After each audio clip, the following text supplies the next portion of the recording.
I guess we'll just start with Jefferson, move left to right, and Jefferson, go ahead and introduce yourself. Hey, I'm Jefferson Spatchcock. I've got a YouTube channel. Yeah, that's about it. Nice to be here. Thank you guys for having me. I'm Randolf Richardson. I am the president of an organization called the Canadian Atheists, where we're promoting atheism in a gentle and non-confrontational approach. We're not trying to deconvert anybody. We're trying to make sure that atheists have equal footing in society to theists, people who believe in deities. And we're looking forward to having a great show today.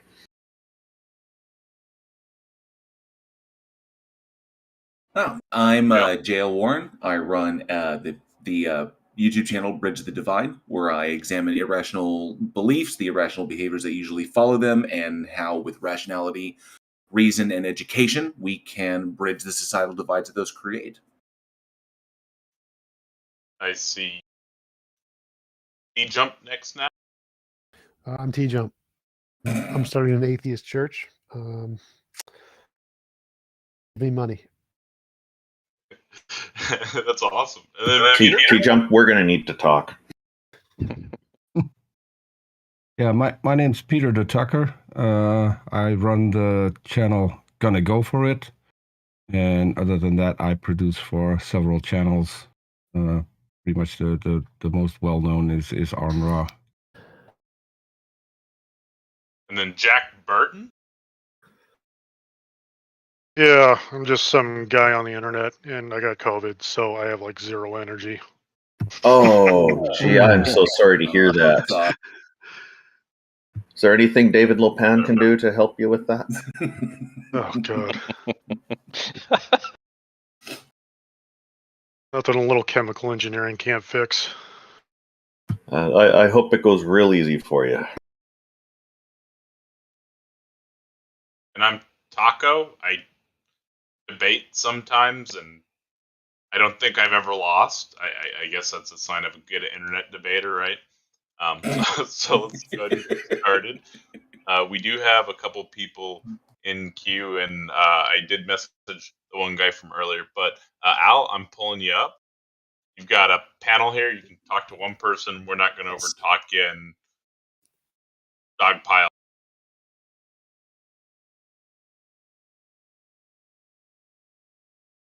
There will be a bit of an effort made to make sure the conversations don't go on way too long, though. But we do want to get to the meat of the topics. So, Al, convince us a God exists.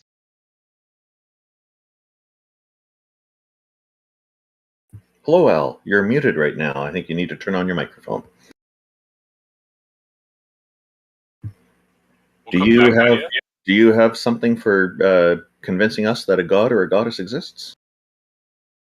It's like he's muted. We'll come back to you once you get that figured out. ScrumMaster, can you convince us a god exists? Sure.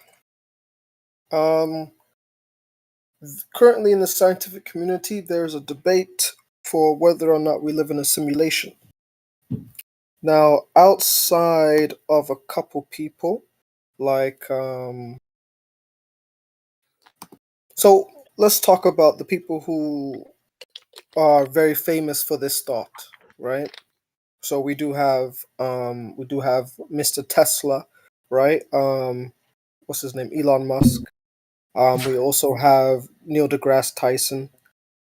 However, some people who argue this is, what's his name? He's a physicist. I believe his name is Frank something. I think it's physicist Frank Wilczek or Wilczek. I can't pronounce his name. Anyway, so the idea is that we believe in a simulation, right? And just to clarify real quick, those individuals that you cited I think Tesla, I think Musk, Elon Musk is going around kind of like, I think that may be what he believes. Yeah, but Tyson and anybody else, any other working physicist or astrophysicist or cosmologist, they're pretty much going to say that that's a hypothesis. 100%. Yeah, but I don't think any of them actually believe that we are currently in a simulation. Like this is but I mean that I've heard it put forward as a potential hypothesis is a way, kind of like a thought experiment, a way to think about things, given the light of certain evidence. So, but I wouldn't say that us working at it like this is a real thing would really get us anywhere. Well, To be fair, I mean, we're debating.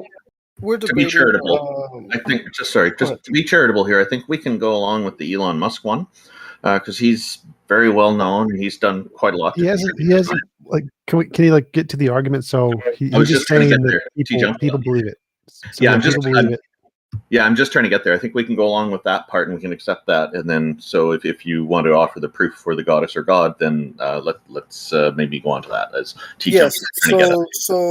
So my premise is basically going to be that if we live in a simulation, or if the scientific community's closest admittance to God in from what I'm saying here is their belief that we live in a simulation.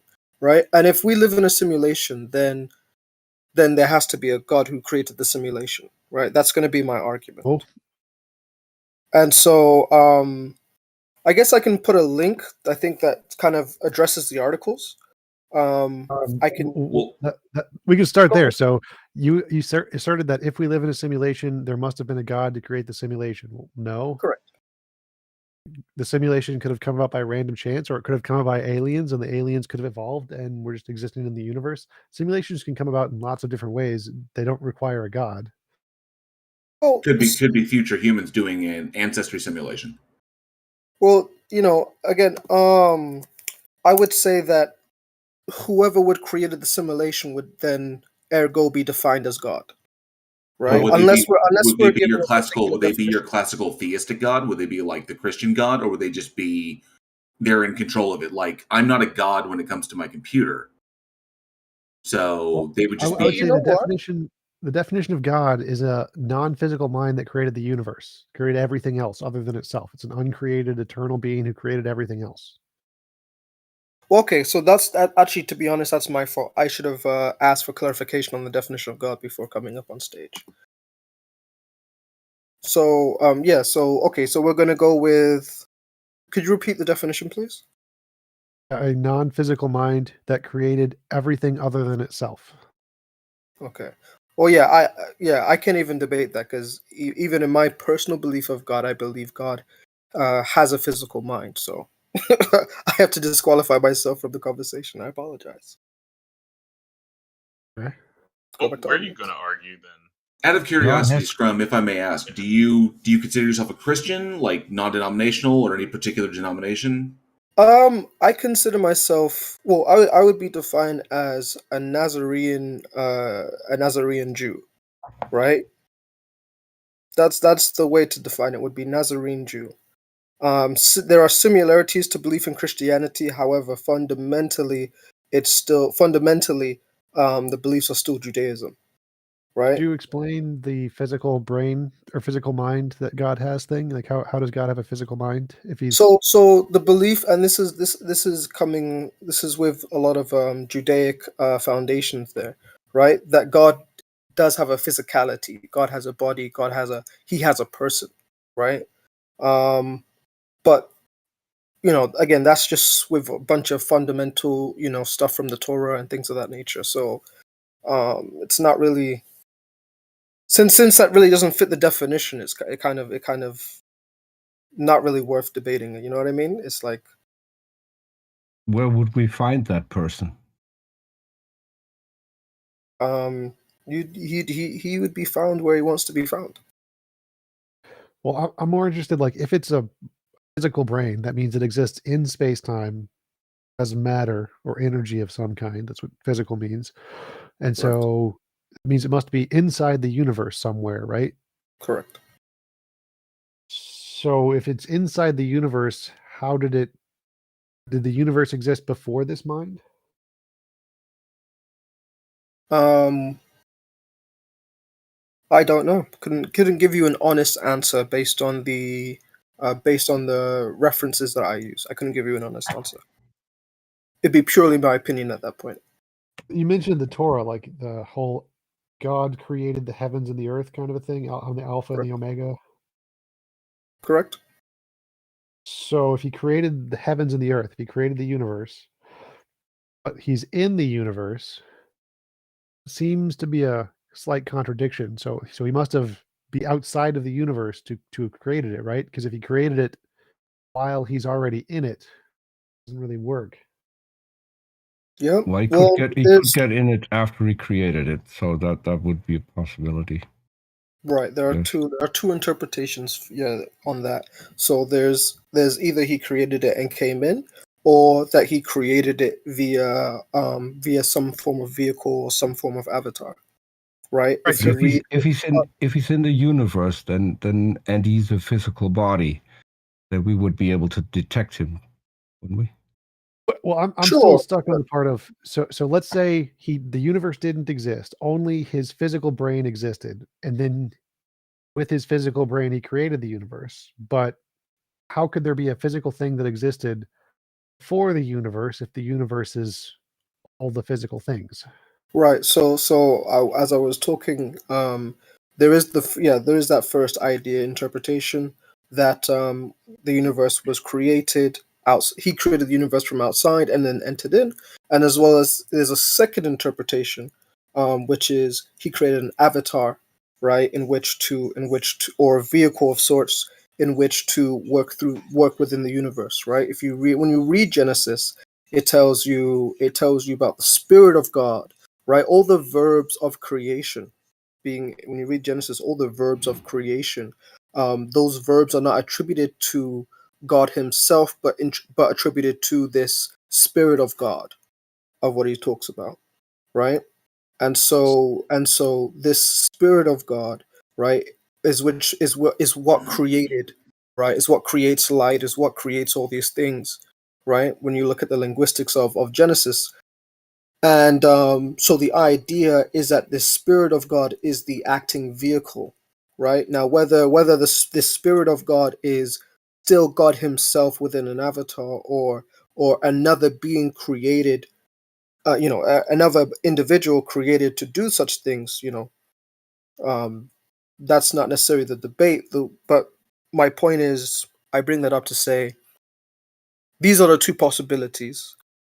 I'm not sure which one is true. I couldn't tell you.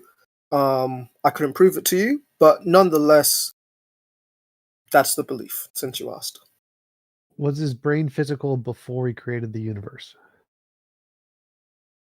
I couldn't tell you that. I couldn't tell you. That would have to be asked before the universe. Was there physicality? Yes, I, that was yes. yeah. So I'd be lying if I gave you any answer. Okay. Do you have any evidence of this God existing?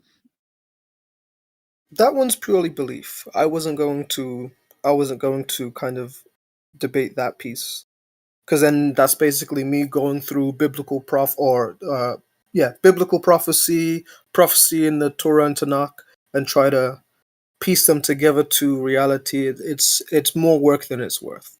I like the simulation debate. It's a lot. There's a lot more. It's a lot more articles to debate. So The Why question was, the can you simulation? convince us of a God existing? So can we?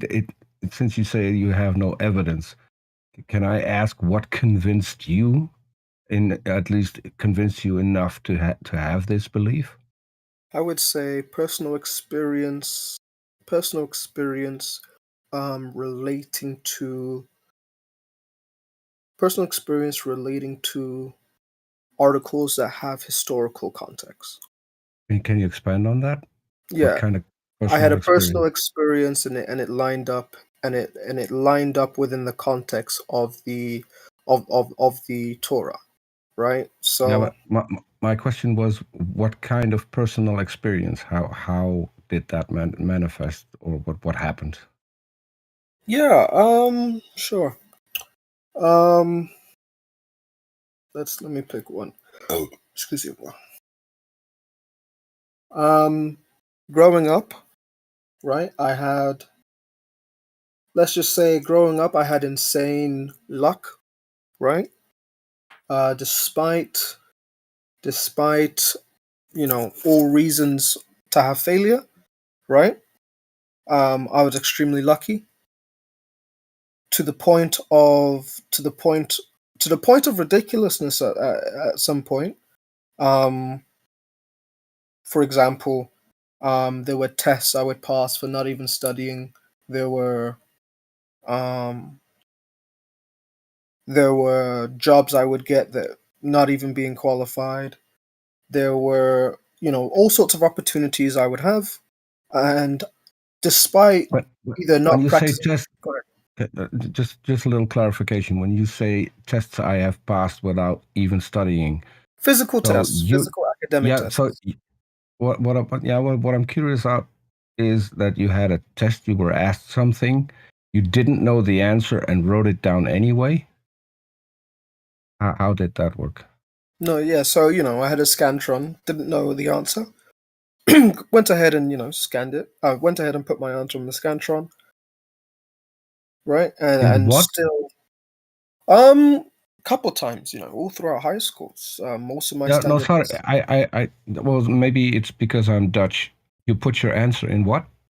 What he's describing is a Scantron test. Essentially it's like a sheet of paper that has multiple choices like A, B, C, D, E, okay. And then you fill in the bubble as to which one you want the answer. The teacher has pre-programmed a reader to read the correct bubbles that are shaded, and then that's how you score the test. Yeah, it's multiple choice. It's multiple choice is what it is. Yeah, but I'm extremely curious. So this, I mean, you're interpreting the existence of this entity off of mathematically it could be derived down to like coincidence or chance.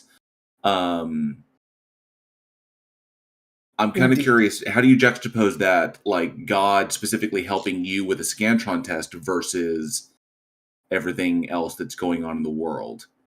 I mean, Scantron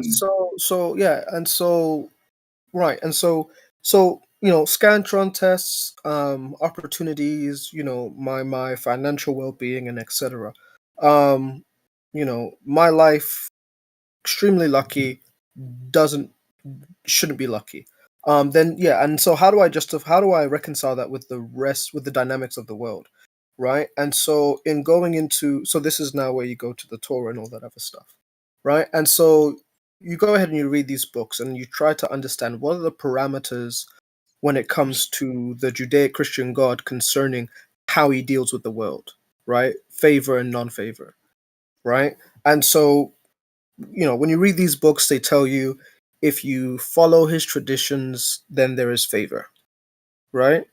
He gives favor. What about all the individuals? What about the billions of individuals that do or believe that they are, and in their heart they believe they are, and they don't get that same favor? Right, and so this is the thought that's been going around ever since, I believe it's Martin Luther, right? Which is the Christian belief is that faith alone grants you favor with God, right? However, personally, I have found that observing his traditions and rituals, right, with that faith is what gives the favor of God, right? As I've been doing such in my youth, so those are the boundaries of favor. And so the way I've reconciled it is simply, despite most of the world having a belief of God, or despite most of the world having their own form of image of God, right? The reality is that they don't meet the acceptance criteria that is written to actually get what they're asking for. I have a quick question. Did you notice your luck and then start doing these traditional things, or had you been doing these traditional things and then noticed your unlikely good fortune? Right, had been doing these traditional things and then began to start, testing, if that makes sense. Have you ever had a run of bad luck? I've had a run of bad luck before. Do you attribute that to failing to meet those traditional obligations? I do. I would say, for example, this is back when I was with my parents. I would do something greatly disrespectful to my parents, and sooner than later, right, I just have that karma. Similar things, right? And to be fair, right? To be fair, this could all be self-fulfilled, right?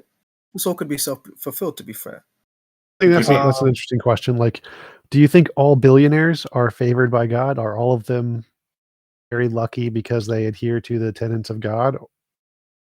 no. Billionaires, However, millionaires, no. politicians.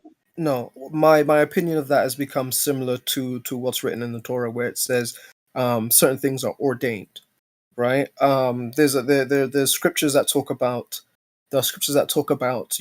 why do the wicked succeed, right? And so we can all agree that there are many successful people who are indeed wicked, right? But nonetheless, they are very successful, as well as we can say, in our opinion, we find good people who are very misfortunate, Right. right? So how do you tell the difference between your luck, which is inspired by God, versus their luck, which is ordained? Like, couldn't they just be the same thing? Right, and so what the qualifier is that the traditions, right? The traditions and the rituals that God has, keeping the Sabbath, you have your holy days and etc. Right, and the commandments as well. These laws and statutes and commandments that must be kept. Now, for those who succeed without keeping these things, right, it is attributed to them getting their blessings from the bad guy, right, from the devil or from Satan, if you will, right. Right, but I'm asking. If what you're saying is correct, then it would be really easy to test if someone would follow your lead and accept everything, go along with the traditions, adhere to the laws. They would then get the exact same amount of luck that you have in life. Have you ever had someone that maybe you mentored or maybe you taught that then ended up being as lucky as you? I can't say as lucky, because I wouldn't know for sure, right? I don't experience it life. However, I have seen levels of success once people have taken on those responsibilities. I've seen people change for the better. However, right, to be fair, right, these commandments and traditions are very positive promoting, right? They do promote good behavior. They do promote What I good. was Go ahead. what I was referring to is one of the things that you mentioned is succeeding in a test without knowing the answers. I mean, that would be a really easy way to test it. Just give Well, people tests not that really. they I don't know think so. nothing about, and then they would succeed in I don't think that that works. test. So, like, because he doesn't say you will win at a test every time, it just says lucky. But I think there's a different point here, which is that if you can succeed if you do the things he's saying, and you can succeed by not doing the things he's saying, then why do you think doing the things you're saying actually is the cause of the success? Because if it seems like you said that there are these other people who can succeed from benefits of the devil or whatever, and you're getting success because of God favoring you and you following his tenets. But it seems, how do you tell the difference between the two? How can you tell that your following God's tenets is actually what's causing the success, as opposed to it just being luck in the universe, just like billionaires have luck in the universe? How do you actually show that your method is a different kind of success than the success that other people have? I mean, I did the same thing in high school too. I never studied and I got ace tests all the time. Okay, he's just Scrum Master just indicating that he got disconnected from the stage. So I don't know if we can bring him back in to continue. Yeah, sure. I'll pull him right back up. Also, for people listening, I just pinned everybody's social media, so please go follow those people. Well, everybody here at some point. That's in the Heathen Hangout discussion channel. I'm also curious as to Scrum's methodology. Yes, and so the parameters are now. This is where it gets a bit. This is where it gets a bit supremic. Is that the qualifiers for receiving blessings, is being chosen, right? Is being of the chosen, his chosen people, or a descendant of his chosen people, which can be rather abstract, today, because the supposed start of these generations are thousands and thousands of years old. So the test would be, oh, if you take someone of this lineage or this descendancy, right? Not necessarily culturally speaking, right? Well, it depends how some people interpret differently, right? Whether it's cultural descendancy or whether it's patrilineal descendancy, matrilineal descendancy. Regardless, right? I believe this thing can be tested, right? If one takes these descendants and each one, you take two of each of these descendants. One keeps the commandments and the laws and the statutes, one does not, right? And repeat this over, right? And see how that person's life fares. I personally, I believe those results would come in line with my train of thought here. However, this test hasn't been done, so for me to tell you it's as such, right, would be unfair. However, that is the belief. But wait a minute, because most billionaires on the planet don't adhere to your religious faith. So Right. if we did that experiment, presumably a lot of those people would still become rich and wealthier than any of the people who do follow those beliefs. Right. Anyway.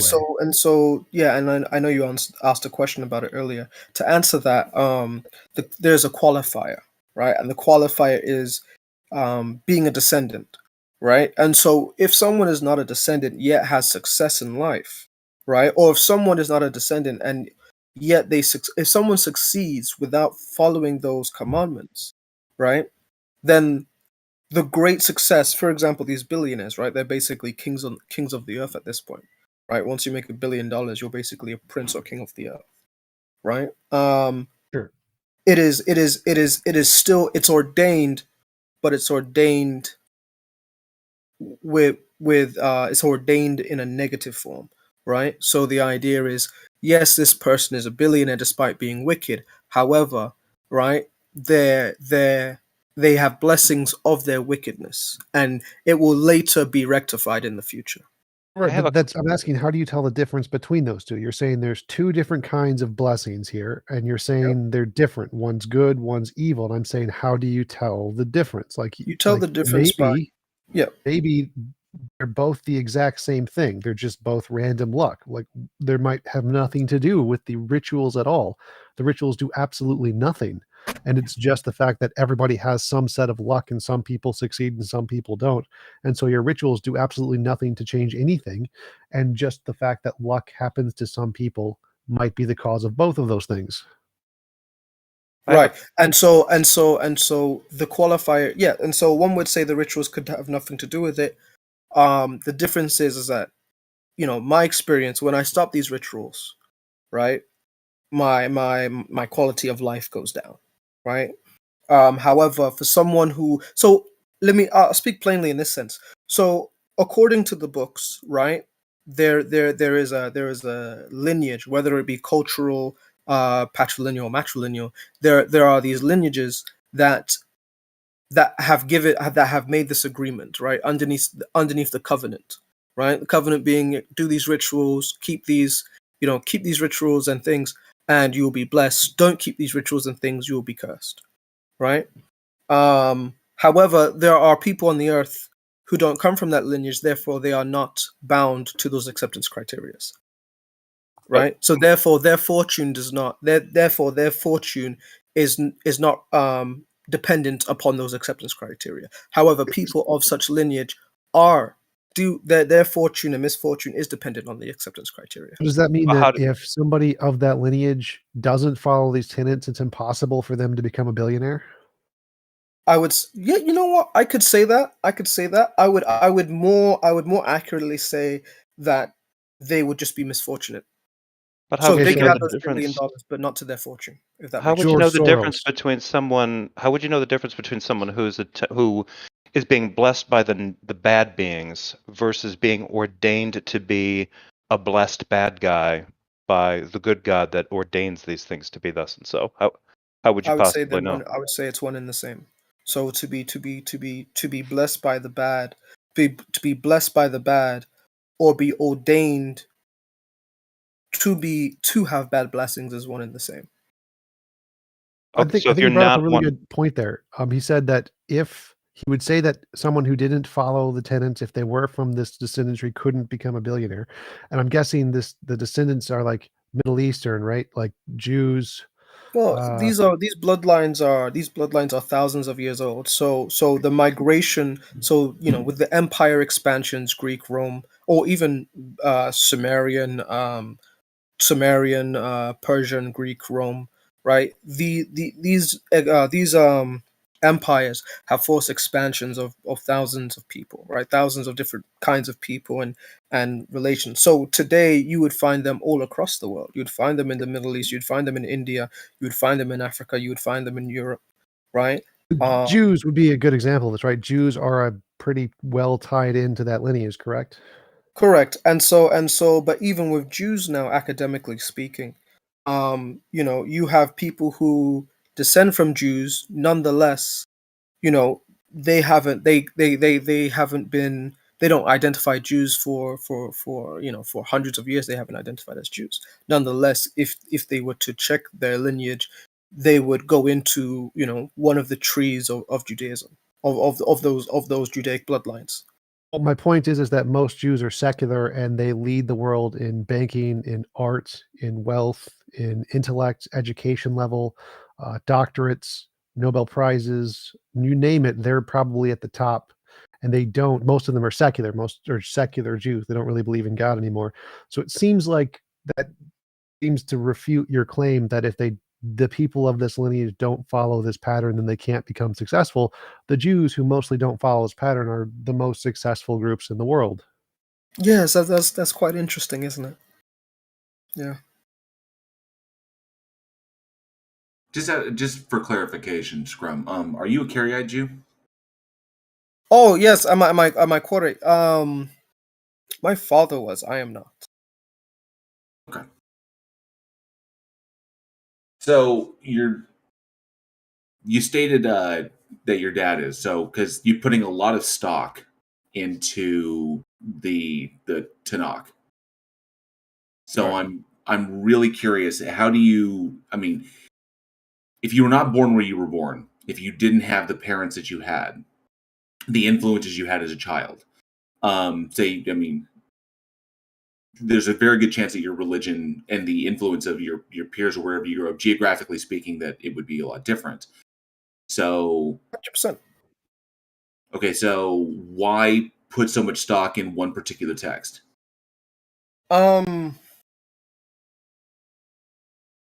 I would say, and to be fair, I look around some other texts. I take a peek in the Quran and I take a peek in the Bible. Right, but always everything is filtered, right? I try to filter everything based on the Tanakh. And I would say that Yeah, but why specifically the Tanakh? Because you can yeah. actually go back even further than that to the text that eventually inspired the Tanakh. I mean, you Well, can I you use the Torah. can I use the Torah, right? I do yeah, use the but Torah throughout as human well. history, religions evolve, and Hmm. so the text that came before that, going all the way back to Babylon to Babylonia or Akkadian, you can trace this stuff way back, for much further back. Plus, there are older texts. You've got things like the Bhagavad Gita, which predate these things by close to 1,000 years. So Bhagavad Gita is what is that? that's Hinduism. That's the Hindu. Okay. Okay. Yeah. To be honest, I mean, there's bias, right? Identity bias, right? All sorts of biases there. 100%. There's an identity bias with the Tanakh and Torah. So that's if I was born of a different group of people, then 100% my belief would have to follow that, right? because I believe that, you know, I'd say Not at the end of necessarily there are people that convert all the time, but given the geographical issue and given the possibility that you admitted yourself that it could be just confirmation bias, given these two things, that you can't eliminate these two issues. These are two pretty large issues. So how do you justify just kind of like, yeah, those don't matter? I'm going to believe. I would say, regardless of that potential, it's kind of a don't look a gift horse in the mouth kind of thing, right? At the end of the day, it's like, well, from my experience, right, as an individual, my life reaches prosperity from adherence to these rituals, and my life experiences degradation when I conflict with these rituals. Therefore, based on personal experience, it is better for my life to go ahead and continue doing these rituals. I'm really curious about one thing you just said. You said that if you had grown up in a different demographic, you would adhere to a completely different religion, which means you would adhere to a completely different God. Yeah, I would think I would have to, right? I mean, maybe. I mean, by all means, it's still possible. Go ahead. How then is it even a relevant concept if based on your location a god is real or not? How can a god even be real if that's the case? Are there different gods for different parts of the planet, and are all of them real? Perhaps there is one god and just simply different interpretations of that god, and different people get different results of that particular god. You can't have two completely different religions that are mutually exclusive when it comes to things that is said about them in their holy book, and both be the same God. So that would be a completely different God. So, and this is was my question. A highly deceptive God that's influencing two different groups of people differently. But that's a possibility too. Yeah. That's also, a possibility too. Well, to be fair to the God that we are proposing that probably does or does not exist. At the end of the day, the question is whether or not people truly. And I'm gonna get off the stage soon because other people are messaging me to get off and let other people speak. But hey, we like talking to you, man. I enjoy talking to you guys too, but apparently the audience is telling me to stop. It's telling me to just stop, man. Just stop. So, but to be fair to this, right? But to be fair to this proposed God, people choose what they want to do, and let us remember that there are people who would take the authority that is God, and then at the same time now go ahead and put their own ideology on top of it, right? There are people who would utilize people's belief in God and then go ahead now and say and just do things contrary, right? We have different forms of Christianity and Catholicism where one group actually adheres to God, or at least tries to adhere to God with their actions, while another group does not adhere with actions, but just with mental belief or mental agreement with. But if you can just pick and choose a god, what does that say about whether or not that god is actually real? If it's just up to you to pick a god that you like? Well, hold on. I do admit that if I was born of a different demographic, then I wouldn't have the same beliefs I have now. But my beliefs does not constitute truth, right? So even if I was born in a different, I agree. Yeah, but so even if I was born of a different demographic, hold on, let me finish it. So even if I was born of a different demographic, right, and had a different belief in God, that doesn't mean I would still gain the same results I do from that belief of God. No. But it would mean that the God that you currently believe in is not real, and another God is. No, that's not what he's saying. No, he's saying that if he grew up in a different country, he would have different beliefs, but only the God he's talking about now would still be the only true God. The other God he believed in wouldn't exist.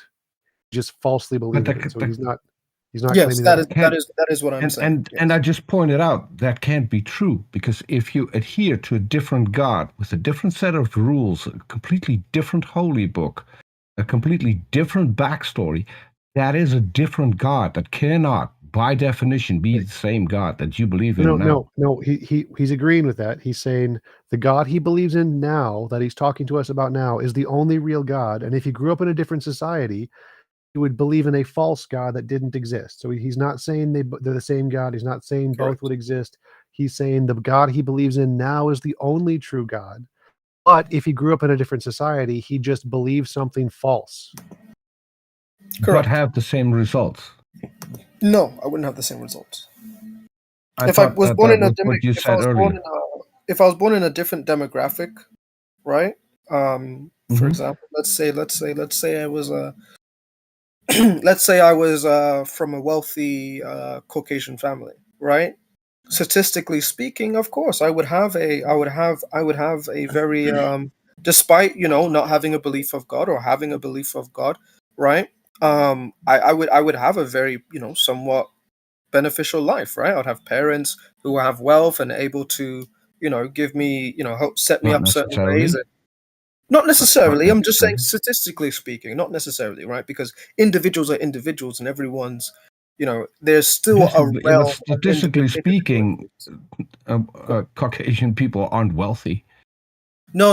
I said if I was born of wealthy Caucasian people, not that Caucasian. Yeah, but that is already setting up everything to your advantage. I mean, right, what if you grew up in let's say somewhere in India, in a very poor family, believing in Hinduism? Right. I'd probably still be a very hardworking person, regardless. I don't think I would have the fortune I have today.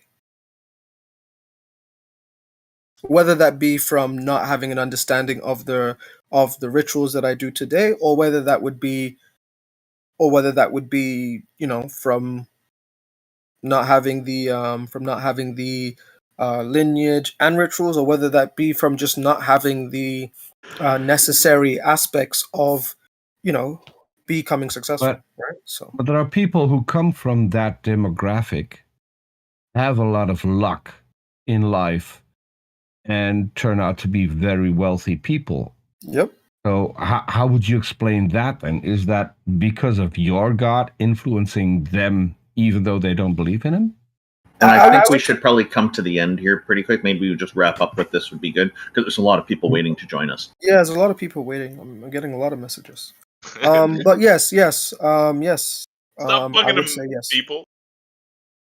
No, it's okay. Like I understand. Like, it's time for me to get off stage. I've been up here for a minute, and Yeah, we're not trying to kick you off, but I mean, we've kind of moved the topic. I need to come off. Like, there's other people in the room. We have to be charitable. Thanks for All right, chatting. so thanks for appreciate coming on stage. All right, Thank Thank you very much. Yeah, thanks. So Kremlin Bot. Do you guys have? Just one quick point before we go. L to the next one. LPCDV2, who had technical issues earlier, confirmed to me in private chat that they were having trouble getting their headset working. I see they're also interested in joining, so perhaps after Kremlin, if they're still waiting, we can bring them in as well. Cool. T-Jump, were you saying something?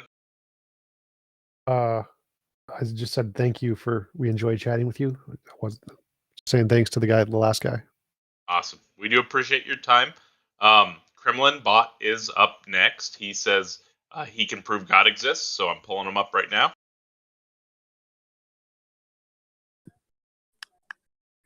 Hello, Kremlin. Hello, Kremlin Bot. Can you convince us that a goddess or a god exists? Wait, can you hear me?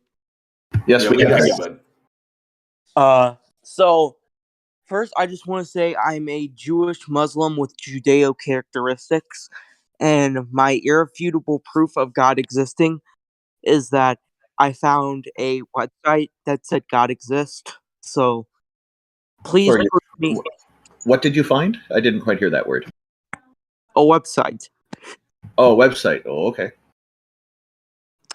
So is that your proof? Well, Well played, sir.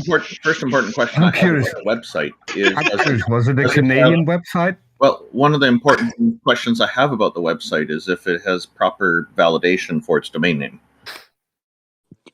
It was verified by the U.S. government. Okay, so this gives it some credibility. Tell us a little bit more. No, it doesn't. No, it gives us credibility about the website. Well, Alright. even if Prove to Trump me- validated it, I mean, No. Prove to me why God doesn't exist. I mean, we're asking to be convinced, right? If you'd like to try to convince us, we'll listen. Otherwise, we'll move on to the next one.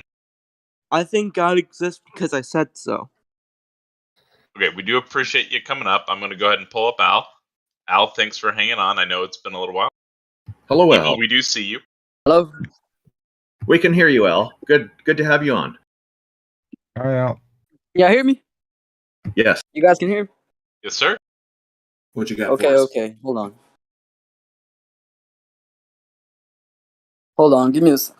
As I was saying, a few folks are asking and wants us to why does God exist and how come God exists? But if God existed before the universe, then why did the universe allow God to create creation within its own realm? And if God is a judgmental God, as they say he is, then how can the universe allow a creation of that form or deity to present itself onto us? And as someone else stated, if he is, let me see, if as someone else stated, if so, he's outside of our observable realm or universe that we haven't able to find him yet, then what I'm trying to say is, how can we prove the physical and non-physical if he himself describes himself to us as I am? Oh, so I understood about a quarter of that. First thing, we can come to the belief God exists because humans believe wrong things all the time. We believe in delusions, illusions, misconceptions, fallacies, unicorns, leprechauns, all kinds of things. Our brain produces false beliefs all the time. Secondly, we could prove God exists even if he's non-physical, not spiritual realm or whatever. If you could make novel, testable predictions, like if I believe God exists and if I say my God will give me a gold brick every time I pray to him, and if I pray to him and we can verify a gold brick appears in front of me every time, that would be great evidence of God. That's a novel, testable prediction. So it wouldn't matter if God is physical or non-physical or existed before the universe. As long as he interacts with something in the universe, he can be shown to exist. Okay. For a common interest and beneficial means to each individual person, religion grabs a hold of all in one. Many have created their own way, and for not the purpose in exchange blessings, good luck, an answer from whatever God you pray to, another point to whoever is saying the universe came before. If so, the universe must carry a conscience, which will allow creation within its own realm.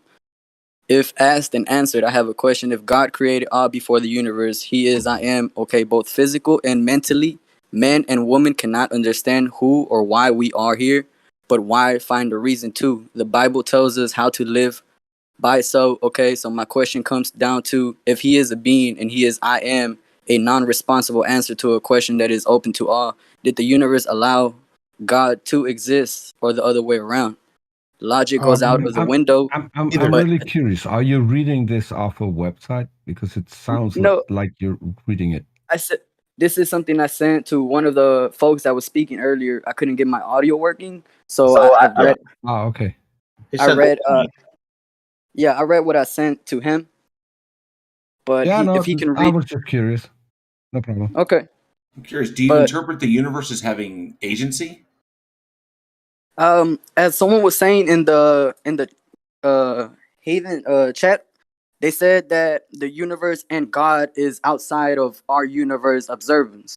So if that is the case, then there must be some influential interest that was left behind, as it is always in the past and not the present. We just have remnants of the past, but in the present, we only find artifacts. We only find things that describe how we should live and why we're here on this planet and the reason that we are here for. We always tend to find a reason to why we're here and why not were we created for our own reason. We're basically living in someone else's experiment, as I would say. I would say no. I would say there's no evidence that there is a mind that had anything to do with the creation of the universe. I would say that the natural world has always existed. It's uncreated, and we just evolved from random chance. So no, there was no mind. There's no requirement of a mind. We're not designed. None of that follows from what we see in the universe. And by the way, Al, I just reposted what you had indicated you'd sent to me in the Heathen Hangout discussion chat. Thank you. Another thing. Well, I will listen in for right now and read the chat as well and the feedback of what I just said, if that's okay with all y'all. Well, how about this, Al? What do you believe? I believe that each person individually has been taught some way to believe in their God in a certain way to live by that code. And me, myself, I believe honestly that religion is taught. I believe that we're here consciously minded to the moment we decay. And from the moment we decay, we pass on. But passing on to whatever reason we pass on to is how humans, I would say, find their own way of believing in their God to see what happens after death, you know? So it's a coping mechanism to deal with essentially death. I would say so, actually. If it's not physical or logical, I would say so. Some folks say it's scientific, but some of this we aren't able to prove. So I do say that it is a coping mechanism for a few. And it has been taught throughout the generations and centuries as well. What would you say to someone who hasn't been taught this? I would first, I would speak logically and about some of the physical things that we have learned on this world and some of what we can see and what we can touch from our own perspective and our own hands.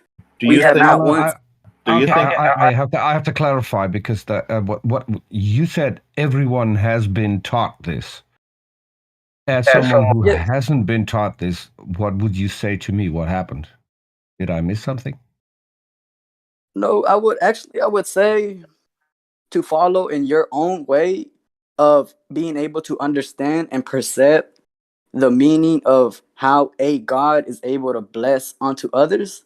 Has it blessed me? And if so, in what way? This probably going to be difficult for you to understand. I grew up in a predominantly atheist country. I didn't have a God concept while I was growing up. I still don't have a God concept. The only thing that I can remotely get to is what other people tell me. See, I also grew sitting up next to me. I also grew up an atheist through my whole childhood. I still am. I've always been. Most of my childhood, I didn't have any of this God stuff caught to me. You mentioned logic earlier, and I'm wondering, do you think that your God has to work within the laws of logic? If so, I would feel that would be a self-experimented God, if that makes sense. I would so you started off with if so. So it sounds to me like you're not sure. So if you're not sure about whether your God has to work within the confines of logic, then that's going to be hard to convince us that your deity is real.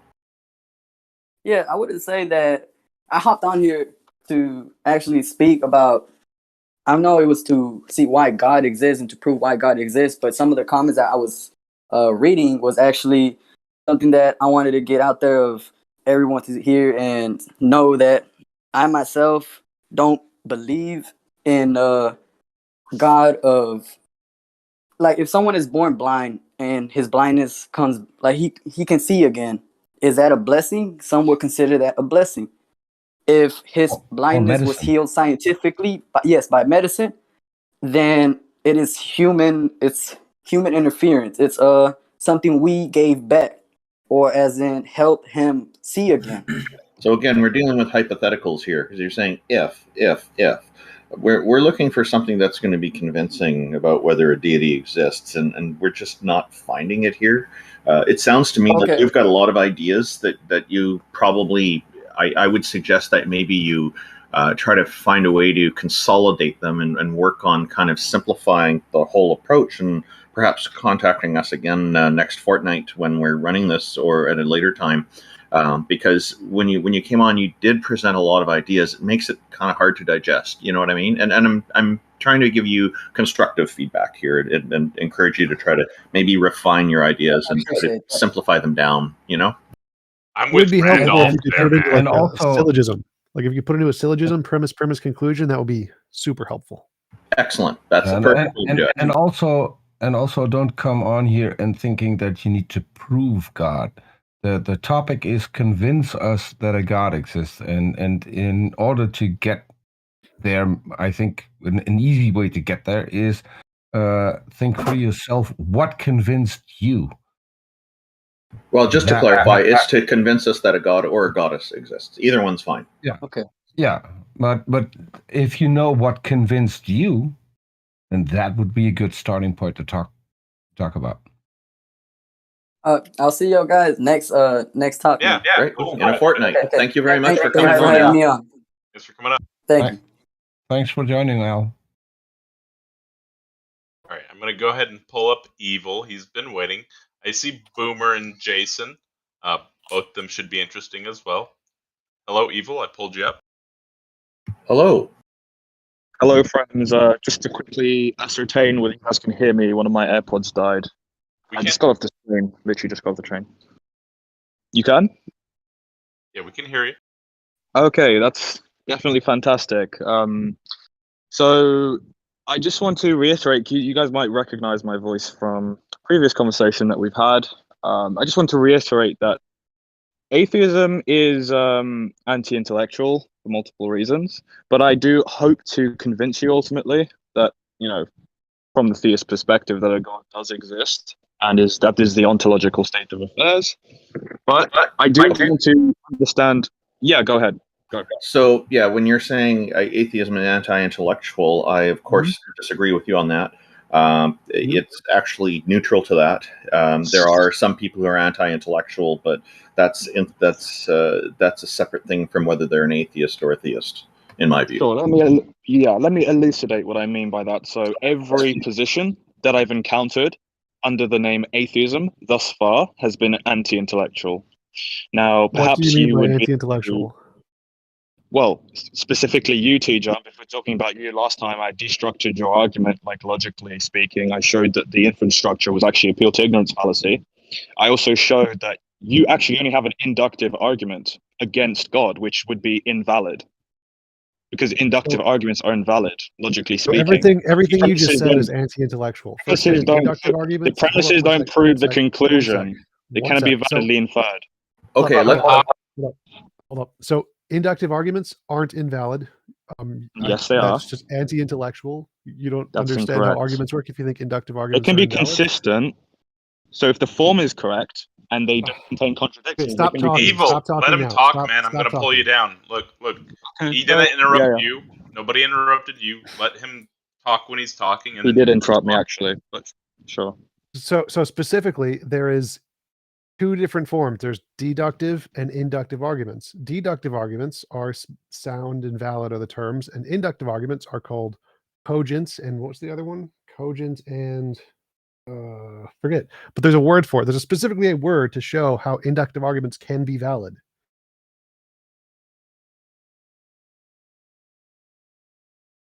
So if you don't know that, that's your problem. Secondly, you never showed any problem with my argument whatsoever. Yeah, so because the premises don't prove the conclusion, okay, they support the conclusion, probabilistically speaking, and actually that is also tentative. It's contingent on the actual context that's been provided that actually accompanies the argument itself. That's why the scientific method, okay, is itself reliant on a lot of context, okay? The way that it employs induction is in a very specific kind of almost an esoteric way, depending on the field of science we're talking about. Whereas if you're just looking at induction in a vacuum, it is invalid.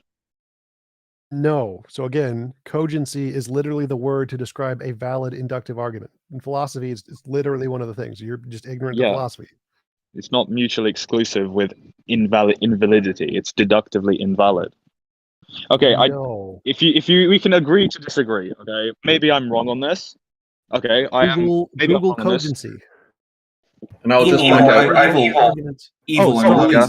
and I just want to point out, I'm not going to agree to disagree. We just disagree is the way it is. But I want to get to how you will convince us that a goddess or a god exists. And go ahead, Jay. I'm really curious, Evil, because one of the statements that you made in there was that God. I'm going to assume that you're talking about like the Christian God. I haven't made any statements about God. You said God was the ontological basis for everything. I said I wanted to convince you of the ontological state of affairs from a theological perspective. So would include God. I can deduce from that you are saying that the ontological foundation for everything is God. You can infer that, and I suppose, I would grant you that. You can infer that if you're not an atheist, you're talking to a bunch of atheists. That's a deduction. You've inferred that. That's not necessarily the case. Okay, so you simply don't know how logic works.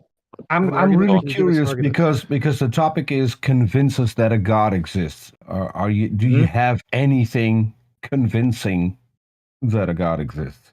Yeah, I'm very curious because how you came to the conclusion that whatever it is the ontological foundation of everything without begging the question or being an argument from ignorance. Or maybe even an argument from incredulity.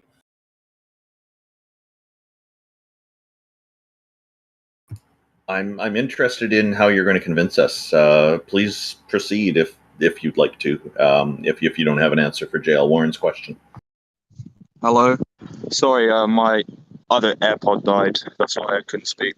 No but problem. just respond to the person who said that he's interested in a way that I could convince him without it being like some kind of formal fallacy. I mean, you realize theology is quite a broad field. There is obviously a lot of disagreement and don't need the preamble, dude. Just tell us how you determined. You gave lots of remarks, right? Not me. Okay, you so literally said about I just pointed you to the topic of the conversation, which is convince us a God exists. Or God. So if you don't think that is important. Yeah, I understand. So the reason that I came off to trying to just basically ascertain your positions is because if you are a hard atheist, that means that you have some form of you've deduced a contradiction. Okay, you're breaking up. I guess we can all go through quickly. Can I just finish, please? Why am I being overtalked? The reason now, the mic's not working. Your audio's cutting out. Your audio is cutting out. Your audio's cutting out. We can't hear you. Can you hear me now? Yeah, it's coming back. Okay, my deepest apologies. So what I was saying was that because you guys think from a hard atheist position, there's a contradiction somewhere. That needs to be resolved before I can obviously start providing any, convincing argumentation. Otherwise, there's still going to be the contradiction that has been unaddressed. But in this case, I suppose my problem, there is no actual deductive. There's no deductive argument. There's only an inductive argument that T-Jump has provided. I need some clarification because you're assuming a lot of things. For instance, that we're hard atheists. So far, you haven't proposed. You haven't proposed. Hold on. I don't want to get sidetracked. Let me T-Jump. Let me finish. I was trying to finish. Peter, we're so far, you haven't proposed a single God. Can you first propose a God that we're supposedly going to be convinced of? Because you don't seem interested in, and he's gone. Okay, you don't seem interested in telling us about your God. You just want to tell us about methods how to get there. Sure. I'm more interested in the God that you're proposing. Okay. I understand. I'm not prepared at this time to propose, say, some kind of empirical, empirical God, for example, I can propose like a metaphysical sufficient condition for an Abrahamic God, which would be like an external non-contingent actualizer. Can Which you narrow it down to the prevents- God that you actually believe in? Yeah, I just Instead of stated a that it would be God? sufficient. Can you please stop Instead of a interrupting me? God, go to the When I God answer that your you believe questions, in. could you please not interrupt me as I'm in the process of answering your question? I was finishing up my question, but if you're not interested in my question, then I was no answering your question and you proceeded to interrupt me. So I said it would be a sufficient condition for the Abrahamic God. Okay. What is your sufficient condition? Give us an argument. What is your argument? Which one? Which Abrahamic God? Judaism, Christianity? I'll give you the Islam? my Which one? rendition of. I will give. Okay, so I just asked 2 questions there. One by TJ, one by you. So which one am I answering? You decide. Okay, so it's a sufficient condition for the Abrahamic God, which means that any God in Abrahamic religion is the sufficient condition for that. Now, I said metaphysics, like Baal? so I'm not discussing. I'm not discussing. Hold up. Like Baal? Yeah. Who's a god in the Abrahamic religion? Isn't he no longer like a? I'm sorry, that's incorrect. He's not a god, Asherah would be a good one. It's a goddess. You don't hear a lot about her. Oh yeah. Yeah. Okay. Do they still believe in? I'm not too well versed. Can we get to the evidence? Like, I want. I'm sure. Sorry. This guy is going on about Judaism. I don't really care about that right now. No. You said a god in the Abrahamic religion. I just mentioned a few, so I'm still curious which one you're. I don't care which one. I want to know his evidence. It doesn't matter which one. He can indicate any one. Yes. Just give me evidence. Exactly. The entity that I'm proposing would be a sufficient condition for all of those gods. Okay. Now, what is it that you're proposing? I just stated an external non-contingent actualizer, which would terminate an infinite regressive series of contingencies, which would arise if you have, in the instance where you have concurrent contingent actuals. So any potential for it to be actualized, you require this entity, let's say, to terminate paradoxes which would arise as a result of it not existing. This would also include stuff like, because you would have to, you couldn't actually instantiate the series in the first place without having without having this God, let's say. There's also a book called Approaching Infinity by Michael Huemer, and it basically goes through in both physics and quantum physics, and it applies the BGB theorem to this temporal contingency arguments. And it shows, and other forms of proofs as well, and it shows that these paradoxes arise if you have a universe which does not have an external non-contingent actualizer X, let's say, and which is also a being, because you've got lots of paradoxes such as regress of causes, you've got regress of truths, regress of infinities, which have been shown to be mathematically possible. Yeah. It's metaphysically impossible. Evil, if you could take Occam's razor to all that, what would be the elevator pitch for it? Occam's razor. Shit, I just have to search that up. I think he says, can you simplify the argument? His argument is the contingency argument. He's saying infinite regresses are impossible, therefore there needs to be a necessary being. That's his argument. It's false. Thank you. You don't need. In simplified sense, yes, that is. So you don't. But I also provided justification for the premises, but since a lot of people don't. That's fine. That's fine. So you hold the view that it's false. Could you elaborate like on that? Most why it's physicists, false? The consensus in physics and philosophy. What like physicists? One sec. Let me address your points first. This is metaphysics. This isn't physics. Evil, please let T-Jump finish. So metaphysics is a branch of philosophy. So philosophers are the expert here. There's no such thing as like an expert in metaphysics. It's purely hypothetical. Secondly, the closest thing to an expert in metaphysics is the physicist. There is no higher expert. The philosophers get no say on physics. Thirdly, the consensus is that infinite regresses are perfectly possible. There is no logical contradiction. Paradoxes are purely apparent. There's no actual logical contradiction anywhere in them.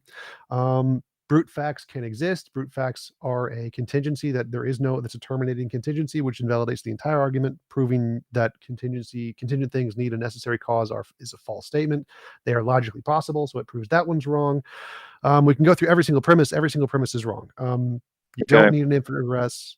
Multiple contentious things have been stated. I'm not done yet. Not done yet. So we can have a necessary thing. We can even grant there's a necessary thing, and it doesn't need to be a mind, like naturalistic pantheism. Yes, I said that it has to be mind for my Wait. Stop. Still talking. So there can be a necessary thing without a mind called naturalistic pantheism. There's no reason to think it has a mind. We don't need a necessary thing at all. There can be a brute contingency. So there's no infinite regress with no necessary thing, brute contingency. Or we can have an infinite regress of contingent things, like multiverse, string theory, etc. So all of the consensus in physics says that everything you said is wrong, and the consensus in philosophy is like everything you said is wrong. This sounds quite reasonable to me. What are your thoughts, Evil? Okay. Thank you for that. So that was by definition a gish gallop, but setting aside the fact that it was. Oh, come on. No, I just told you that sounded reasonable. That's not a gish gallop. T-Jump was very clear. Well, actually, to be fair, right, I do have ADHD, so I do have a weak working memory. So it is difficult for me to actually recall every fucking thing he just went through. But anyway, I'll try my best. I literally just addressed your premises one by one and showed they're false. So if you want to pick one, I can tell you which premise. Yeah, you should have done it one by one instead of going iterating through the entire series. I literally did one by one. That's what I did. No, we didn't go through it one by one. You just listed them out all in one. Okay, I'm not going to go through this now. Let me walk you through this again. So you made a claim that there can't be an infinite regress of contingent things, right? That was your first premise. So that was one of my premises, okay, which I supported, which you haven't addressed the actual support that I gave for the premise. I cited multiple paradoxes. I can actually go through each paradox. I literally addressed that. I said those paradoxes are apparent. Regress of unactualized potential. I literally addressed that. So those paradoxes are apparent. None of those paradoxes show a logical contradiction. Therefore, there is no contradiction. You know they do. That's what a paradox is. God. No. Paradoxes are not logical contradictions. Well, not entirely, but they are. That is typically a necessary condition of a paradox, yeah. No, it's not. Yeah. What is a paradox then? Paradox is a intuitive inconsistency. I don't think that's it's a self-contradictory, logically self-contradictory. Oh my god, you're so stupid. But anyway, it literally says it on Wikipedia. Okay, don't do that. No. We're not doing that. Oh, he's gone. Okay. Who's next? Evil? Don't call Evil's back. Bring him back. Let's give him another chance. Okay. I'm pointing out, do not call your interlocutors names. 1 sec. I'm just going to read from the Stanford Encyclopedia of Philosophy. Paradoxes. By paradox, one usually means a statement claiming something which goes beyond or even against common opinion, what is usually believed or held. No part in that doesn't include logical contradiction. It's not a part of the definition of paradox at all in any philosophy textbook. So in certain societies, an intelligent blonde would be a paradox. Okay, guys. So fine. I accept that there is some contention on this semantically speaking. However, I am using a fairly credible definition considering I'm using like a Wikipedia one, which is typically peer review cited. But anyway, I'm not going to go into that. Fine. I will say paradox doesn't have to be a contradiction, doesn't have to entail that, but that's the definition I'm using. And it's not proprietary. Now, with regard to whether science or physics is some kind of precondition for validating metaphysics. Physics, sure, there's a reason why those two words are similar, but physics is like the foundation upon which metaphysics typically is built. It undergirds metaphysics. However, it's not empirical. Sorry, it's not ontological, which is the exact limitation of physics, which metaphysics addresses. Okay, metaphysics is there to address why, say, Gauge boson, like a photon, travels at sea, why it's been denoted as such, and rather than just stating it as a brute fact, which is what T-Jump seems to allude that this is somehow a defeater for the omnipotence, sorry, not the omnipotence paradox, the infinite regress of contingencies, which I've, posited as being something which is a evident for a God, right? Because when you have an external non-contingent actualizer which terminates this, or let's say instantiates this mathematically, this is a sufficient condition for other proofs such as maximally great being and actually downstream Abrahamic religion. So first thing, I said that the brute contingencies are logically possible, which defeats your first premise that all Brute contingencies must. Yes, brute contingencies are brute facts are a logical possibility. They're logically possible, which invalidates your first argument that all contingent things must terminate in a necessary cause. Logically possible is so you're using S5 here or using S4? What do you mean that logically possible? No, you can pick whichever version of logic you want. Logically possible just means no logical contradiction. I'm asking you to clarify your claim. I'm asking you to clarify your claim. You can pick any logic. They all say the same thing. It's logically possible means no logical contradiction. Also, So the wiki it quotes the Stanford Encyclopedia paraconsistent logic would say the same thing. Would a paraconsistent logic say the same thing? I'm using standard logics, as I said. Okay, so when you just said that all logic would say the same thing, that was incorrect. Now, moving forward, I would... It was not incorrect. Okay. So what I would like to say in response to that is you need to provide... I would like you to provide some kind of argument that shows that a brute fact negates somehow negates my position. Because you've just stated that a brute fact negates my position, which is fine. That's your counterpoint. But I would like an inference structure which obviously concludes that as a counterpoint. I already provided that. No, you haven't. You just provided a counterpoint. Your claim that all contingent series must terminate in a necessary cause is false. Mm-hmm. Brute contingencies are an example of a contingent set that does not terminate in a necessary cause. Therefore, not all contingent sets must terminate in a necessary cause. A brute contingency is not an epistemic object. It's just like an abstracted concept. It's like a natural. Yes, a brute contingency would be like a natural number. Okay? That is an example of instantiated brute. Yes, there is a brute contingency that is a pineapple that exists. That would be an example of brute contingency.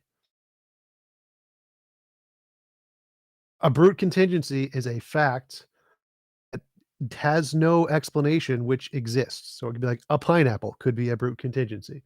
I'm ready to go to the next person because this guy's kind of dumb. Yeah. Okay. Nope. Not that.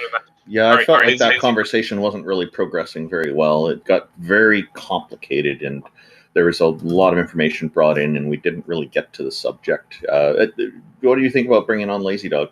Absolutely. I did want to point out. So what I wanted to ask him was, it appears that the God mind is a metaphysical impossibility. So I wanted to figure out how he deemed it a metaphysical possibility. But anyways, Lazy Dog. I'm actually not sure I would agree with you there, Taco. I don't see why it would be a metaphysical impossibility. Because it's vicious. It would only reference itself. That doesn't mean it's impossible. That just means it can't be justified with epistemic reasoning. Maybe I'm deeming it impossibility too soon, but it seems like it to me. Yeah, I think T-Jump makes a good point with the epistemology stuff here. So perhaps we should... Hey, Lazy Dog, welcome. Thank you very much. What you got for us today? Well, first of all, I want to say I'm a little bit nervous. It's okay. Take your time.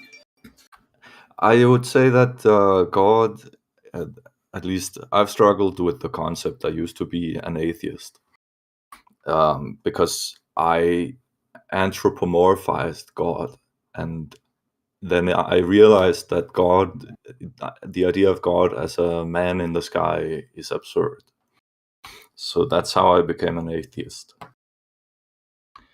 And then what convinced you to believe now? Because you said you were an atheist now. If I may ask, what particular faith do you follow?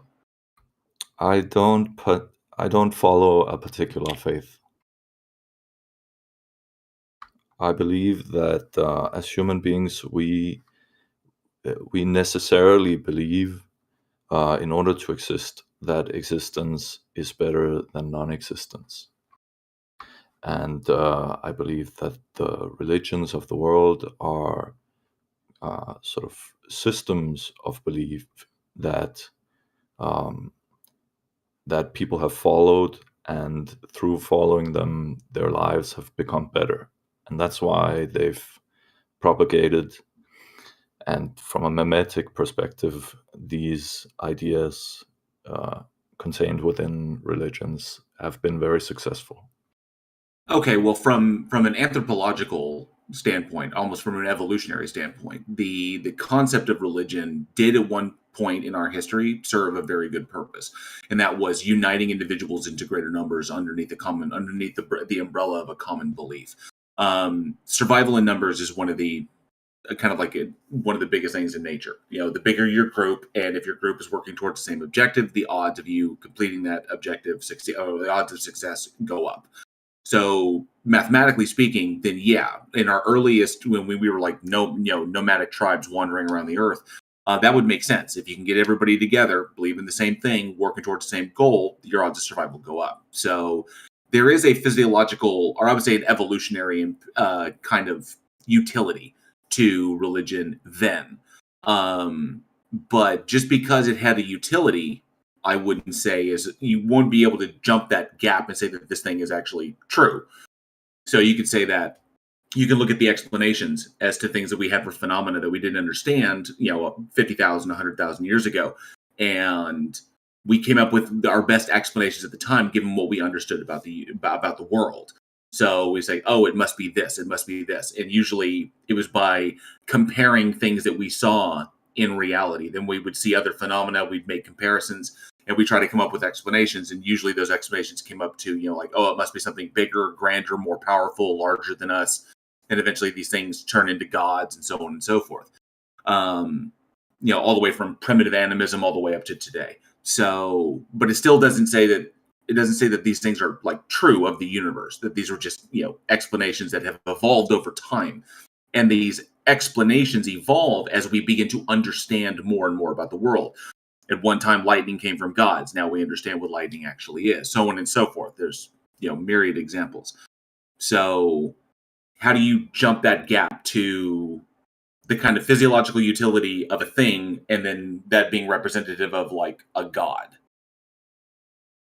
I do it because it's useful. I think it reconciles a kind of a conflict between non-belief in God and belief in God, and I do it through definition. So I define God as everything that exists, that of course both we know of, and also the things that exist that we don't know of.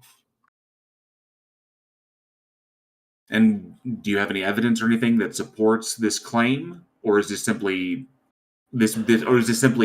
providing a psychological utility to you, that it helps you to reconcile things about the world that discomfort you? I mean, I can't motivate you towards accepting my definition by saying anything other than that it enables you to say that you believe in God, and maybe it bridges a gap between you and people of the book, people of God. And definitionally, I think it's very logical. I mean, existence, if you want to dispute the fact of existence itself, then, I mean... Well, the point is how we're getting from point A to point B to C, D, and so on and so forth. So if you draw all of this back, if you like just boil it all down to like one initial question, is your question like, this is an answer for why we're here, or the purpose of like life, or why is there something instead of nothing? Is that where you're basically boiling it all down to? Is like God is the answer for why there is something rather than nothing?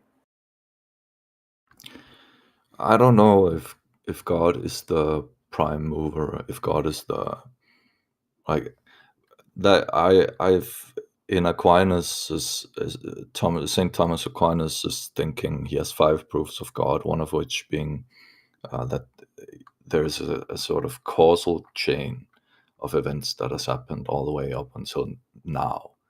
and right, so now is a contingent of what happened a second before, and all the way down to the beginning of existence, and then God would be the first thing that put things in motion. I don't know if that is true. Thomas Aquinas seems to think that infinity is absurd. But I don't know if that's, I mean, it doesn't seem like evidence enough to me. If infinity might be true. And so if that was the case, I would say that infinity is God. But if there was a prime mover, I would say that would also be God. I can't know. So ultimately, because you said you were an atheist and then something convinced you. So was there anything like evidence or experience or anything beyond just the personal appeal to emotion that convinced you that this thing exists?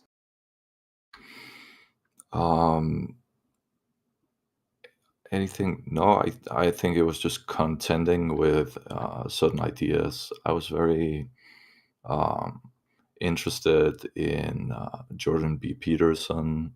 I watched some of his debates with, for example, there was an atheist with whom he debated. And it just seemed like a good way to reconcile myself with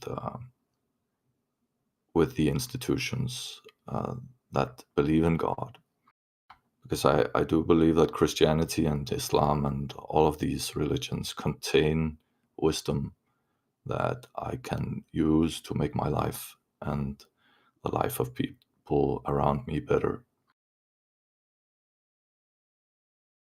So, okay, I get the you see some of the positive effects of uniting people under a particular ideology and survival in numbers. That totally makes sense. But how are you able to reconcile the kind of the more, I would say, intense dogmatic beliefs that go along with this, or is this just more really kind of generic deity, don't be a dick kind of thing, for lack of a better term, just to boil it down to its essentials? It's just be kind to each other. Don't be a dick, and this kind of generic deity that's there that we can't disprove because it's unfalsifiable, kind of gives us that message. Kind of brass tacks. Yeah, I mean, I think some of the ideas of certain religions don't make sense in a modern context. I seem to recall things about stoning people, that people should be stoned within certain religious scriptures. Yeah, so people are still kind of doing that. Now, is there a god or a goddess that you are going to try to convince us of here? Well, I would say it is the God that is defined by being existence itself. I think where we were going down this train of thought, Randolph, where we were going with this is that I think what he's essentially arguing for is deism, where the standard like kind of sufficiently powerful entity that kicked the football in the universe and or whatever kind of like attributes you want to give to it beyond that, but not enough to like claim it's a particular god, like the Christian God or the Christian triune God or Allah or anything of that nature, but essentially this extra powerful entity that is that kind of like started everything. Which, if you're asking like what came before, that I can get it because we lack so much data. You could rationalize yourself to that. And you really can't defeat it because it's unfalsifiable. Because it's like, what came before? We don't know. We have no data. So therefore, it could be this. So there's no reason to not believe in it, which is kind of a Pascal's wager because it doesn't cost you anything to believe. So I understand that, and I think you can get to that. It's not something that can really be backed up, but I can go so far as to say that it seems to me the case that existence is real, but as far as going and saying that existence is a goddess or a god, I'm having trouble connecting those dots.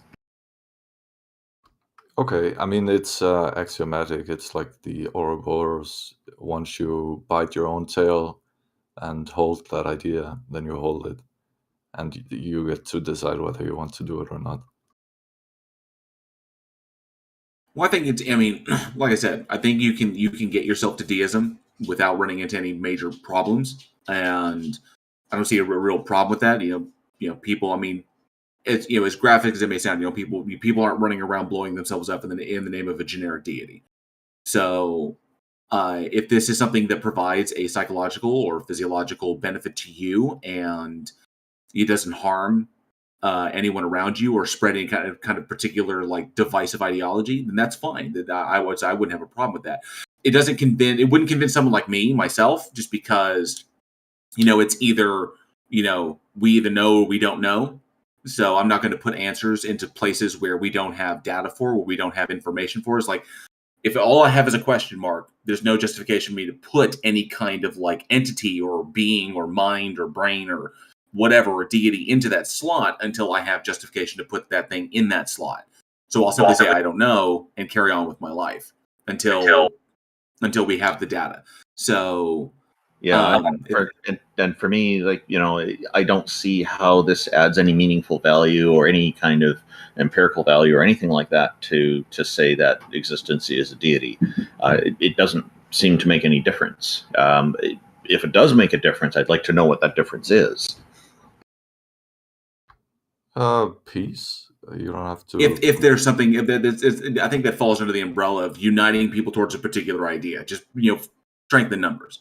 Is it just has that kind of evolutionary benefit of helping us all to survive by keeping us all focused on one particular thing. You know, it's like if our objective is like peace, living together in harmony, you know, one world species, that whole kind of thing, then I would say that. But it's like the primary issue that I have is like when you bring in a lot of that dogmatic, crazy ideology that comes along with it. It's kind of like all the baggage. That's why, you know, the generic deity is, you know, I say fine. That's good to go. It wouldn't convince me. I doubt it would convince anybody here on the panel, but I wouldn't see a particular problem with it. And one last issue that I would have with it is also, why would it be just one deity? Why not a group of deities together to make existence operate as it is? But I would say that if there were more deities, they would have to be contained within something, so that why is that? Superstructure. I don't know. Can there be something that isn't within, that doesn't exist within something? I don't know.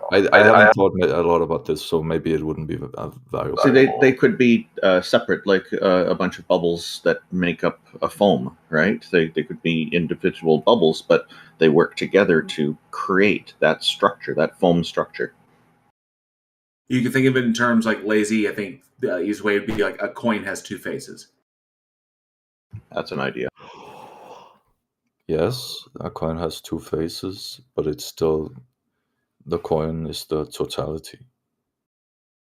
So the faces still are the attributes. Two separate things can join, as one as one deal, but still two different things on each side would be the best way that I can analogize it.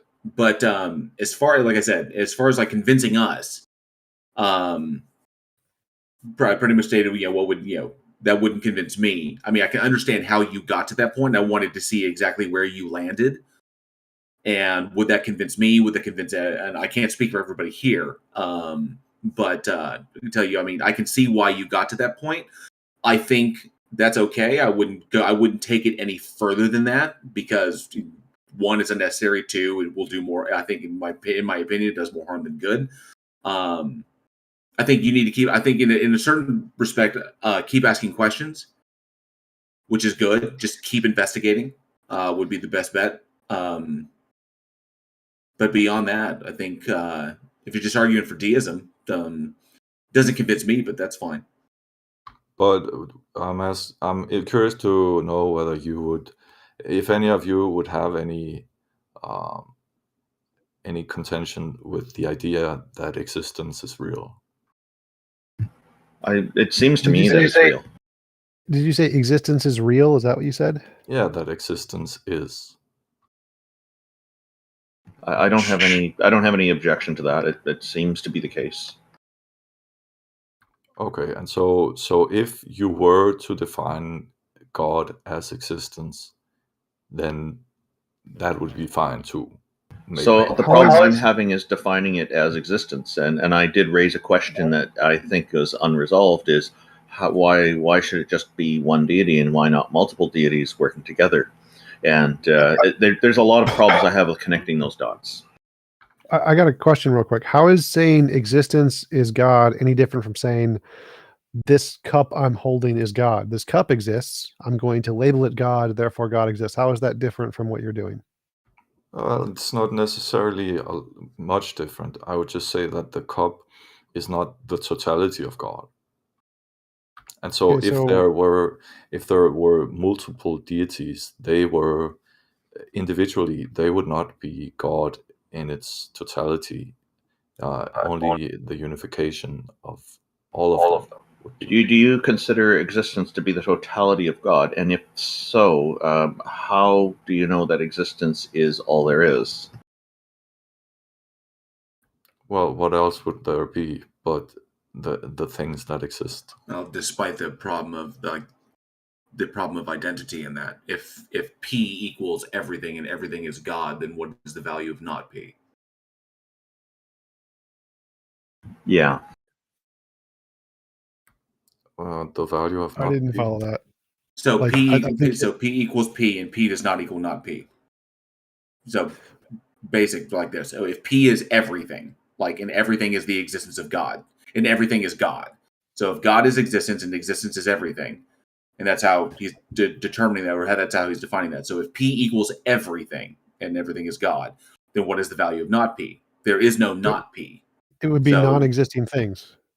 Unicorns, leprechauns, not P would just be non-existing things. Okay, sure. But I mean, then you can do do concepts exist though? They're mental states. I mean, but they exist as a mental state. So just the fact that I can conceive of a thing, even though it doesn't exist materially in reality, I can conceive that mental state. Technically, that falls within the parameter of everything that God created. So that God No, is. because that concept exists, but the actual existing unicorn independent of your minds does not exist. It would be in the set of non-existing things. It would be a not P thing. But I'm still like, what is this God that is existence? Like, I agree existence is real, and I agree you can make up a label for it. You can label it God, but unless you're saying this God has like intentions, desires, consciousness, then you're just saying reality is reality. Yeah, basically. It's very simple.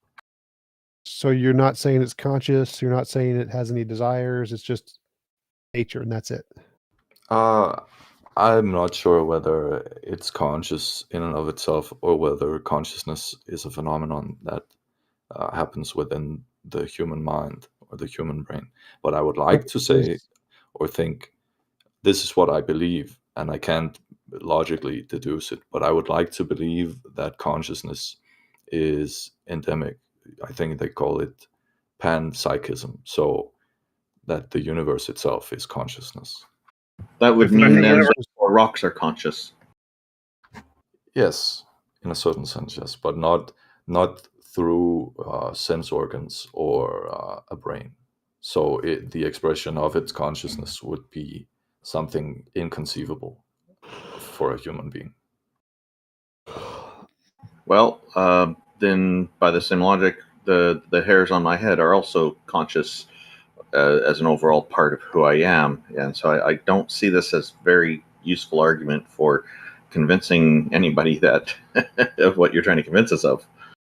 He didn't say an argument. He just said he liked to believe that. The only argument he presented was that he's just labeling reality as God, but that doesn't indicate that there's any consciousness there. He just said he likes to believe it's conscious. Oh yeah, that's an important distinction.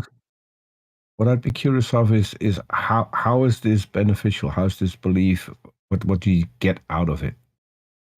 Well, by believing that consciousness is endemic to the universe, it closes the gap for me to believe that when I die, the consciousness which is contained within me might flow out of my organs and out of my organism. And that's that psychological utility. How you reconcile the fact that at one point you will not exist. But you still have to reconcile the other side of that. That before you existed, before you became consciously aware of either yourself or the universe or whatever. There was a point in time where you did not exist and you do not have conscious awareness of that. And then after the fact, after you die, we can presume that you will simply return to that state. There was a state in which the atoms that composed your body did not exist in that form. And then there will be a state in the future where your atoms no longer are forming you anymore, that they will return to essentially the universe, and right? So, but you didn't have any consciousness before that. It stands to reason that you will have no consciousness after that. So, I'm not necessarily sure that is true. It might just be that obviously I didn't have the organs to record memories of consciousness before my birth, and I won't have them after I die. So how are you then conscious if what you just defined is that you weren't conscious before you were born, but your consciousness lives on, except it's not conscious? Well, I'm not sure the consciousness That's is where I mine. disconnect. Say again? I'm not sure the consciousness is mine, per se. No. But you said you like to believe when you die, your consciousness keeps existing and flows into the consciousness of the universe, but it won't be conscious. That's where I disconnect. Maybe I'm not getting this. And supposedly, if you're proposing after you die, your consciousness goes somewhere. But like I said, you currently have no conscious recollection of anything 1,000 years before you were born, or 10,000 years, or 100,000, or millions of years before you were born, or even 10 months before you were born. So there's no consciousness that is there that you're aware of. So you can't determine that your consciousness existed before it came into your body, because you didn't bring anything from that experience before then. So we can simply say that there was no memory, there was no experience that you brought with you. So you can't say that that thing exists because there's nothing to support the existence of that, or that state. So given that after death, your body will decompose, it will decay, will eventually, the elements that create you, the elements that you are formed of, will eventually return to the earth, or essentially return to the universe. Whether you're cremated, they're blown into space, or you're buried in the ground and they return to nature.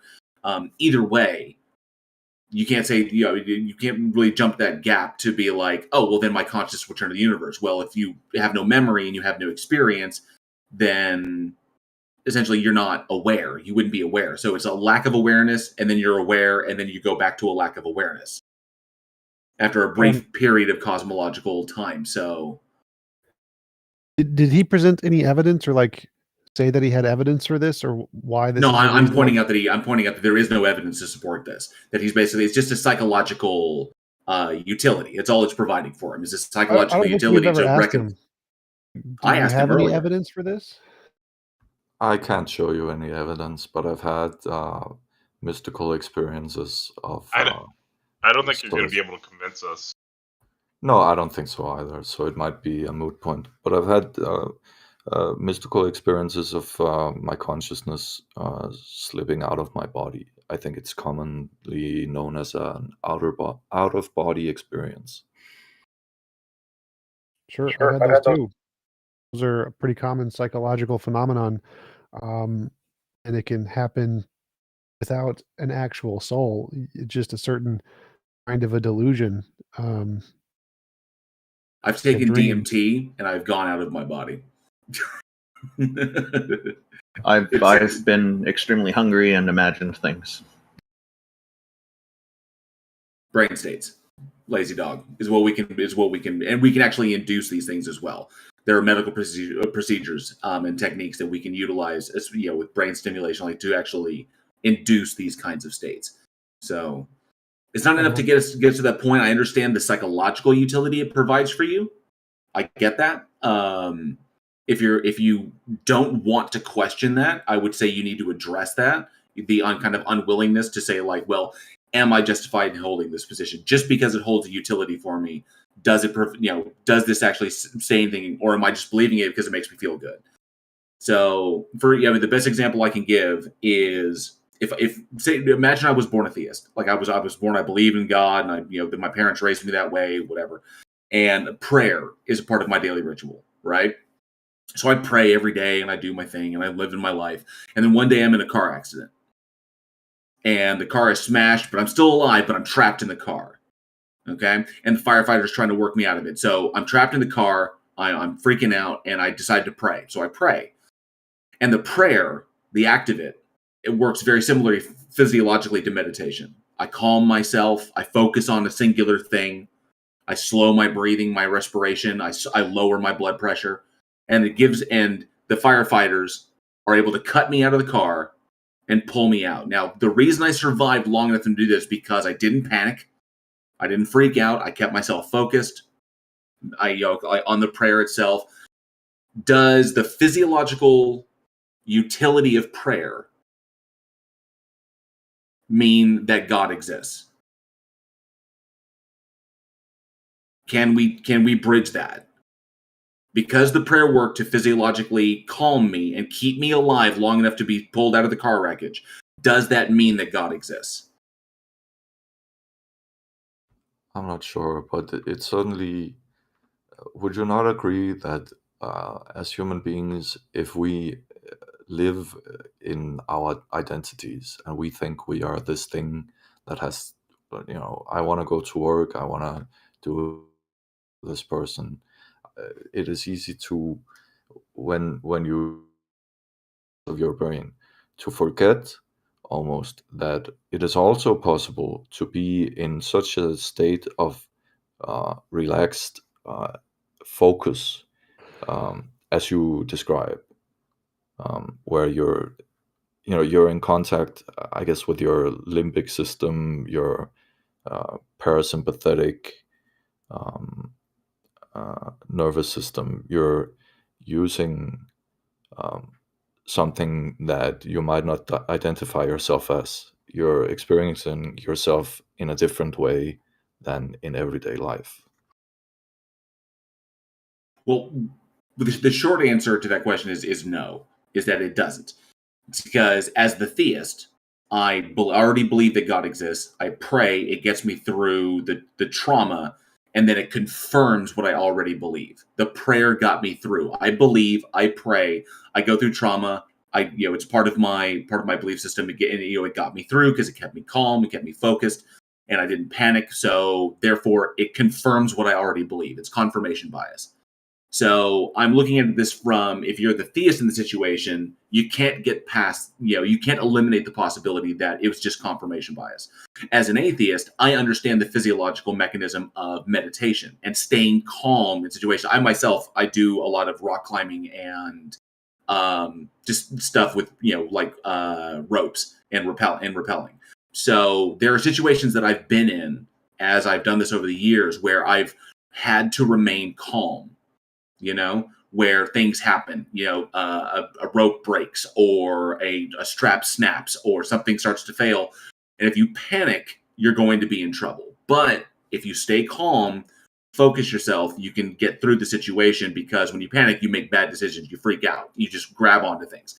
So I understand the physiological utility of it. It doesn't mean, and that's why I can meditate and I can focus on things, but just the existence of the physiological utility doesn't mean that the thing actually exists. So it's just confirmation bias in that. So until you can reconcile that, I think you need to address that.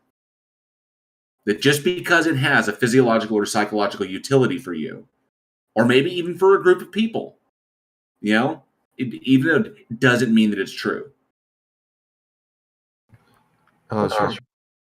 Okay, well, I think probably we should move on to the next person. I've got some suggestions, unless, Lazy Dog, if there's one last thing you wanted to interject before we moved on. No, nothing springs to mind. Thank you for your time. Have a nice day. Thank you, bud.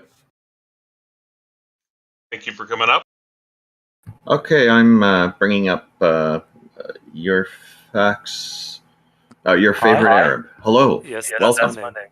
How's everyone doing? Great. Thank you for joining us. Is there a Yes, god or a thanks for goddess you'd like to calling me. convince us of? Well, I mean, before I just want to ask you guys a question. Do you want to be convinced? We're If open it's to true, it. yes. You Yeah, want we're to be open to it. It's why we're here.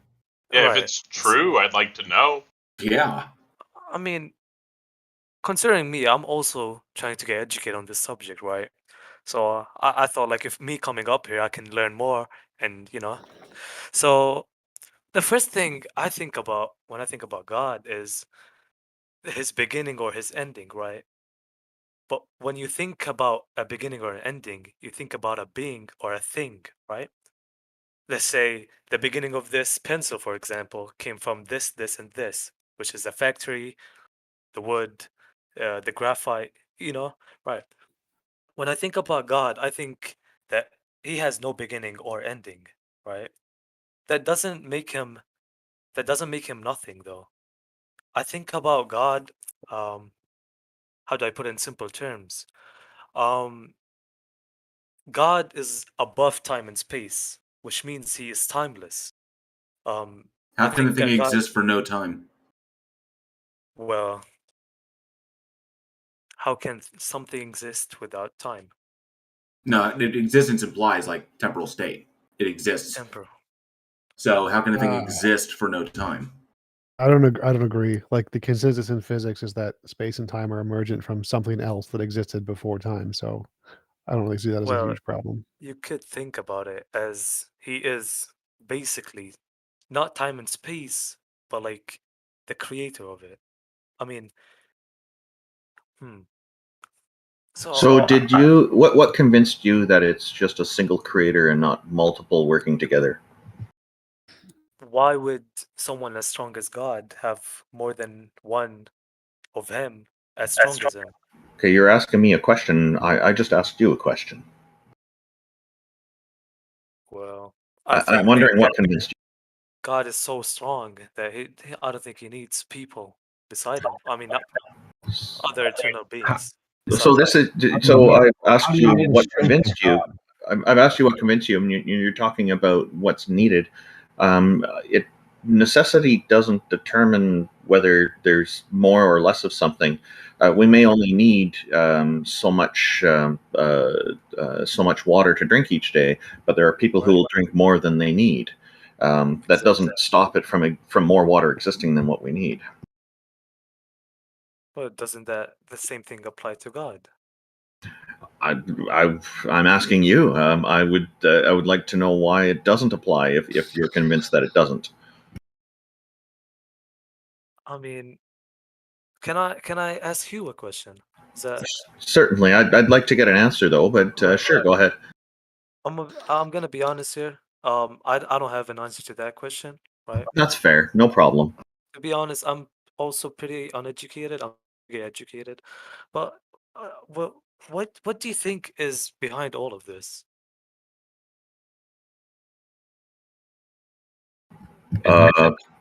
Behind it, to me, reality is just reality. I don't think of anything behind it. I know there's some people who think we're all brains in vats, and that there is something somewhat like the Matrix that's behind everything. I'm not seeing any indication of that. I don't consider that to be the case. If there is a behind, we are what's behind everything in reality. I suppose reality is the backdrop. It is the whole cosmos is the backdrop. And what do you think reality is? From what I can determine, it's what I'm experiencing. This interaction with you and the other people here on the stage, my daily life. I wake up, I breathe, I eat, I do things with my family. These kinds of things are all part of reality. I look in the sky and I see stars at nighttime. Just everything, basically. The number 42, as Douglas Adams called it. I think he's asking what's it made of? What is the most foundational part? I would say it's a quantum field. It's a quant. And how do you explain that in simple terms? I think quantum fields are necessary, uncreated things that make up everything else in reality. I agree with that. Do you think that we came from evolution? I mean, that could be also like a counter argument, because like I think God We created don't have us. to think that. We've got multiple lines of evidence to confirm that is the case. That is no longer a question. How far All back right. do you want to That's go, understandable. though? Sorry. How far back do you want to go? Because evolution is how we are here now, but where we came from, we could go as far back as abiogenesis, for example. Like how far do you want to take it back? That's a bit off topic. I'm sorry I started this, but No, it's okay. I just think it's hard. I'm pretty sure it's hard to explain, because like you have to believe in something to believe in God. I don't know how to explain it. Let me try. So I believed in God because I believed in His miracles, right? I mean, how can you explain a book, which is the holy book of Quran? How can you explain a book that has not changed over thousands of years? I want to Unlike talk just briefly about. I just want to address something. I just want to address something How's the briefly. show about the Quran? Can I ask you a few questions about the Quran? Peter, Yeah, just yeah. let me I'm just. trying to answer them. I'm just trying to ask him something first. He's saying how about. Go ahead, Peter. I forgot what I was trying to say. Go ahead. That's okay. My apologies. So That's okay. you said how about a book like the Quran? So let's Yeah. take the Quran. Okay.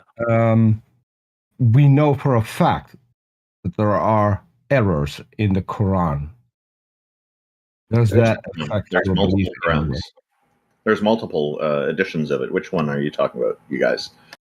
I'm talking about the only edition, which is the Holy Book of the Quran. Yeah, I haven't heard about any other editions. There's more than 33 that have been shown are on a chapters. YouTube channel that written in Arabic. 33 different ones that have different Those are passages. 33 chapters. No, different books, and they claim to all be the Quran, but they have differences between them. So they are different publications with different perspectives. Well, I think where I'm going is something that is in every single one of them. So Here we can assume that. Let's go ahead and assume that. Well, you can also think about it like it's basically you can think about it as in a different dialect in the language of Arabic, but it's just done in a different dialect. that is how But it's how the same I was definition. told that it's that we have different Qurans. It's just The same meaning. small differences in how it's written. Right. But so for instance, the Quran tells us that that stars are lamps and can be hurled at Earth and even at specific people. Right. We know that it's completely ridiculous to think that a celestial body that 9 out of 10 times is bigger than our own sun can be hurled at a single person on Earth. We know that, for instance, is wrong. That's where gods come in. That's where God comes in. It doesn't matter who comes in. Right. If you hurl a planet, a star bigger than our own sun at a specific person on Earth, it would no longer affect that specific person. It would affect the entire Earth. It would annihilate the entire Earth. So the concept that is proposed in the Quran is completely wrong because it's impossible. It is physically impossible to hurl a star at a specific person without affecting the rest of the planet. Well, did you tell me the definition of the verse, or did you just read it out directly? I don't have the verse. I'm not that well versed in the Quran, but the Quran does state that stars are lamps which can be hurled at demons and at specific people, and Allah will make that happen. Yep, Allah is God, and I think to counter argue that the Quran has a lot of metaphors, right? So what God implies here is that the same force as a star that's as big as the sun or even bigger, the same force as that could basically be hurled at a single human or a single demon. No, it couldn't. Hey, Faith, just real quick. When the Quran was written, did human beings understand what stars actually were? Yes. That was 1,400 that they years were ago. that they were hundreds of millions of light years away, or sorry, that they were millions of light years away, some hundreds No, of I millions don't of light think years that. away, I and don't that think we were that the light that's advanced. the light that's reaching us is actually coming from stars that are long dead. No, I don't think we were Did they that know? Did advanced they into know that some technology. of the stars? Did they know that some of the stars are bigger than our entire solar system? I think in the Quran it explained somehow, because in I the can 33 tell you straight chapters. up, Arab, it doesn't. When the Quran was written, and I'm not making any claim as to who wrote it or why they wrote it or what That's a inspired different it, but I can tell you, they did not. The understanding of that we have of stars today was It's not different. possessed by humans then.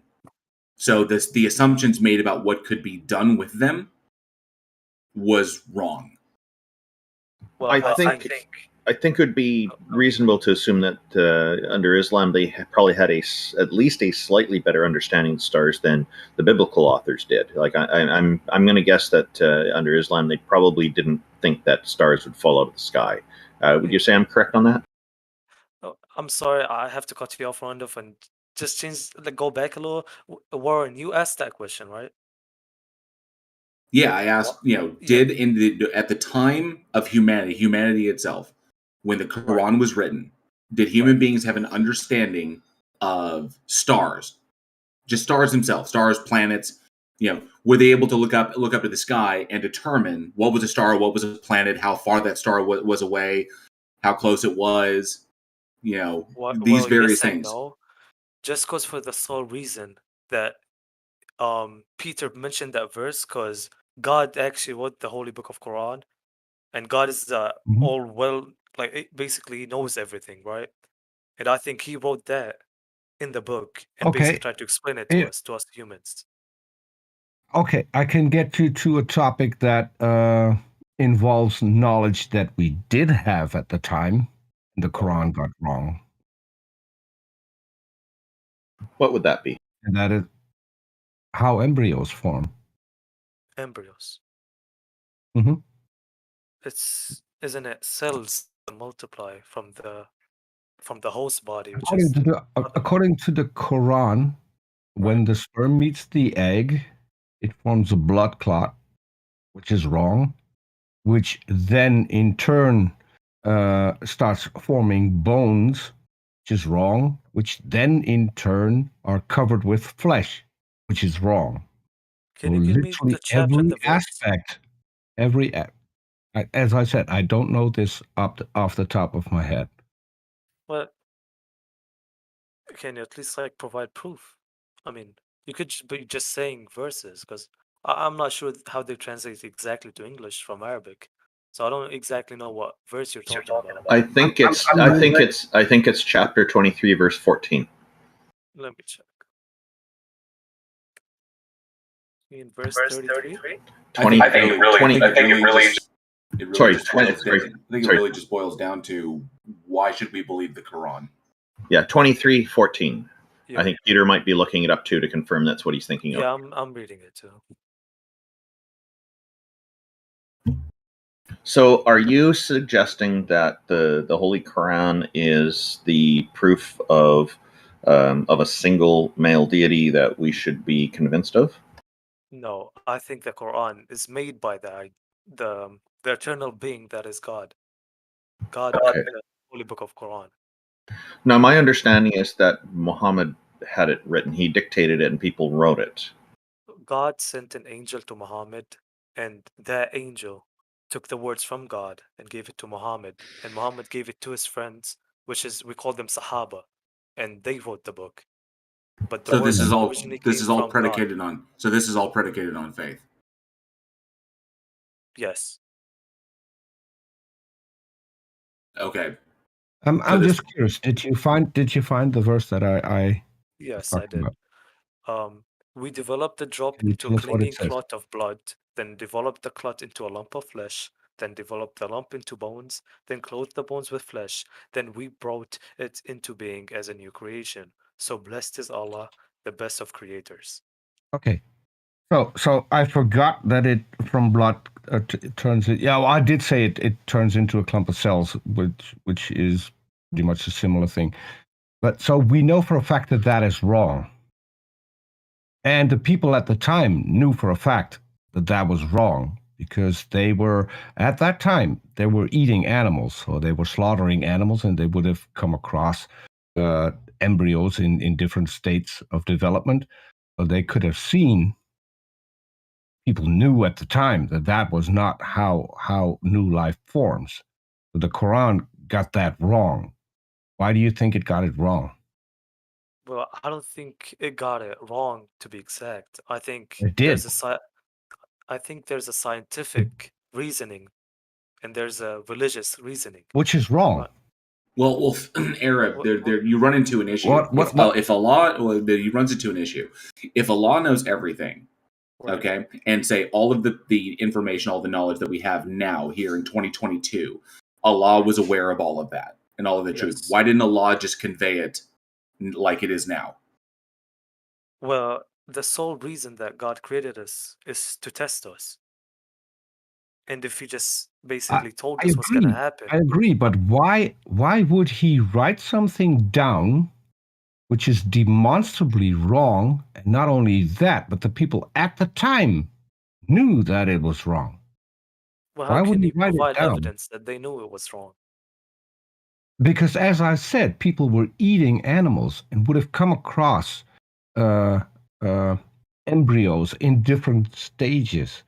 What At makes you that think that they time, knew it was an people embryo? knew. Well, also knew. the Greeks demonstrably had a better understanding of anatomy and development than Islam did.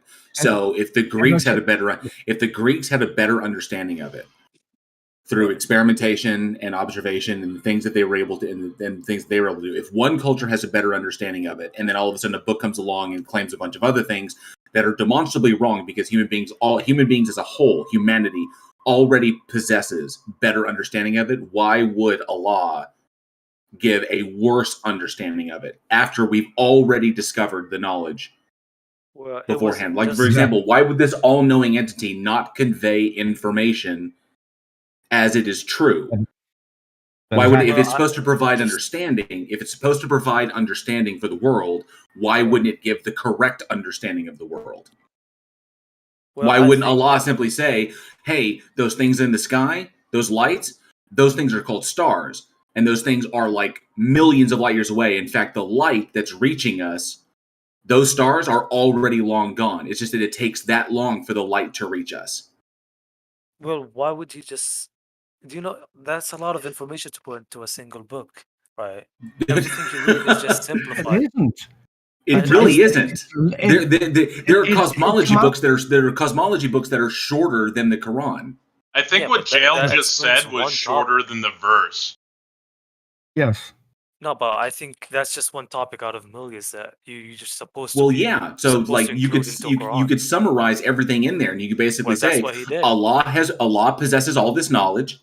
And Allah can convey it because Allah has the power to do so and the knowledge to do so, could convey this information in the most easily understood way possible, because essentially, by your definition, Allah would be like the greatest science communicator.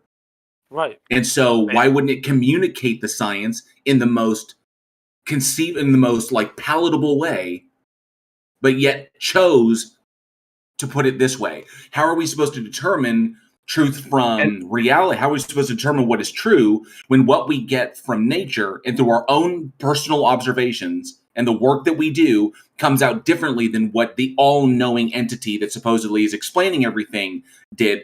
Now we have two conflicting points. We have something that supposedly came from a god that doesn't describe anything really at all, and then we have everything here that says, okay, yeah, this is how we know it not to be true.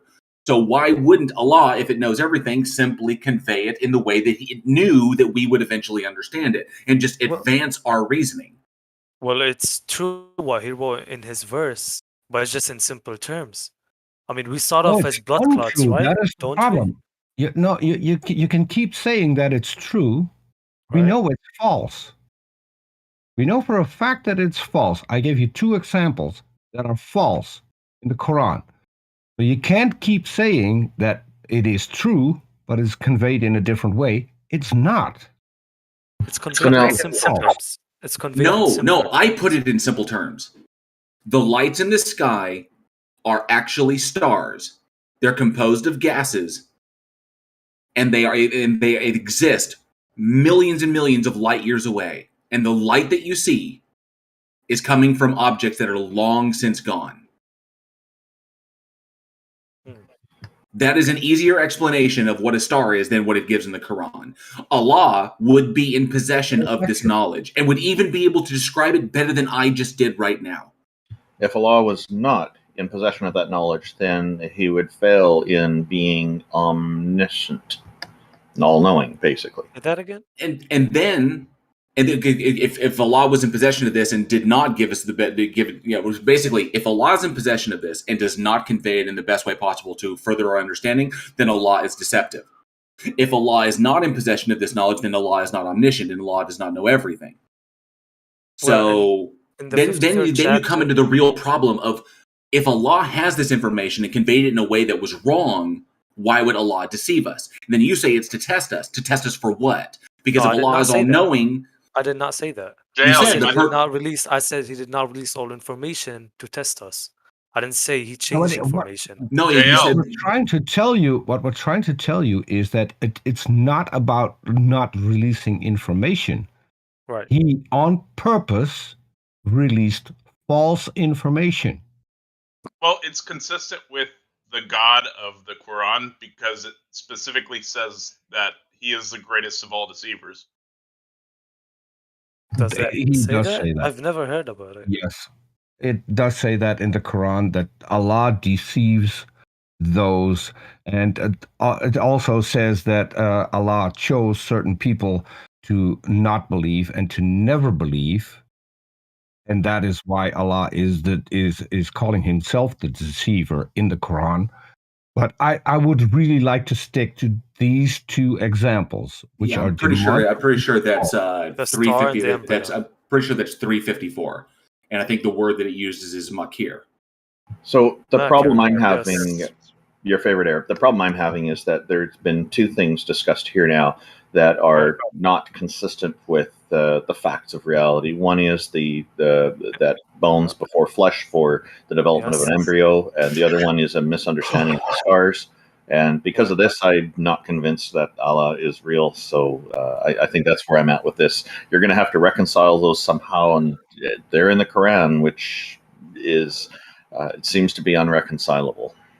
Right. But this also goes back, Arab, to that initial question I asked you, that all of this that you're presenting is predicated on faith. Right. Why would we use faith as any kind of a tool? Why would we use faith to get to the truth? Why would we use faith to get to the truth? Mm-hmm. Okay, to make it a little bit more concise. Okay, so yeah, because there's problems with that. Faith can be manipulated.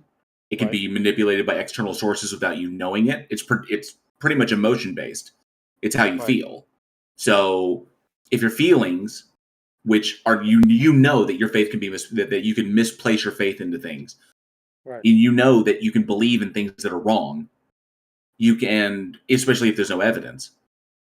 I'm looking at all you flat earthers out there. Given faith and how unreliable it is, why would we ever use it? I don't have an answer. I can come up with a clear example. So, for instance, the Christians take the Bible on faith. The Muslims take the Quran on faith. Those two books are conflicting on several issues. So one of them is wrong. You take it on faith. How can you determine whether or not you got it right? I think that comes down to the miracles God created. Which What did you say? Which would be a claim that the Christians use as well. Because there are miracles in the Bible. He said the miracles that God created. But there are different miracles in the Bible than there are in the Quran. The Quran also says that the Bible is corrupted. The Bible is not true. Yes, it does say that. The Bible is recognized as the word of God, but it was corrupted by men. So Right. some of the miracles in the Bible are not miracles at all. So, for instance, Jesus never rose from the dead. What are the miracles in the Quran? For one In instance, Quran, Jesus is still alive. I can remember one miracle, which is like the most famous one, which is our Prophet Muhammad came to a city, right? Or you could call it a village, and he tried to spread Islam, right? The villagers asked him, they were like, if you want to prove us that there's a God out there, we want you to show us a camel with 6 feet and that could basically that is also pregnant, 6 feet, and that could also feed this entire village with milk. And and he pointed to a bush, and a camel that was pregnant with 6 feet and could feed an entire village came out of that bush. I don't think that's coincidence. I think God, I think God I don't think it created that happened. animal.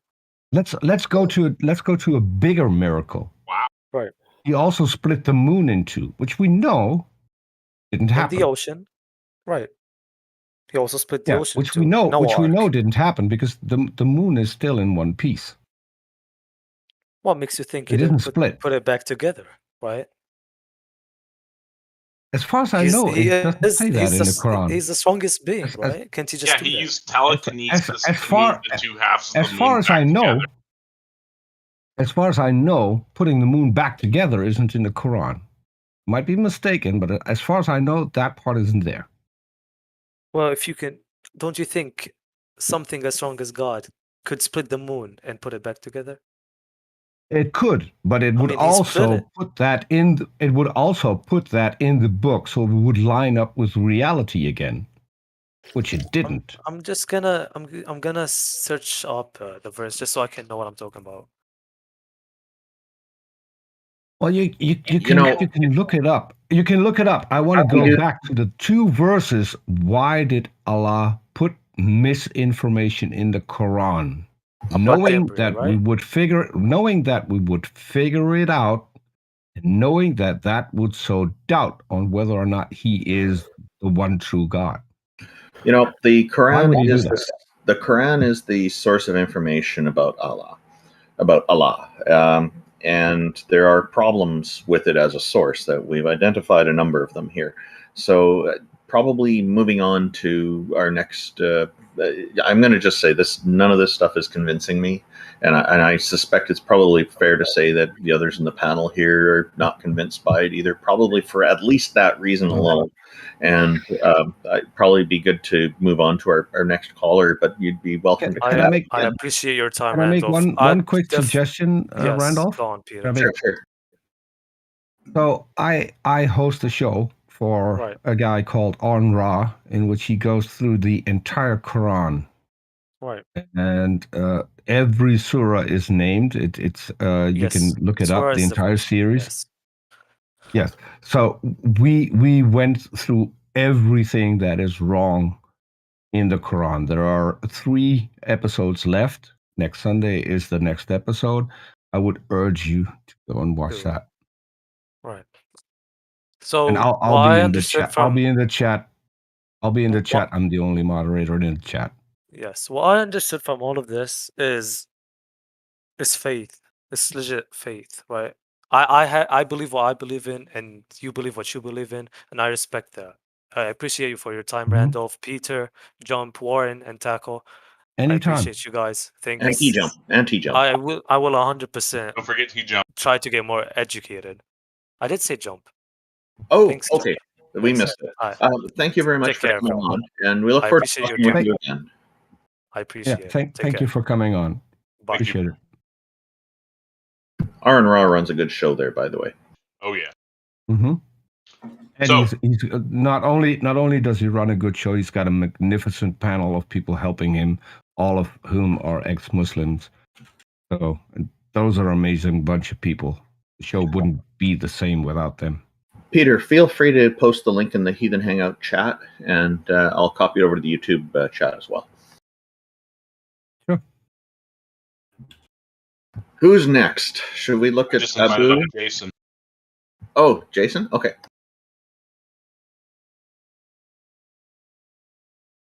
Oh, Jason? Canadian Catholic has been in there for like an hour waiting with his hand up. Hello, Oh, Jason. yeah, I PM'd him. He's going to be after Jason. If somebody wants to go on before me, he's been waiting longer, I can just sit here and wait patiently. That's fine. Okay, let's move on to Canadian Catholic, and we'll bring Jason back a little bit later. Thank you, Jason. Oh, we'll hear from you in a minute. Canadian, I just pulled you up. I put the link to the playlist in the Heathen Hangout. Thank you for the super chat, Shigrin. Okay. Appreciate it. So let's bring on Abu. He's been waiting since the very beginning. Has he? Okay.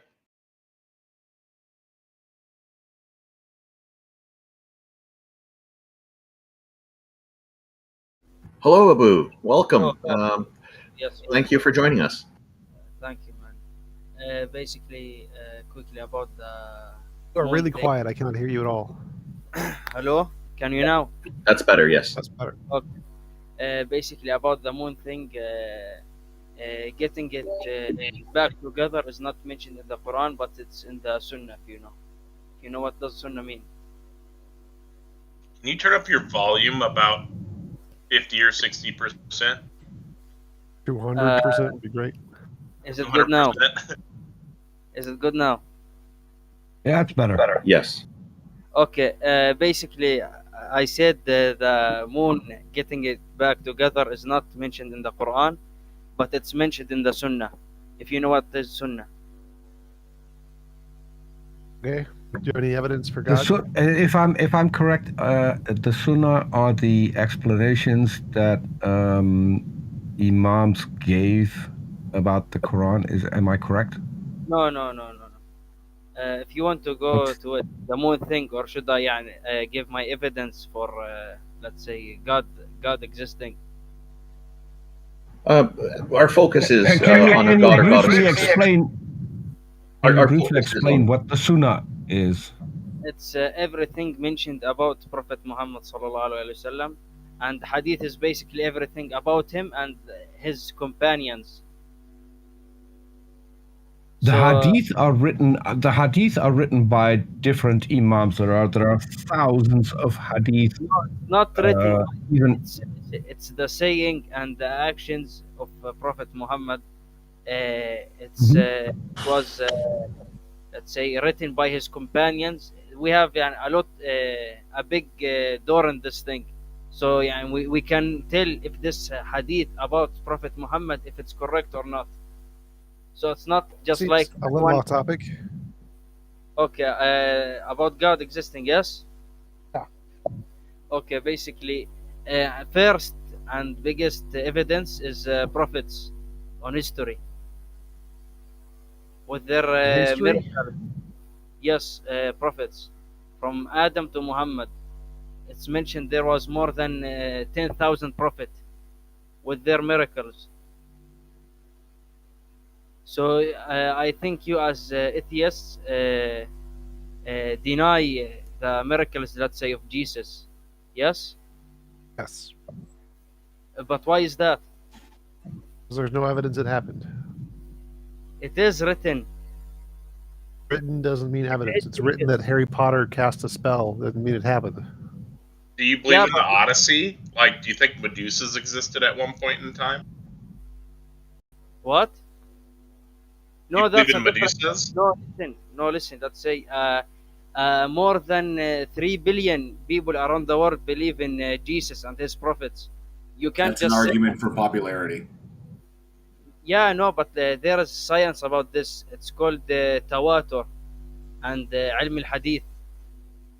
Science? I don't know of any science that indicates miracles. No, it's just they. Yeah, sorry for my bad English, but it's they can tawatur. Let's say how do you know about wars, old wars? How do you know if let's say World War II? How do you know if it's happened? Testimony, people wrote about them in history. And documentation. Yeah, same thing. Documentation. The difference is that testimony about things we have evidence for, like if somebody in history said I saw a dog, that's reasonable to believe. But if someone in history said, "I saw a unicorn," or like I forgot who brought up the Iliad and the Odyssey and the mermaid example. If someone said they saw a unicorn, that's not reasonable to believe. So historical accounts are only evidence for things that already have an empirical basis: dogs, horses, people.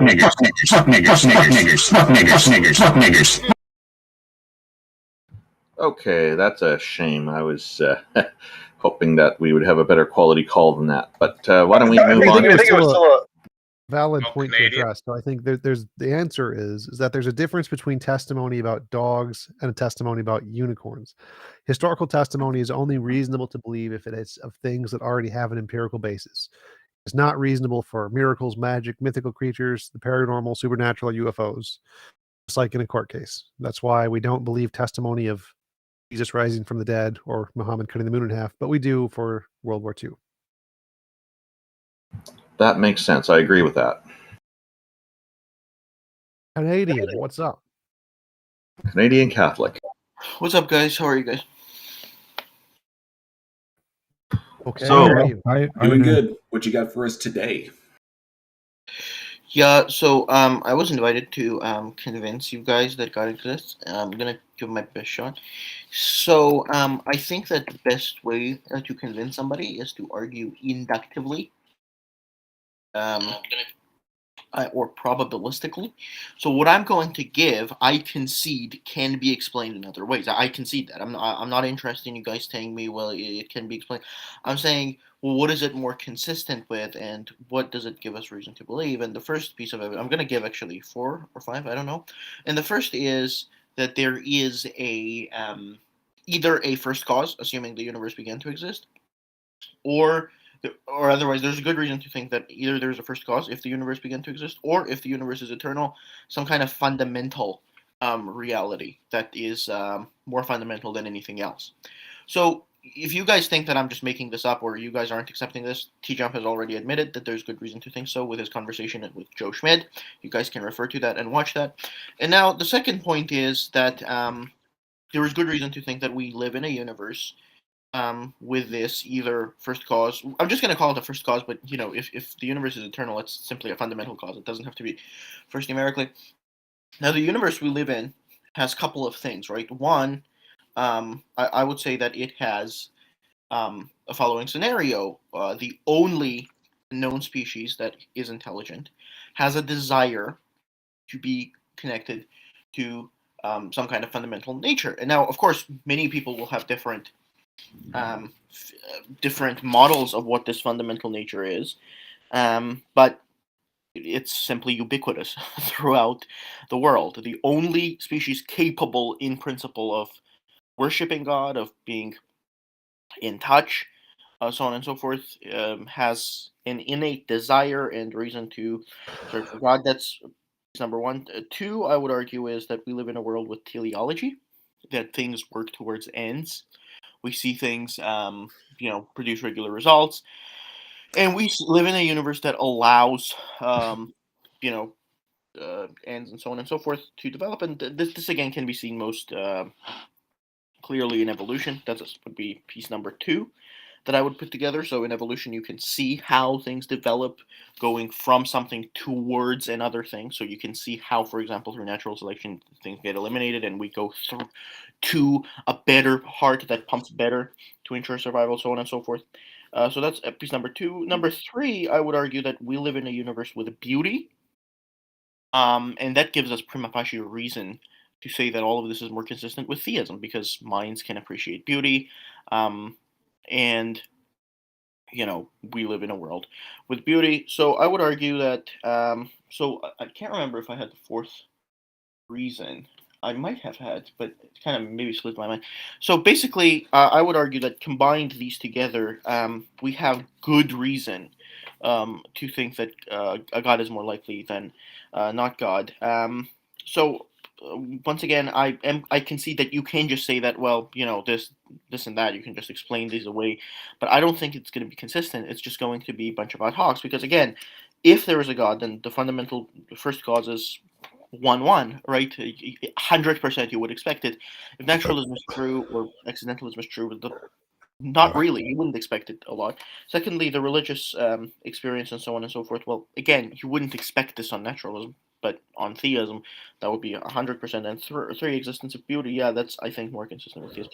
So if I remember if I had another point, I don't know, but these three I think are strong enough to convince people to think. So go ahead. All right, mind if I go first? So, all right. So it seems like of all the things you presented, God would be the more ad hoc. I don't understand why you think God is a better explanation here. The first example you gave is the fact that people have an innate desire for connection with something greater or whatever. That's clearly seems to be like something really obviously caused by the anthropocentric fallacy or hyperactive agency detection system. We also see ghosts and monsters under the bed and pray to things and think that gods and minds cause lightning and tornadoes. And it seems that that is the exact same phenomenon. So it would seem like a more plausible explanation is that that's just a result of evolution, not actually that there is in fact a god there. So I'm not just saying it's an alternative thing, because just the fact that there could be alternatives, you're absolutely right, is not counter argument. But it seems like this is a far better explanation. It's just type 1 fallacy because we know that's a huge product of evolution. The development thing seems to be more of a product of just physics. We see physical changes all the time and betterment through essentially just different combinations of physics. I don't see why that would in any way indicate a god. Beauty, I mean, can't be prima facie. Prima facie means something that's you accept is true until a defeater is provided, which isn't the case. Beauty is being a product of evolution would in fact be a defeater, so it would not be prima facie evidence of a god. It also seems better explained by evolution. And you said we wouldn't expect this on naturalism. Well, that's just post hoc. So one of these things that people use in theism is post hoc fallacy, where they say, well, if I posit a god to explain everything we see, well, then under my theory, we would expect to see everything. But like, for example, you do the same thing with any natural hypothesis. Like, we wouldn't expect to see this mountain here unless there's my god Blahumabloob, and Blahumabloob wanted to put this mountain here. Therefore, under the Blahumabloob hypothesis, this mountain is highly likely. Whereas under the naturalist hypothesis, this mountain is very unlikely. The probability that an Earth would form with exactly the features it would to produce exactly this mountain seems extremely low. Therefore, if I posit the Blahumabloob, well, the existence of this mountain seems very high, and you wouldn't expect it under the non-Blahumabloob hypothesis. It's just post hoc reasoning. It's not actually evidence of Blahumabloob, just using a hypothesis to explain the data you already see. So none of those things seem to be evidence of a god, and I think all of them collectively are better explained by naturalism, and I don't understand why you think that they would indicate a god more so than the natural explanations I just gave. Yeah, so really quickly, I don't think that any of those were refutation. I'm sorry. So the first one was to argue. Anthropocentric fallacy, type 1 fallacy? No. So the first one was to talk about the religious experience, and the example that was given was that this developed through evolution. That's a bad response, most importantly because it doesn't have anything to do with what I said. The fact that, for example, if God exists, and we have good reason to think that God could use evolution to develop this feeling in humans, that nothing in that refutes what I said. We still, Tom concedes that we still live in a world where religiosity would develop, and the only species that we know of is capable of thinking intellectually or conceptualizing intellectual properties. So simply appealing to how it happened doesn't explain away. We still live in a world where the only species capable of religiosity is ubiquitously religious, and how this came about is irrelevant because I mean, if there is God, then there is good reason to think that he might use evolution to develop this. Just to clarify, I wasn't done though. So the second I understand that. I just wanted to ask you a question real quick. So my question is why is the hypothesis God did this better than the hypothesis this is just a result of evolution, naturalism? That was my point. So was that those it aren't seems So the problem is those aren't conflicting statements, right? Right. These aren't two hypotheses. That could very well be one hypothesis, because if there is a God, as I said, and if we live in a world with teleology, which I do think that evolution proves that we do, then there is good reason to think, even though I don't think so, but there is good reason to think that God could use evolution to develop this feeling in us, right? Hey, let me clarify. The two hypotheses is one, God exists and used evolution, and the other one is God does not exist and evolution happened. And to me, the second one seems to be a more plausible explanation. Well, you haven't given a reason for that. You've simply said that we can explain it through evolution, which again you could disagree with, but that would be irrelevant. That would just be a genetic fallacy if it's an argument. So the problem is the first one hasn't been addressed. The second one actually has been addressed even worse, because I haven't heard Tom address my teleology argument. We live in a world that allows progression towards a goal. We live in a world where, for example, an underdeveloped heart through evolutionary process can be strengthened through natural processes. And now saying that it happened is irrelevant. Why do we live in a world, for example, where that's possible? Of course, Tom can appeal to say that it's necessary that we would live in such a world, but this simply doesn't seem to be a better explanation. Well, at aside all. from evolutionary bottlenecking, You don't understand. do Appealing you know what evolutionary bottlenecking is? It's bottlenecking through evolutionary means. I'm joking. Wait, no. Explain to me what evolutionary bottlenecking is, dude. It's irrelevant. It's not irrelevant because that's a way that evolution destroys species. Quick interruption. Taco, can you check DM? That's like evolutionary bottlenecking is because of evolutionary pressures. Evolution doesn't. Okay, so first and foremost, evolution doesn't self-correct. Okay, evolution is constantly altering things due to evolutionary pressures, which are external to those things. The fact that you It's not irrelevant. You can't use that evolution is constantly going towards a particular thing when there's evidence that evolution actually is as destructive as it can be improving. But fine, but destructiveness is again a goal towards which it tends. So even on your view, there is goal directedness. Which goal? It's irrelevant. The fact is that we live in a world where non-mental things are goal directed. And goal directedness is consistent with intentionality. That's my point. Appealing to telling me about how did you determine that evolution is goal oriented? You assumed that it was goal oriented by saying. No, I didn't. I don't assume that it's goal oriented. Evolution is a natural process. I don't assume that it has any goal in mind. You just said that it bottlenecks. It tends to. It does on occasion. Occasionally, it bottlenecks. That doesn't mean that the goal was to destroy the species. This is simply a thing that happens. You just spoke it that way. Now you're changing your. Let me clarify here. So, one sec. So, it seems like you're making a semantic argument here that he's using words that have goal orientedness imbued in the words, but it's not inherent in his argument. His argument is that there are physical processes like gravity. Things go towards things that have big gravity, but that's not something that's goal oriented. And so destruction in the case of something hitting a black hole wouldn't be goal oriented. So his question is why think evolution is any different from gravity, and it just is a physical process. Yeah, so the point wasn't semantic. I'm saying that you can't talk about evolution in any other way other than goal orientedness. And you can I just stated it. Evolution is a natural process. That's it. It doesn't have a goal in mind. It's simply by the way that organisms develop over time due to the way genetics works. And it is not really controlled, but the way genetics works is it's affected by what we call evolutionary. It's affected by what we call evolutionary pressures. I can't point you out, right? There you go. You said the way genetics works, right? The way genetics work hides a lot under it. So what is the way genetics works, right? There's a way genetics works and there's a way genetic doesn't work. And we can identify the way it properly works and the way it improperly works. How is this not goal directedness? That's the point. You can because there's no end goal in sight. Can you give an example of how it works improperly? So, for example, we can identify genetic mutations, and we can say, for example, that somebody born with an enlarged heart has a heart problem, and it's really irrelevant if it increases mortality. How is that? That is. Let me finish. That is how genetics works. How is that improperly? Can I finish? So we can. So the point is, can I finish? So we can identify what is it in genetics that is improper product and a proper product. The fact is, no, you can't. There is no such thing as a proper and improper product. You're assuming that survival is a goal, is like a specific goal that things are trying to attain, and then they're not.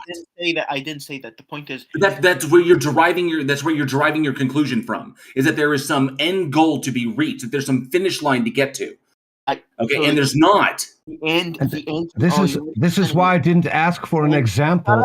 I asked you to define. I asked you. Hold on. I asked you to define how genetics can work improperly. Don't give an example. Explain how it's improper. No, he did. His example was an answer to the question, but so our response. His example was an example of mutation that isn't beneficial. No, I was Peter, his example is perfectly fine. specifically asking about Peter, stop. Peter, being stop. improper. Peter, stop. Holy shit. His example was perfectly fine.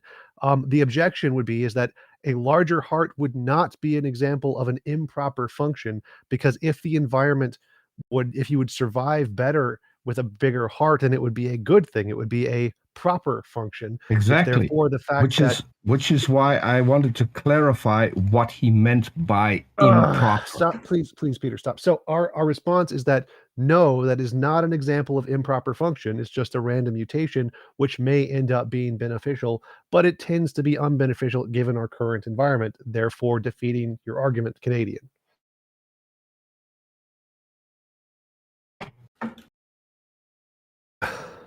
So I don't think that. So the point is that every time somebody responds, they're going to use a word that is going to simply confirm me, and then they're not going to listen. Like, look at what Tom just said. It tends to be beneficial. We live in a world where things are. So we live in a world where beneficial things tend to survive and non-beneficial don't. How is this not teleology? And Dale Ward misunderstands me. By saying an end goal, it doesn't mean that there's a finish line. All it means is that it's directed towards something. It could never end. Evolution could go on and on and on, and we could still identify. The point is, Peter, please. Which is why I asked you to define what you meant by improper. Okay, we can't do it if Peter keeps interrupting everyone. Okay. Now, I just wanted to clarify. Wanted to help you clarify. I'm sorry, I don't want to clarify it with you. Is that okay? I don't want to clarify it with you. Is that okay? Thank you. Now, how is that? How is me asking with you? I don't want to clarify it with you. I don't want to clarify it with you. I'll clarify it with others. Okay, thanks. Now, the point is, right, that we all. Reason why? Can you clarify for me? I already let him finish. Just let him finish. Yeah. So I'm just curious if I did something wrong. Yeah, let him finish. Then ask the question. Holy shit! Just let him finish. If you can tell me what I did wrong, then that's fine. Let him finish, and he'll answer the question. Let him finish. Holy shit! Let him finish. Okay. So now the point is that Tom himself used language that is teleological, right? And he described a tendency in nature. Right. So why do we live? So the question can just be rephrased: why do we live in a world where there's tendencies in nature? Right. And simply saying it's evolution isn't going to help, because evolution itself is an example of tendency in nature. Why is there tendency in nature? That's the question. And saying, oh, there is tendency in nature because of this thing that already has tendency of in nature inbuilt into it isn't going to help, right? We live in a world that has tendencies in nature. Right? You said that 6 times. So that's why I asked earlier, like, if we say gravity is a tendency, if a thing with large gravity pulls things in, that seems to be a tendency, but we do not think that's goal-oriented, or I would not use that as goal-oriented. And I would say the processes of evolution are exactly analogous to gravity. They both tend towards something because they're determined by the physical processes, but neither are goal-oriented. And are you saying that they are both goal-oriented, or would you agree that neither are goal-oriented? No, I would argue that both have goal-orientedness inbuilt into it, right? So the reason they have goal-orientedness inbuilt into it is because we can decipher regularities in nature. So anything on Earth, so we can, for example, go to a doctor and find out what an improper heart is. We don't have to know that this heart is going to kill you, and we don't have to care. We can find an insignificant animal whose life doesn't matter, or we can find diseases that don't kill. Diseases that simply don't kill, and we can still say, just to clarify, this is not how the heart ought to function. Did you say both? Did you say both? Did you say both do have tendencies? So you're saying particles do have tendencies and are goal-oriented? Yes. So let me give a clear example. Okay, from the fact that particles behave properly, it follows that they ought to fall to the ground. So if Tom is on Earth and he lives in a normal world, then he ought to fall to the ground. And this is the language we can use about the eye. If the eye is healthy, it ought to see. If the heart is healthy, it ought to pump, right? So on and so forth. This language would be impossible if there was no tendency in nature, right? So are you saying the language is impossible, or you're saying that there is some innate oughtness independent of the language that exists in the black hole? So my point is the reason why you can't avoid this language is because the concept itself is necessarily teleological, and that's why all of the language is always going to be teleological, no matter how much you avoid it. So you're going to say, evolution tends to do this. There you go. That's teleological language, but it doesn't tend to. It just produces this regularly. That's teleological language, so on and so forth. You're going to continue using teleological language because it's inbuilt into the concept, and you can't make sense of it. You're going to have to say this is an improper way heart functions. This is the proper way. Well, why? Because it's inbuilt into it, right? Same thing. This is the way particles behave. This is the way they don't behave. Why? Because regularity is inbuilt into it. You can try to avoid it, but that's what you're going to get at every time. Right. So now the So, question two is, we live responses. in a world. So the point is, I don't think that this is being evaluated correctly. I'm saying we live in a world where there is a first or a fundamental cause, and this is the world in which we live in with that fundamental cause. So the point is this consistent with atheism? I'm going to argue not really, right? Yes, it is consistent with atheism, but there's two responses there. One is you're confusing the map and the territory. Our expressions, which may entail teleological language, don't imply that there is any ontological fact of the matter that entails it. It just means that's how our language developed. So trying to make a connection between our language and the actual some kind of ontological directedness is false. That's just confusing the map and the territory. Secondly, I would say that you just essentially committed the is-ought fallacy and just said because hearts pump they ought to, but because gravity pulls it ought to, because nature does stuff it That's not ought what to I do said. that stuff. It I seems like said obviously just from the- is-ought no. fallacy 101. I don't see any oughtness anywhere in any of those physical processes. They're just acting the way they act. There's no ought anywhere in gravity. There's no ought anywhere in any of the physical processes of evolution. It seems like you've just made a leap from just is to try and get to an ought to support I your have argument. not. There's no actual ought there. Well, so first of Smells all, like out of the gaps to me. So I disagree with one with is-ought gap, but that's irrelevant because you would agree that from the fact that the eye is healthy, it follows that it ought to see, right? No, like there's no oughtness there. That's just a So you think there colloquialism could we be use to describe the so state of affairs. so you think there could be a healthy eye that could not see? But could you say that again? You cut out. Do you think that there could be a healthy eye that cannot see? Yes, there are plenty. So, fine. Do you think there could be a healthy human eye that could not see? There's plenty of healthy eyes that don't see. Yes. That's just bullshit because the definition of a healthy eye is that it performs its function. No, because eyes No. don't see, your brain sees. So you can have completely healthy eyes, and you can have damage to your occipital lobe, and you can not be able to perceive image. This is irrelevant. I was using colloquialism. This is a completely irrelevant correction. So now you're using colloquialisms? This is just a waste of time. JL is correct. You can have a perfectly healthy eye which sends signals everywhere to the brain, and the brain does not see anything. Fine. Yes, that happens. Fine. Does it follow from the fact that the eye is healthy that it ought to send signals to the brain? No. So there can be a healthy eye that does not send any signals to the brain. No, it follows that if an eye is healthy, it does send signals. There's no ought there. It does. That's the point, right? I mean, when you go to the doctor and you say, my eye is healthy, and then they're going to ask, well, why doesn't it see? How is that different from the assumption that if it's healthy, it ought to see, it doesn't see, therefore it's not healthy? That's the inference. It's regularities. Like if you say there is a healthy That's black just right. hole, it's You admitted to teleology, so there is teleology in the world. I admit there's regularities like black Okay, holes, good. gravity. Is that okay? So if we have a world where there is first or fundamental cause, and then we have regularity, beauty, and what was the third one I said? I don't remember the third one. You said the desire to know God. Right, yeah. So Beauty. religiosity, ubiquitous religiosity. We have ubiquitous religiosity and experiences that's tied together, by the way. Then there is beauty, and what did I? Yeah, teleology, and fundamental. What more does a theist need if those are there? Right, I Well, mean, you need some way to say that Evidence all for of those God. things are more reasonable to believe under God, none of which you provided, because all of those things seem to be more reasonable to believe under just natural laws. but once again, Well, no, you haven't, Canadian Catholic. You just now asserted you you've asserted that it's the Canadian Catholic. So natural You've laws- asserted that it's the easiest explanation. Right. So natural laws aren't what we're debating, by the way, because natural laws can be used by God. The question is whether it's consistent in a closed system where God doesn't exist. Right? We're not talking about natural laws. We're talking about a closed system where God doesn't exist. So is the existence of a fundamental first cause that produces or is responsible or is whatever language you want to use in a world which has causal regularities, ubiquitous religiosity, and beauty consistent with atheism or theism? That's Yes. the question I'm asking. It's And anybody that says consistent. atheism, no, it's not consistent with atheism because nothing on atheism predicts this variable. Let me answer the question. Don't just It's just begging the say question. No.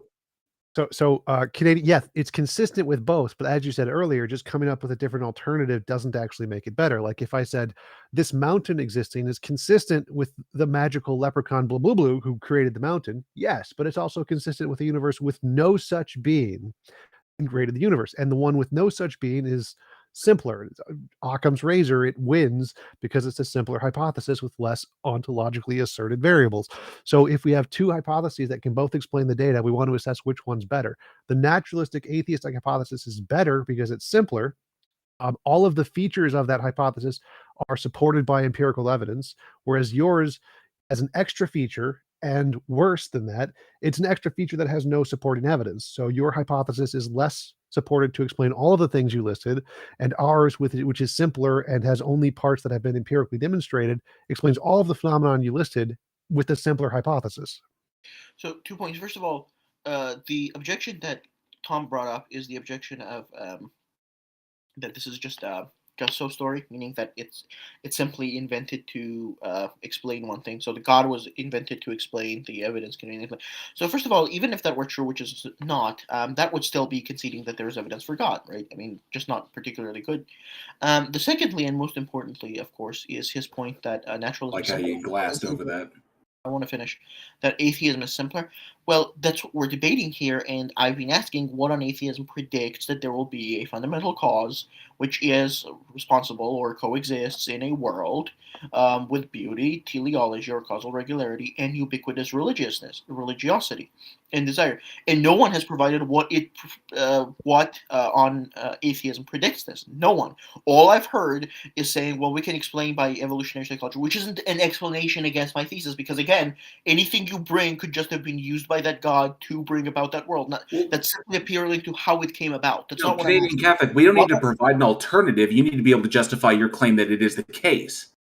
I'm saying that you can do this a lot quicker. If you say that there is evidence for God, why not present the evidence for God? Why go through all of this without presenting the evidence for God? But it's not. It doesn't justify the belief in it. You can hold it if you want, but it doesn't justify it doesn't get you to that. It doesn't get you to that conclusion. So instead of like throwing this out there, saying that it justifies it, which it really doesn't, and then saying that we need to provide an alternative when we don't have enough data points in order to come to a specific conclusion, so we can say we don't know. So why don't you just give us the evidence that supports what you're saying? Well, so Canadian, he did. So he's making an abductive argument. He's saying, here's a hypothesis, here's another hypothesis. This one better explains the data. He's making an abductive argument. So if it worked, it would count as evidence. It doesn't work, though. So the reason it doesn't work is, as I said earlier, our hypothesis explains all of the data equally. Where is that explanation? I've been asking you for that explanation, and you keep saying it explains it. Where is it? String theory is fine. But the main problem here is that... Wait, Canadian, one sec. So the main problem here is your post hoc ergo propter hoc fallacy. It's the post hocness of saying, like, as I gave an example earlier, if we see a mountain and I have a hypothesis of the Bloogablug, who literally just designed in his nature to want to create this mountain, of that in the hypothesis of the Bloogablug, mountain is more likely than the hypothesis of string theory or naturalism, because in string theory or naturalism, there is nothing in those that entail that this mountain we're looking at exists. But the Bloogablug theory, its nature entails that this mountain we are directly looking at will exist. The problem is that because this mountain is possible to exist under naturalism, under string theory, and those things have supporting evidence, they're a better hypothesis than the Gabloogablug theory, because the Gabloogablug theory has no independent evidence of the asserted being. So even though the asserted being makes the probability of the mountain significantly higher because it explains the existence of the mountain, whereas naturalism and string theory don't entail its existence, it's still a worse hypothesis because it's adding in an extra thing that has no evidence beyond the scope of what we can actually demonstrate. Therefore, it is a worse hypothesis. So if we have a hypothesis that doesn't entail the different things you listed, the belief in a God, fine-tuning and beauty, but could explain those in principle, then the fact that it's built by only things that we have evidence for, like string theory, which is built on two different empirical phenomena that we've demonstrated, That is a better hypothesis than asserting a gabloogablooג or a god was built on things that have no evidence in order to explain the data, even if you could say that if my gabloogablooג god existed, it would make this thing more plausible a priori. Yeah, so I kind of addressed it. That's the Just So story objection. So basically, I've heard it this way that stolen shoes are evidence of shoe stealing fairies. That's how people stated that on a shoe stealing fairy hypothesis, it would be expected that shoes would be stolen. So the reason why I don't think that objection works is one. With this, so I'm not making any extra assumptions about this god any more than it was made when these hypotheses are being compared. I'm not making any kind of, I'm not making any assumptions about his desire, so on and so forth. Secondly, I am positing what a god is. I'm not merely saying there are things in the world that God is consistent with. I would say that if this argument succeeds, then this first cause or the fundamental cause would be God. That's all. I'm not saying that there's things in the world that occur and therefore we're positing some being. I'm saying we have this being in front of us. That's the necessary cause, fundamental cause, and there is good reason for us to identify it with God. That's what I'm saying. So the Just So story objection doesn't work. Now the second point Okay, just to clarify, that wasn't my argument. So my argument is that when building a hypothesis, you're only allowed to use pieces that have an empirical basis. You're never allowed to add anything that doesn't have an empirical basis. So all of the pieces of string theory, Casimir effect, goose early universe inflation, both of those things have been empirically demonstrated. So all of the pieces of string theory have been empirically demonstrated. But adding in things like non-physical consciousness, omnipotence, omnibenevolence, whatever properties you think God entails in this definition, none of those have any empirical evidence. What on string theory explains, without those post hoc appeals, the data I gave? What on string theory or any other theory explain these? What explains? So simply appealing to how religiosity came about isn't explaining it. You're explaining to how it came about. That's fine. It could have come about that way through God or naturalism. We're simply where we started. I'm not understanding your argument here. So string theory says it's not an argument; it's a question. So I'm asking you. I gave you simple cause, right? We have a first cause or good reason to think that there's a first or fundamental cause, and you admitted this. Go back to your discussion with Joe Schmidt. You say that yes, you agree. Now the second is we live in a world with these three facts where there is this first cause or fundamental cause, irrelevant whether you believe the universe began or exist. I'm lost, Canadian. So my argument is that a hypothesis that is only using empirically verified features is better than one that's adding things that have no empirical basis. Everything I'm using is empirically based. Everything I'm using is empirically no. Like, so is God a non-physical mind, or have we empirically demonstrated God? Have we empirically demonstrated all of the properties that you think are in a God? We don't need to. We don't need to. All I'm saying is that's my argument, Katie. That's my argument. So my argument is that you're only allowed to build a theory. Everything in the theory is only allowed to be built based off combinations of things that have been empirically demonstrated. If you add in a new property to your theory, God or the string theory, and it is not have any empirical evidence, then this is called making shit up, and it's a bad hypothesis compared to one that's only built on things that have already been empirically demonstrated. I didn't say anything about anything else, right?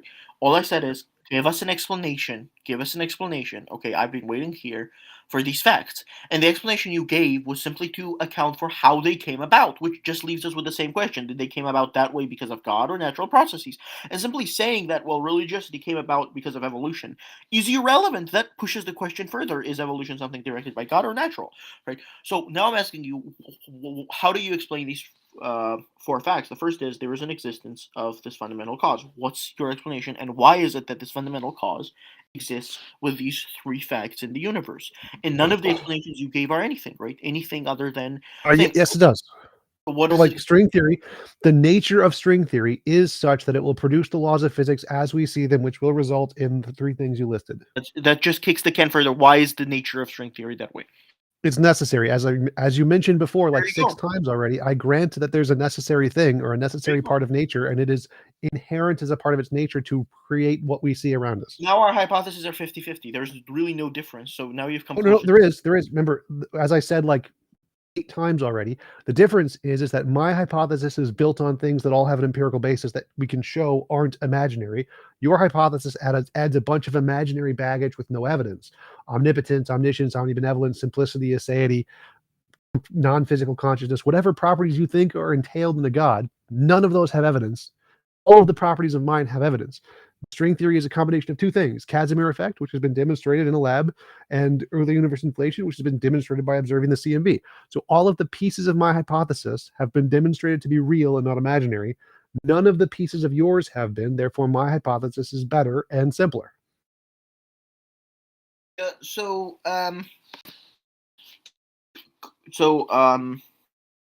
a couple of things. So first of all, I didn't add those extra assumptions about God for a reason, because I didn't want to get into it, because discussion about models of God should be distinct from existence of God. So if there is a God, that God is responsible for producing these, then at basic we can say that it has something of an analog of a mind, and that's all we need. We don't need to posit that it has actual mind. Now, do I believe it has a mind? Yes, but you don't have to posit that. You can just say that. Okay, just to clarify, are all of the parts of God demonstrated in physics, or are some of the parts of God things that have not been demonstrated in physics? So physics has not obviously accounted for some feature attributes of God, but that's going to be irrelevant because No, that's my argument here. So my argument here is that all of the parts, one second, just to clarify, all of the parts in my model have been demonstrated by physics. No, they haven't, because you got a bunch. So this is going to be pointless because you're going to have a bunch of things in your theory that are clearly not demonstrated, right? Like what? The whole string theory. I mean, I'm not an expert, but you can. He just explained how it was demonstrated. Oh my god. String theory is two things. String theory is literally the combination of two things, the Casimir effect and Goose early universe inflation. So both of those things have been empirically demonstrated. Do you have a theory? Combine them, you get string theory. That's it. Okay, but this is irrelevant because you're going to have a bunch of things in string theory that have not been demonstrated, right? Those are the only things in string theory. Those are the only parts. That's it. Fine, in physics then. It really, you're just kicking the can down the road, right? I mean, we're all going to have a bunch of attributes on our models that are going to be our... No, I listed the only two attributes in my entire model right there. Which one of those has not been demonstrated? The point is you're going to have a bunch of things that are going to be undemonstrated, right? Where are they? I mean, name one of them. Physical theory of everything. No, in string theory is literally just two things. It is a combination of the Casimir effect and Goose early universe inflation. That's it. That's everything in string theory. If you combine those two things, you get the multiverse, essentially. So those two things are literally the only things in the model. That is everything. That's the entire model. There are no non-demonstrated parts. Those are the only parts. Of course, we are discussing only those parts, right? Which are going. Those are the only parts. Those are literally the entire theory. This is direct from Sean Carroll. This is literally the entire theory of string theory. It's just those two parts. Okay, so in your theory that accounts for the universe, do you think there are some things that have not been studied yet? There are some things that have not been studied yet. There are parts that we can't see yet, but all of the parts are made of these two things. Okay, that's the point, right? That's the situation I'm in. I'm just saying that there's attributes of God. Just a second. There's attributes of God that have not and maybe cannot be demonstrated by physics, but that's irrelevant because we're only talking about the parts of the God that can. So what's the matter? No. Canadian, I don't think you're understanding here. So I'm saying that, like, if I said I have empirical evidence that people exist. Like, I see people, my friends, occasionally. Now, I haven't demonstrated all humans. I haven't seen all humans everywhere in the planet. But the category of humans has empirical evidence. I've met. It's the same thing I'm arguing for. Wait, Canadian. So, in the case of string theory, everything, the entire case of everything in string theory is just a combination of Casimir and Goose inflation. So it's like humans. We have empirical evidence of the pieces, which leads to all of this other stuff. We don't need to see the other people in Australia. They already have evidence. Whereas you're adding in completely new things that have no evidence. Like, pretty sure you're like a Thomist, so aseity, pure acts, whatever. All that nonsense. Need to appeal to any of the, I don't need to appeal to any of those. I don't need to appeal to any of those. Okay, so are there parts of God which have no evidence in physics? Attributes, yes. Yes. Okay. There are no parts of my theory that have no evidence. That's a lie. That's a lie. That's a lie because there's a bunch of things that are undiscovered about the universe. There's a bunch of things that are undiscovered. You're just going to limit this thing to string theory, which, by the way, is a highly disputed theory to start with. Right. Yes, it's a highly disputed theory, but it's still better than yours because none of the parts don't have evidence. Literally, all of the parts of the theory have evidence. I don't know why you keep denying that. This is literally a fact in physics. In physics, you're not allowed to add in things that have no evidence. So I'm not adding anything that has no evidence. Everything I'm adding. You've already admitted you are. You've admitted like 10 times. Are there attributes of God that don't have evidence in physics? Yeah. Sure, right? but we're not discussing that right now. That's literally what I'm discussing. I am discussing that's the difference between my model and your model. In my model, I'm adding in nothing. your model, is there a bunch of so in your model, which isn't, by the way, just string theory, it's accounting for why religiosity came about, so on and so forth. Are That's there all in things string theory. So you're saying that nothing is going to be unexplained? Yes. That's a joke, right? You're just joking. Oh, that's just a joke. So I don't know string what theory. The whole point of string theory is to explain everything. That's the point. I mean, I don't know like how to take that seriously. You're just saying everything has been explained already, and okay, then why are you debating? It's a hypothesis. We don't have we haven't proven it to be true yet. It's a hypothesis. The point is that this hypothesis is better than your hypothesis. Obviously, I don't think it's been proven, but it's significantly better than yours. So if we're looking at the data you've presented, the data you've presented can be better explained under this naturalist atheist explain hypothesis. it. So explain it. Go ahead, explain it. I'm waiting. Okay, so the nature of string theory is such that it will produce the laws of physics in the way that we see them, which result in evolution as we see it, that produces all the things you've seen. Okay, so why is the nature of string theory? It's necessary. So you have a necessary being, right? Nature of string theory. We have a necessary being, string theory. Okay, so then we are stuck with the same thing, 50-50. Okay. No, because again, yours adds in a bunch of made up stuff that has no basis. Mine doesn't. No. So yours is, so as the study progresses, there's going to be things that you haven't studied, right? But there's going to be things discovered that you haven't studied. So we're on the same page here, right? Like literally all of the things. Like if we assume string theory is true and we study everything about the universe, we will never discover a thing that violates these two principles that we've already discovered. That's going to be irrelevant because you're going to have a bunch of things you're going to discover in your model that are unknown right now. No, they're all going to be known right now because they're all a result of these two things we already know.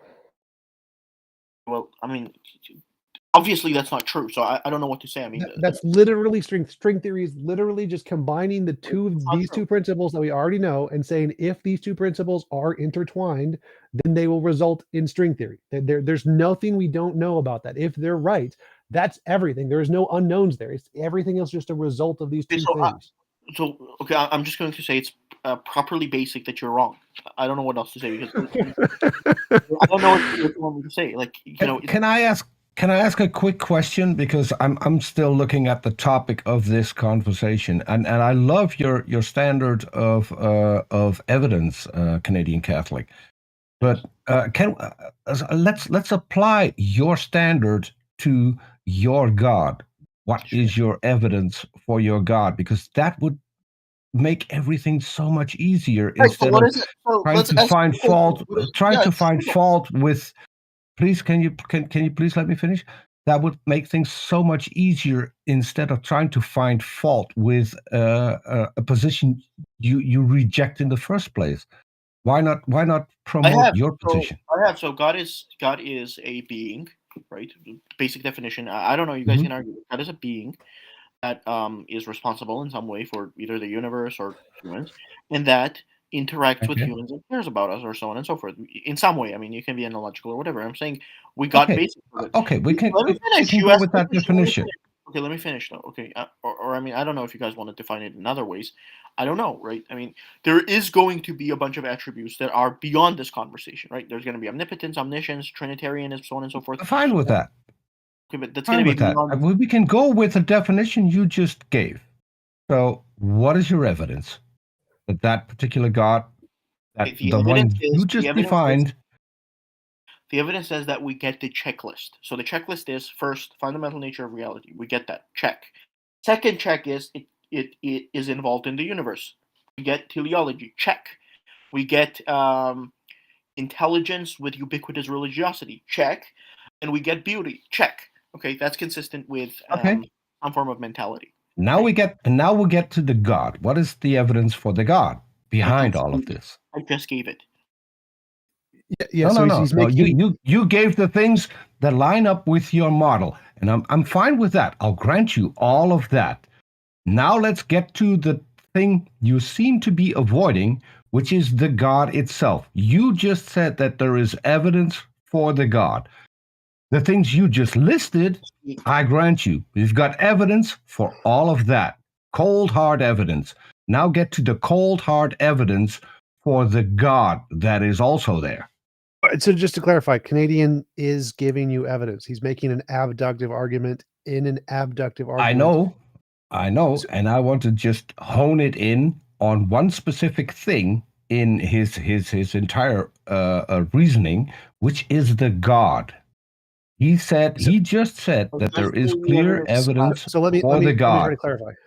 So he said that there's ubiquitous a desire for some kind of connection to something greater, and he's saying that that is indicative that there's some kind of intelligence behind the universe. Well, that wouldn't apply to my country since that is 80% plus atheist.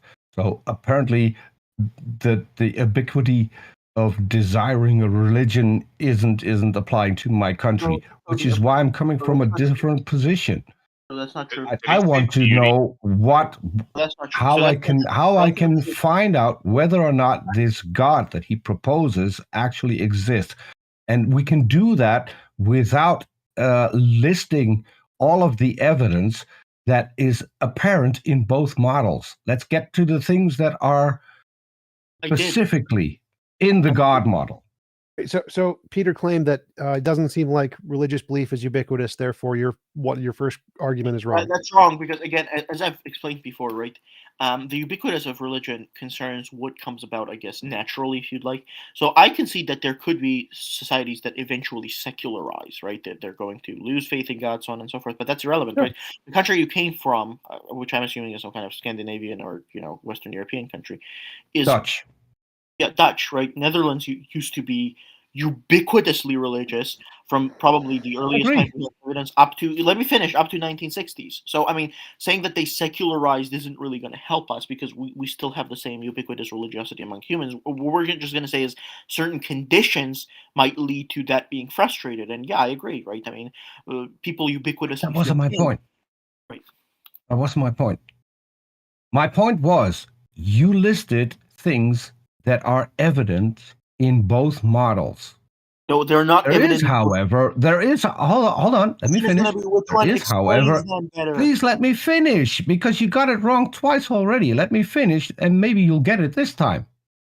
You listed a bunch of evidence that is part of both models. There is one thing that is not part of both models, which is the God itself.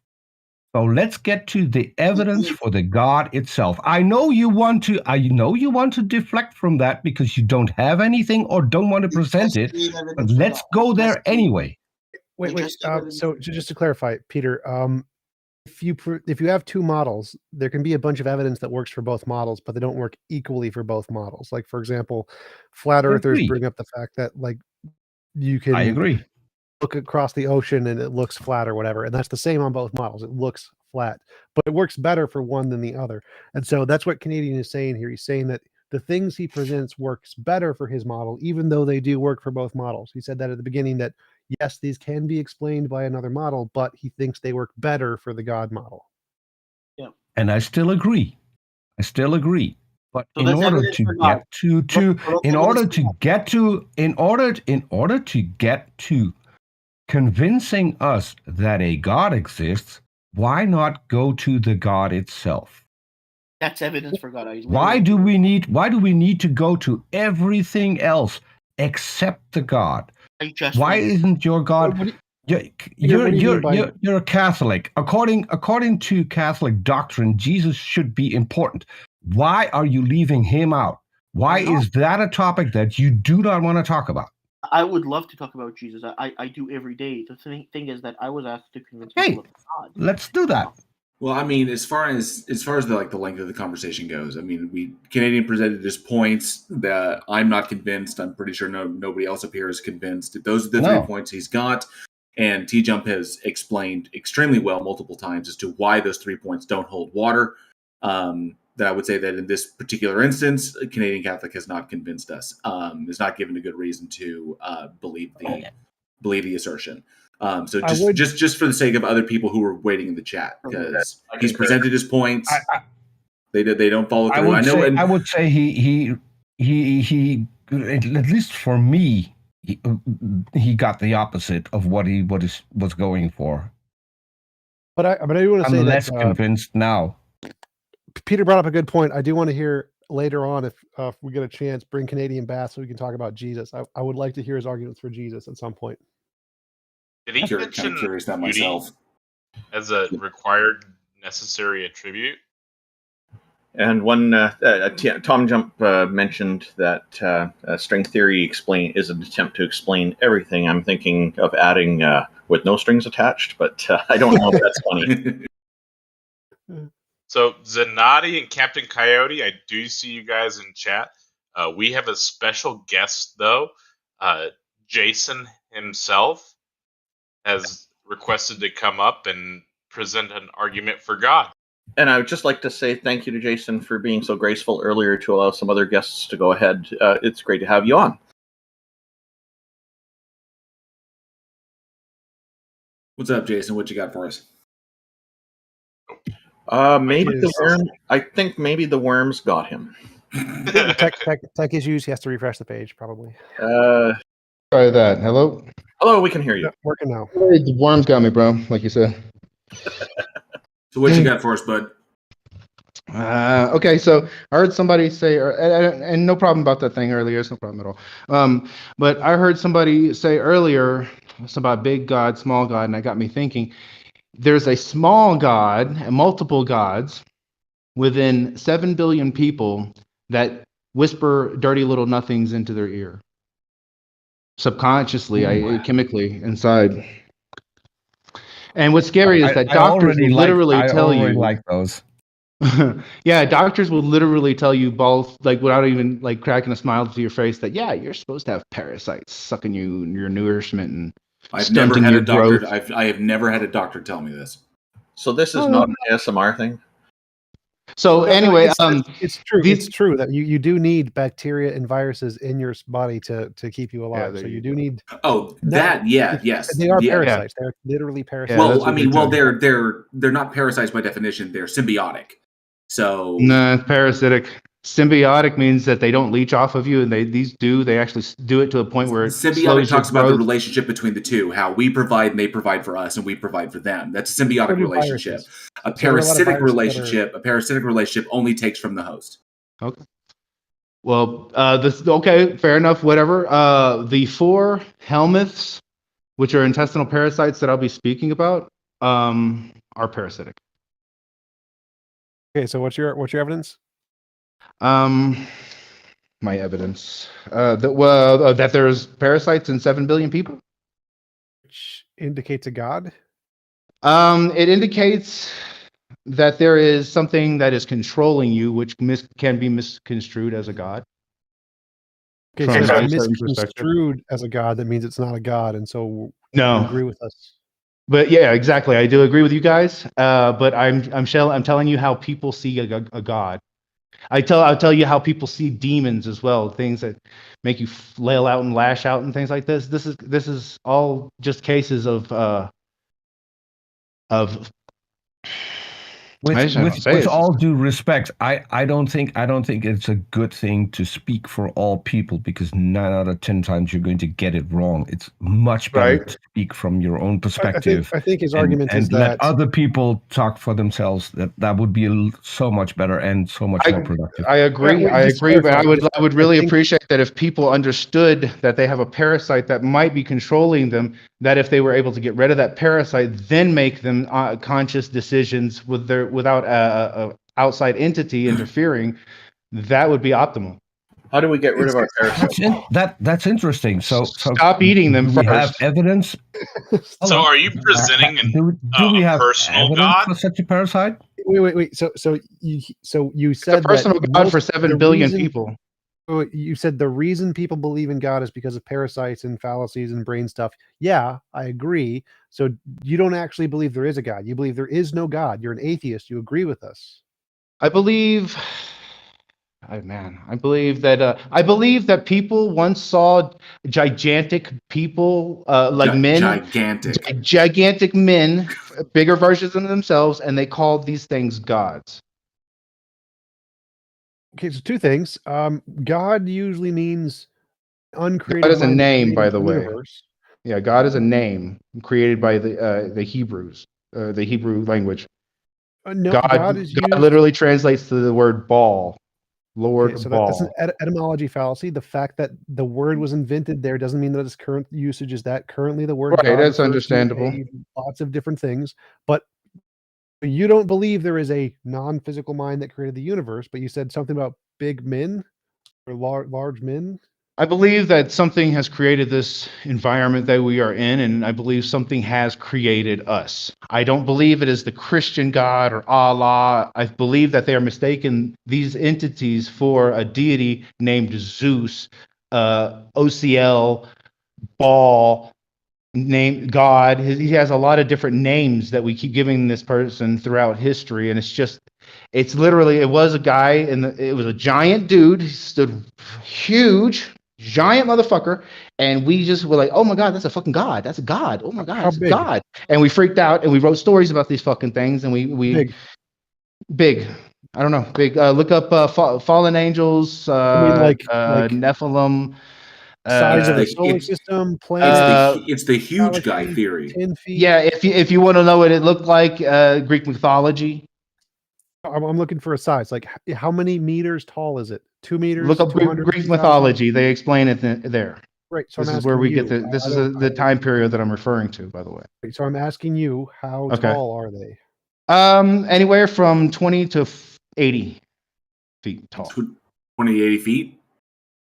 280. 20 to 80 feet. Yes. Regardless Meters, of the yards. Yeah, He in said between feet. that. He said feet. In between that area. He said somewhere in between 20 to 80 feet, despite the fact Just, that despite the fact that an 80-foot human could not walk on the planet. Well, I mean, this is different times. This is different situations. This is just what they believe in, by the way. I don't believe the heliocentric story, and this one seems to have a lot more. Wait, you're a flat earther? Yes, sir. We all are. Can we not? Can we not? I mean, you don't have to. That seems to be Flat trigger Earth word. doesn't work. You don't have to. I didn't mention anything about flat Earth. I just said you just did. You said you don't accept the heliocentric model, which means that doesn't mean anything. And then I asked you, "Are you a flat earther?" And you said yes. And flat Earth is demonstrably wrong and beyond. I'm just going to straight it beyond ridiculous. And you're just doing it to troll. And you're just doing it to troll us. I want to know what is evidence. This is how I'm treated when I'm brought up here, man. Jesus Christ, this is not cool. I want to know what is the evidence of the giant people. How do we discover the giant people? How do convince me the giant people are real? Dude's a Poe. He's a fucking Poe. Yeah, I'm a Poe. This guy's like super rude. Hey, I don't really want to come up here if this guy's just gonna be fucking rude to me every single time, man. What's going on? Okay, everybody. I'm sorry. Like, yeah, but what's this dude's deal, man? Like, next he's gonna be calling me an idiot and shit for no reason. Like, I was trying to be diplomatic. I hear your strength, and it's ridiculous that your programming is oozing out so fucking viciously. Okay, Jason. Yes, you can ignore JL. Just tell me about the evidence for the giant people. We have the skeletons. We have Indians that. Yeah, we have. Yeah, literally, they have. Look up Smithsonian. Which giants. Smithsonian? Which of the Smithsonian fossils is a giant? This dude's gonna laugh the entire time. Look up Grand Canyon. Grand Canyon giants. Look up Grand Canyon. Grand Canyon was cut by the Colorado River, dude. Good job, bud. No, actually, it was cut because there was a giant reservoir of water that let loose above it. You could look that up. That's not how fluid dynamics works. You literally don't know shit, dude. That's Shut not up. how fluid dynamics works, Jason. Be quiet. I don't like talking to you. I'm gonna leave if this dude says anything else. I'm tired of this guy's attitude. Anything else? Can I mute this guy? I mean, no, you can't. This is ridiculous, man. What's going on? Wait, guys, calm down. You don't understand how fluid dynamics works. You don't understand how gravity works. These things cannot exist. The theory of gravity and fluid dynamics is on my side. Do you know what a theory is? Do you know what a theory is, Jason? Jason, do you know what a theory is? Tell me what a scientific theory is. It's a set of statements or ideas. No, it's not. I Googled little turd. I don't want to talk to you anymore. Thank you. Well, you're going to have to, because, okay. Whoa. So I Googled Grand Canyon giants, and I can't find any fossils. He believes that those photoshopped images of like giant skeletons in the ground being uncovered by people from like they would take an archaeological dig and they'd superimpose like a giant skeleton over to make it look like it was buried there. He believes that those things are true. He most likely also believes that rock formations that, when viewed from a particular angle, look like they have humanoid features. He believes that those are probably petrified giants. He said they were in the Smithsonian, and I have access to the Smithsonian. I don't see any because they're not there. He's believing shit that he's read off the internet, and that's why it's so demonstrably ridiculous. I've just taken the people who argue for this stuff. I've engaged with so many of them. I've taken them all and stuck them into the Poe category. It is so demonstrably false. They cannot possibly believe it is unless they are like seriously disturbed. They're just Poes. They're just Poes throwing shit out there, regurgitating shit they read on the internet to see if they can get a rise out of people who know better than they do, who are more educated or more experienced than they are. And that's all it is. It's just an attention grab. I gotta say, I'm just wondering if it might have been the worms talking for him. Worms. I don't. So one thing I do disagree with is I don't think they're Poes. I think there are legitimately people who do believe this stuff because there are many conditions. I don't think we should talk about people not in the room any further, though. So just I do want to mention that I think it's wrong to call flat earthers Poes because I think many of them are not Poes. I think they genuinely believe what they're saying, and there are many conditions that people do believe that kind of stuff. Paranoid schizophrenia is one of them, where they do have all of these kinds of beliefs, and so I don't think I made allowance for mental disturbance. I agree with that. They could be mentally ill. So ready for the next speaker? Yeah, so we have Zenatti up next. I'm inviting you up right now. Jason, we appreciate your time. Yeah, thank you, Jason. And Zenatti, welcome. Thank you for your patience. All right, I've been here on the debate for a long time. Can you hear me well or not? You're coming through loud and clear. Okay, good. So, first of all, I don't understand the model of the debate. Is there a mediator? So what's happening is we're just a panel that you can try to convince any of us that a god or a goddess exists. We have been doing pretty good without needing any kind of a mediator. Okay. So, as I have realized, there are there are 5 atheists here, right? Yeah, I'm an atheist. I don't believe in any deities. Some here take a position there are no deities. Okay. So there are 5 atheists, and you want one person that believes in God to try to convince you. I think that's a little bit wrong, because it's like 5 people making arguments against one, and that 5 people's knowledge against one people's knowledge require a lot of knowledge from one God-believing people. Do you understand that? But That's anyways, fine, but could you give us an argument? That's Well, fine. yes. I'll just say though, if an argument stands on its own merits, then it doesn't matter how many adversaries or interlocutors you have to contend with. Okay. So what the person talked about before about beauty, I believe that's one proof of God, but that's not the only argument I'm gonna make. I'm gonna make a few arguments then. Tell me more about beauty. How is beauty evidence of God?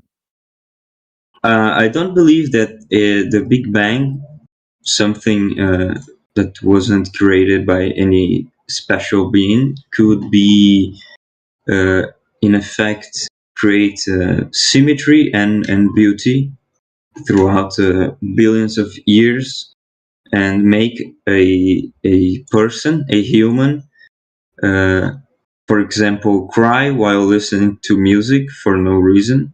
I'm just giving an example. And see beauty in paintings or other types of art. But that's about it. Sure. So symmetry seems to be something that's obviously a result of just physics, because gravity works equally in both directions, and that's how you get symmetry. All of the forces work in the same direction equally. So that's what symmetry is.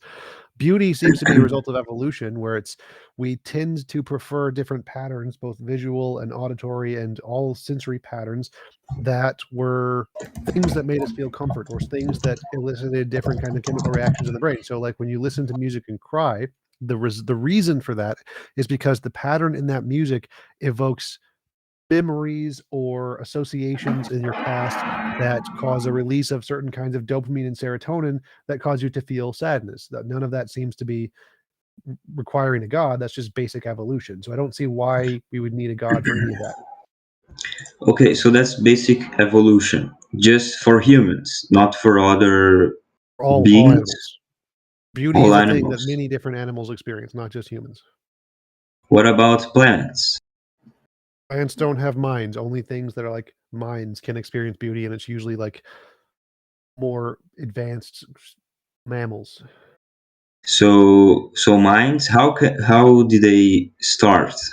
By the primordial soup, you believe then?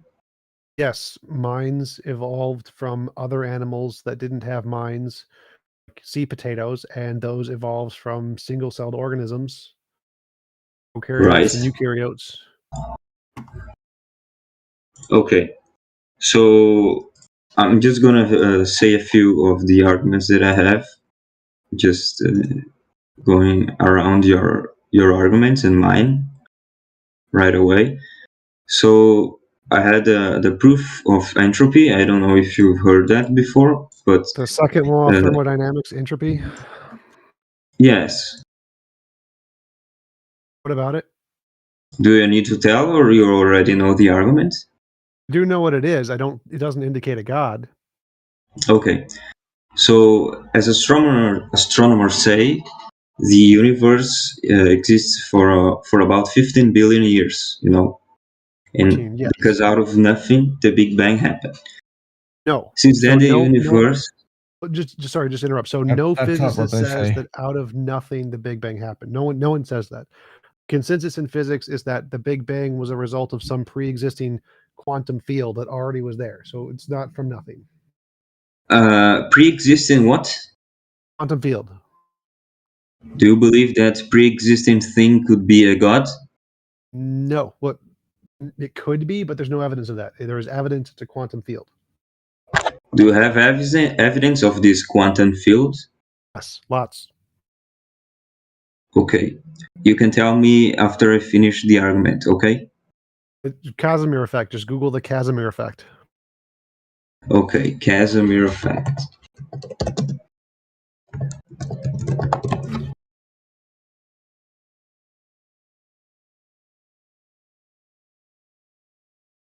Okay, I have no idea what the fuck that is. But anyways. It's evidence of quantum fields that can generate virtual particles, and the fact that the virtual particles can result and be generated is evidence that the quantum fields exist. So that's a proof that the Big Bang wasn't created by God. It's evidence. It's not proof, it's evidence. Yes, it's evidence.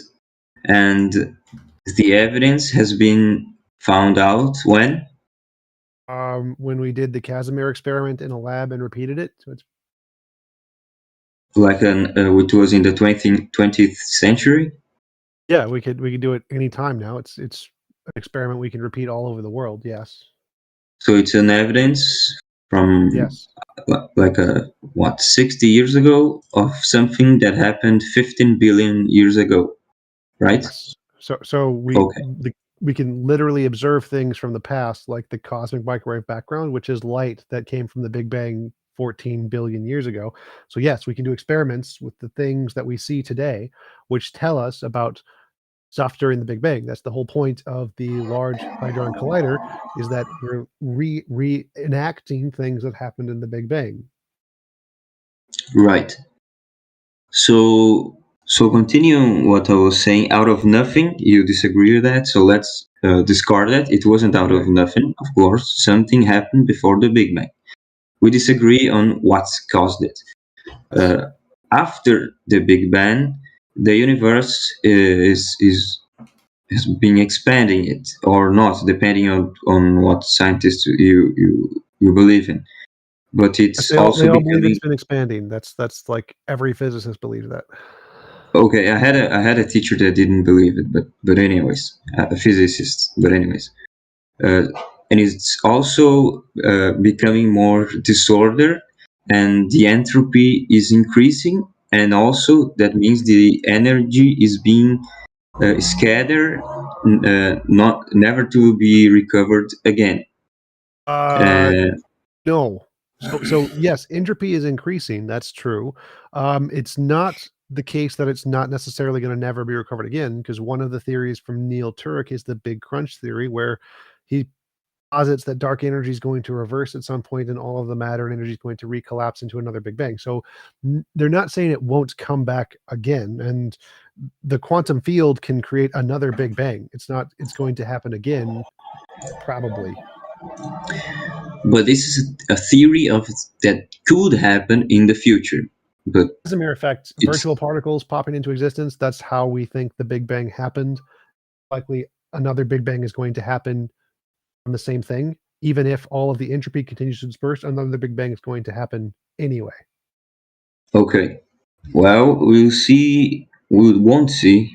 We will wait when it maybe before we die we see another Big Bang. Can you believe it? That will be amazing. It's possible. Yeah. So that argument has been refuted by you. So I'm gonna discard it as well. Okay. So I'm gonna say another argument. So either man was created by God with a purpose and a destiny, or he's a multifaceted organism accidentally and with no reason or purpose formed from non-living nothing. Say that again. Either man was created by God with a purpose and a destiny, or he's a complex organism accidentally and with no reason or purpose formed from non-living nothing. That's correct. That wouldn't be true, because there are many different religions that don't have a god but still have meaning and purpose, and humans were created like from the Dharma field or whatever in Buddhism, and so you can still have meaning and purpose without a god. I didn't say that couldn't happen. I just said that either man was created by God with a purpose, or he was created he happened accidentally with no reason or purpose, formed from non-living nothing. For example, the Big Bang. That second part is wrong. I need to have some clarification on one thing. What is a nothing? Well, I think he means unguided processes, so random forces. He means there's no intentionality. Well, I think that's the point of his argument. The thing is, there's no such thing as nothing, because when something starts existing, it is a thing. He didn't mean literally nothing exists. He meant guided by a mind. He keeps. I know, but he keeps putting that in his second argument, where something came from nothing. Well, no, that was in his first argument. So in what he's saying right here. No, he just said it again. No, again, just said it you're again. misunderstanding him. I was he does not reading. mean literally nothing. He means not by a guided intention. So he means random forces. He means there's no intentionality that gave us purpose. That's what he's saying. He doesn't mean literally nothing. He ended with a non-natural nothing. I've heard him say it 3 times in his last argument. Okay, I'm going to make a recommendation here, is that if we're going to be talking about something that would be like absolutely nothing, then we should use the phrase absolutely nothing to describe it. Okay, absolutely nothing. Do you even remember my argument? So your argument is if humans are either created by a mind with purpose and meaning, or they were created by no mind and just a result of random forces with no purpose and meaning, right? That's your argument? Yes, formed from absolutely and non-living nothing. Right. Okay, so the argument here is that you can still get meaning and purpose without a living thing. Like in Buddhism, there is this thing called Dharma, which is a field, which is a non-living thing, and it created people with intent, with meaning and purpose, and even though it doesn't have a mind. Right. You can still get meaning and purpose and created by it's not random, it's just by a force of pure goodness. I didn't say it's not possible to find reason or purpose without God. I just said either or that. If the man was created with no reason or purpose, formed No, from. Man was created with reason and purpose. We didn't find it. They were created with it by a non-mind, by a field of Dharma. The field of Dharma created man with purpose. Right, but you're going out of what my argument says. I'm saying your argument is wrong. You can create people with purpose without a God. So then you agree with me. No. So we were created with purpose, no God. We still have purpose. But who created us then? The Dharma field. And the Dharma field came from where? It's uncreated. It is an always existing field that exists everywhere in the universe in Buddhism. So you're a Buddhist then? No, I'm just giving you an example to show that why your argument isn't necessarily true. Because you can still get meaning and purpose being created with people without a God.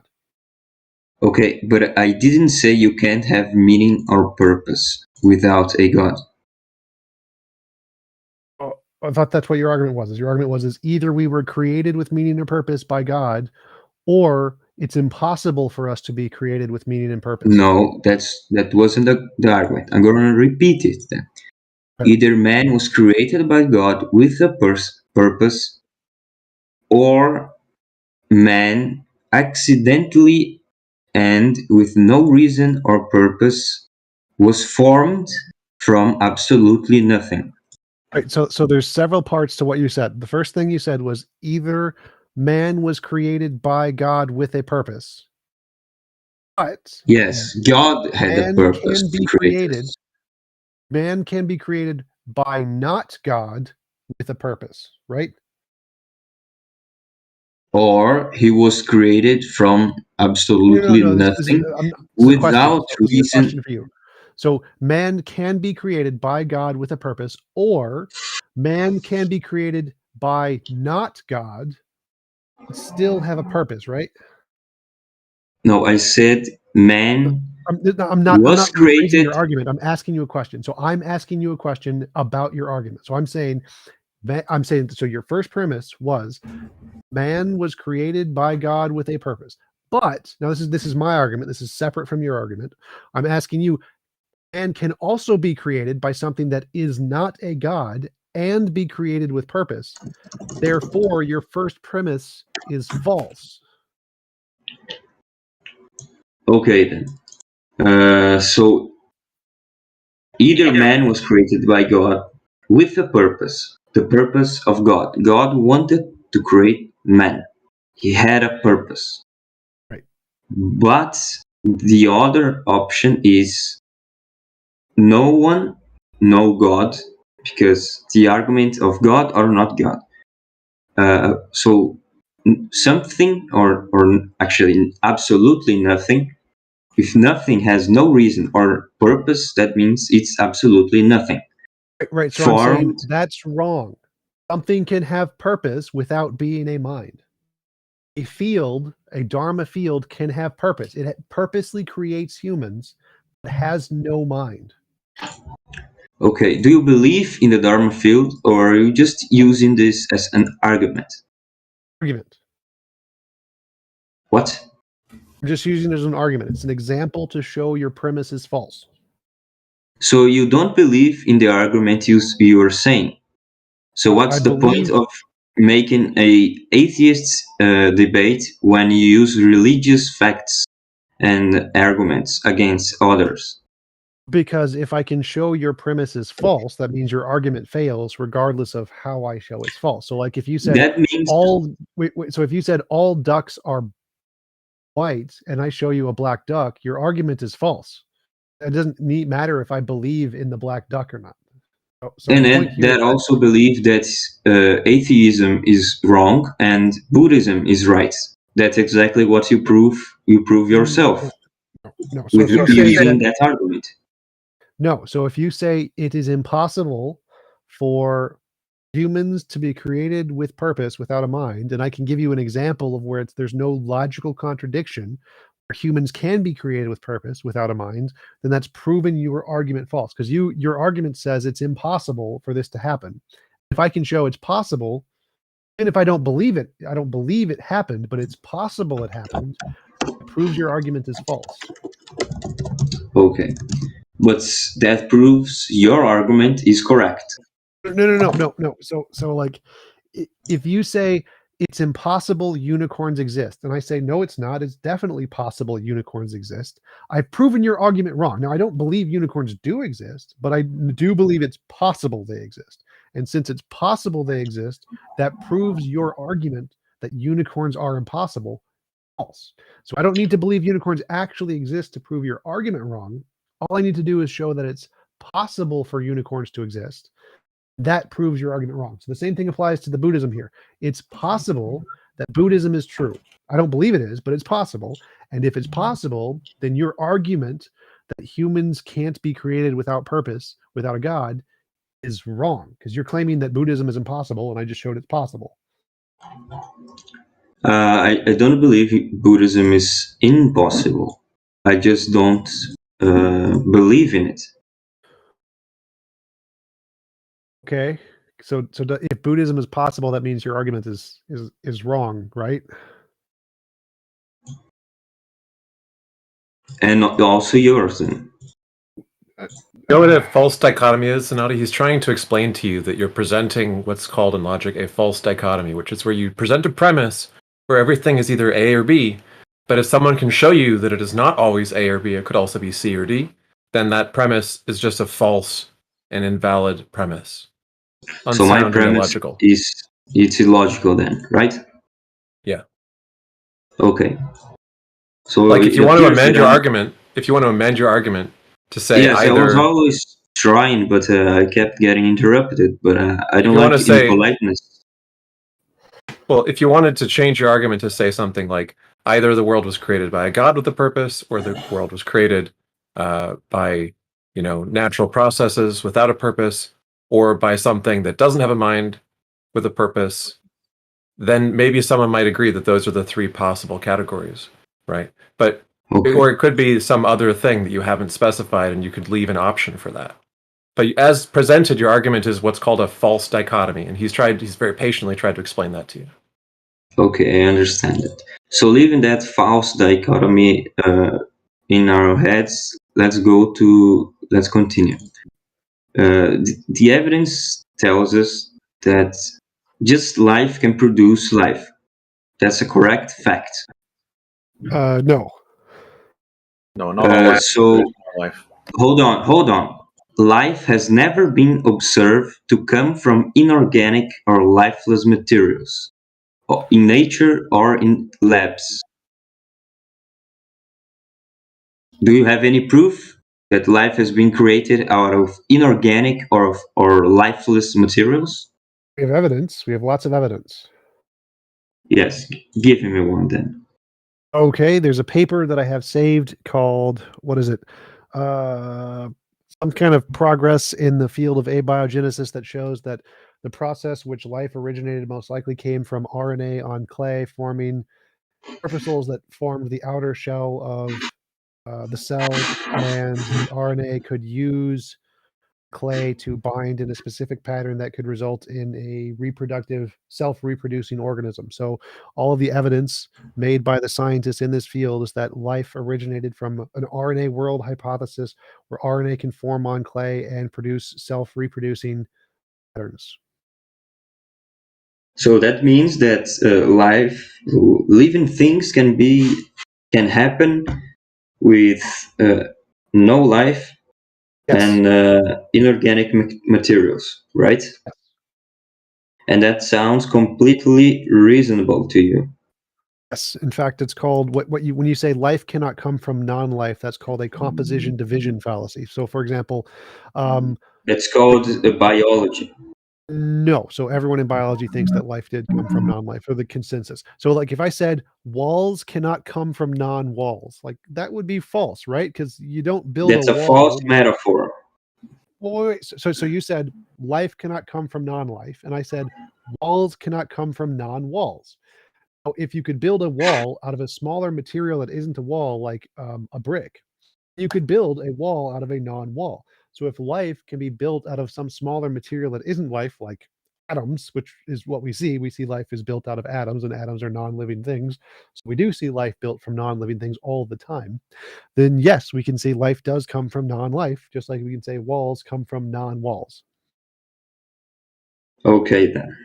Walls can come, but not from another wall. I still don't believe in the abiogenesis. I learned in biology that that's impossible, and I couldn't get any arguments. I couldn't get any arguments that would prove otherwise. So he just gave you the argument. It's called protocell abiogenesis. It's the consensus that there are numerous plausible pathways, and I think the university, the paper. Yeah, the university lab that's done a lot of the latest research has shown that it's a lot more likely to occur in much greater frequency than we previously suspected. And the current consensus is not just that life evolved once on Earth, but it probably evolved multiple separate times. Yes, because of the... But you still believe in the prebiotic soup, right? Yes. I'll send you the article. So I'm gonna DM Right. you. So you also believe that life came from non-life and life came from life at the same time. Yeah, no, the first it came from protocells. non-life. The first protocells had lipid membranes, and they had randomly generated molecules, some of which were like RNA self-replicating. And the combination of those two things is sufficient to bootstrap the first replicating cells. Right. Okay. RNA on its own isn't considered living, so life did come from non-life.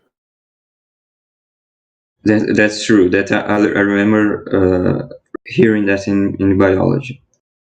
But at the same time, Did you get the link I sent you? I sent you a link to yeah, all the I evidence did. of abiogenesis. I'm gonna read that. Yes. Hey, T-Jump, would you mind?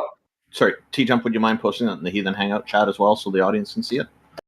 Yeah, I'll send it to you, and you can do it. I'll do it. Sure, no problem. Thank you. Okay. What's going to happen now? Oh, I just asked for the link. Go ahead. I guess what we want to do is figure out where this goes to convincing people that a god or a goddess exists. Okay. So I'm going to give 3 options, and you might end up adding more because of the false dichotomy logic and so on, but whatever. So the first is everything came into existence by itself anyway, without the help of God, right? That's one option. Or the second option is everything in the universe has always existed for all of eternity, which is also scientifically impossible because of the...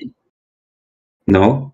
It's not scientifically impossible. In fact, all of the current consensus models in physics are that nature has been there for all of eternity. So like string theory, many worlds, multiverse, they all say that nature's always been there. So it's not scientifically impossible that nature's always been there. Okay. At least in the last few years, that's the consensus, right? Consensus is like nature's always been there. Yeah. Well, that's not what I learned in private school and whatever. But anyways, if you want, I can send you a poll of all of the physicists. There's a poll called the Fundamental Snapshot of Attitudes in Physics that show the most accepted views of the origin of the universe. I've got the poll if you want that too. Is that from which country? All of them. It's just a poll of physicists from around the world. Okay, so my teachers probably never participated in that poll, but they were always they always believe the universe hasn't always existed for all of eternity. But anyways, so there's also the last option, or if you want to add more options, there must be a God or something greater than science, greater than what you spoke, who created the laws of science and has the ability to simply ignore them. That belief. Is that different? What was your first option? So that sounds like the same as the first one. No, the first one, everything came into existence by itself without the help of God. Okay, gotcha. So the third one is there must be a God, a greater being, who created the laws of science and has the ability to break them, to disobey them. Not only that belief is the only logical conclusion to a, let's say, a logical draw towards our debate, but it's according to some, for example, my physics teachers, scientifically possible, because if there is no God, the first two options that I said are impossible because of the laws of physics. But the last part can be ignored. At least in my opinion, the God that you're posing seems metaphysically impossible, and I could be wrong there. Well, let's say not thinking of any religion. Let's think of a God, not a judgmental or a good God or the Bible God or the Quran God, just a God, a greater being. I think he means any kind of a God, any kind of a mind outside Any of kind. physics. I'm not saying religious. Taco is saying you can't have a mind outside of physics. Where did he say that? That it's metaphysically impossible for a God. So what he means is it's impossible to have like a mind outside of space-time or whatever. And how can that be proven? Well, you just willy-nilly threw out the other options, like it always existing, and you're claiming a mind that doesn't require anything to exist outside of everything. Kind of a strange thing to say that's possible. It is possible.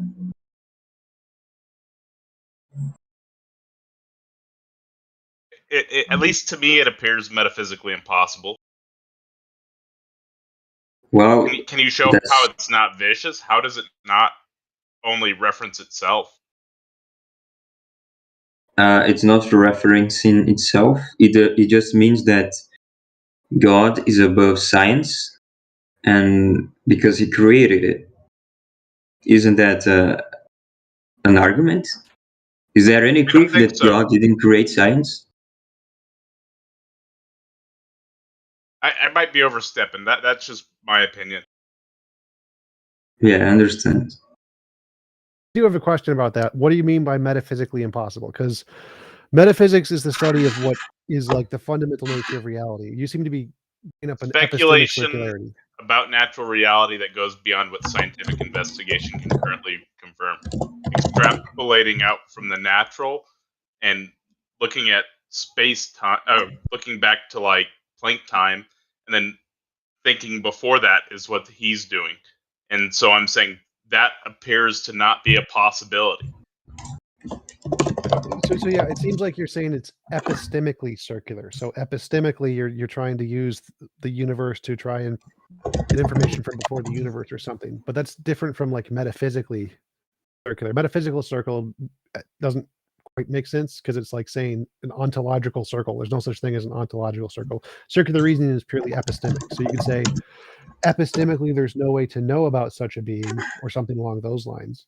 But I don't think it would be. I don't think metaphysically circle is the correct term there. I might be incorrect. Okay. Coffee. I'll be back in a minute.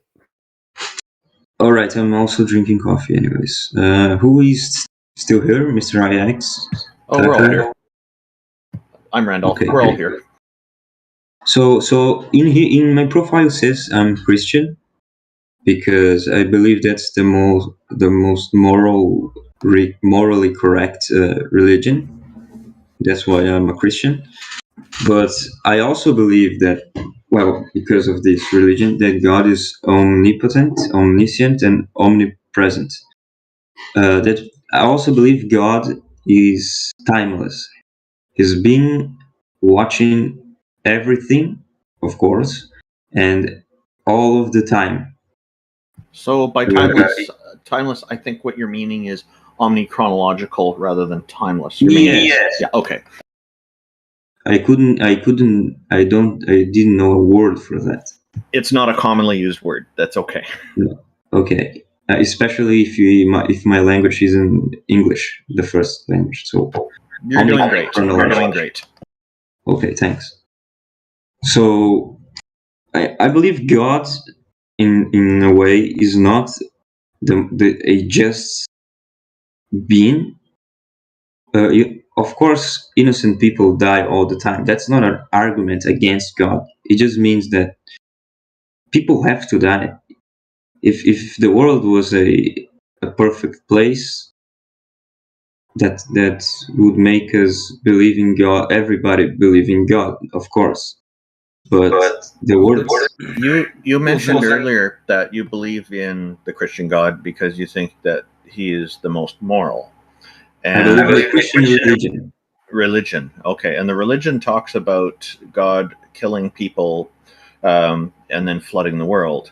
Killing people by flooding the world, and I don't consider that to be a moral act because a lot of those. Me neither. Okay, so I don't consider Christianity to be particularly moral.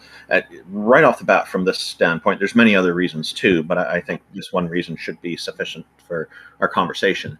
And this makes it really hard for you to take it as a reasonable approach to justifying believing in the God.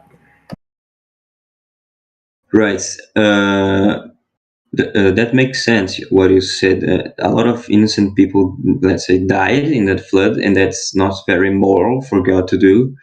But I also believe that the Christian God, and that's completely disconnected from theology, from the Christian standpoint.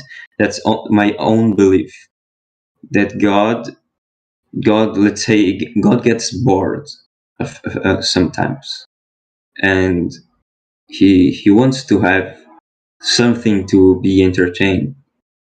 So he does some catastrophes. That might sound a bit stupid. Oh, it's Zenatti. So this character trait that you're describing here is actually a really atrocious character trait.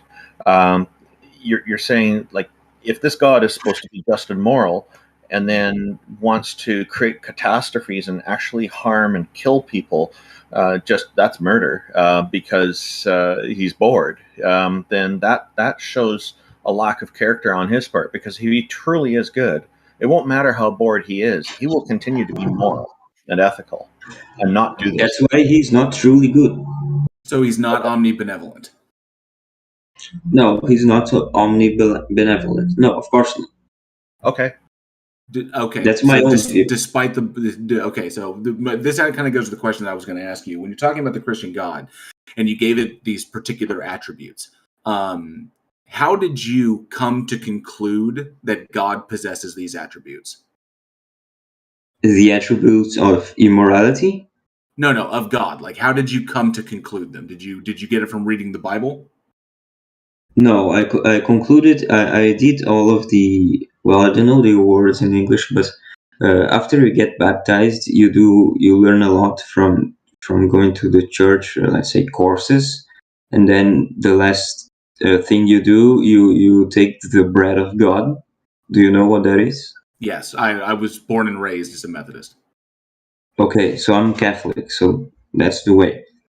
But I have little is not the right word, but I don't have enough knowledge of God to say that he is this or he is not this. But I have my own thinking, my own head, and I can watch the world. I can see what is happening, and I can understand how things are happening. And as a collective, it makes no sense for God to punish, let's say, an innocent person for the bad deeds of a good person. So if he's punished, Do you think you would come to the same conclusions about what you observe in the world if you were not a Catholic? perhaps I would, but I believe Catholic is the prettiest religion. Well, it's not by far not the oldest. I mean, even No, Catholicism derives from other belief systems. So, but my curiosity is if you were not a Catholic, if you were, say, a Hindu, or if you were, I don't know, heck, maybe just whatever faith you want to throw out there. Do you think the conclusions that you've drawn about God, that God is omniscient, God is omnipresent, that God is immoral, do you think that you would derive these same conclusions if you were any other faith? I don't believe I would, especially because your thoughts they come from your psychology and your psyche. So how is this not confirmation bias? That the world is a way, you were born, you were instructed that the way the world is because of these reasons, or you instructed that God is this way, you observe the world and you draw conclusions about God.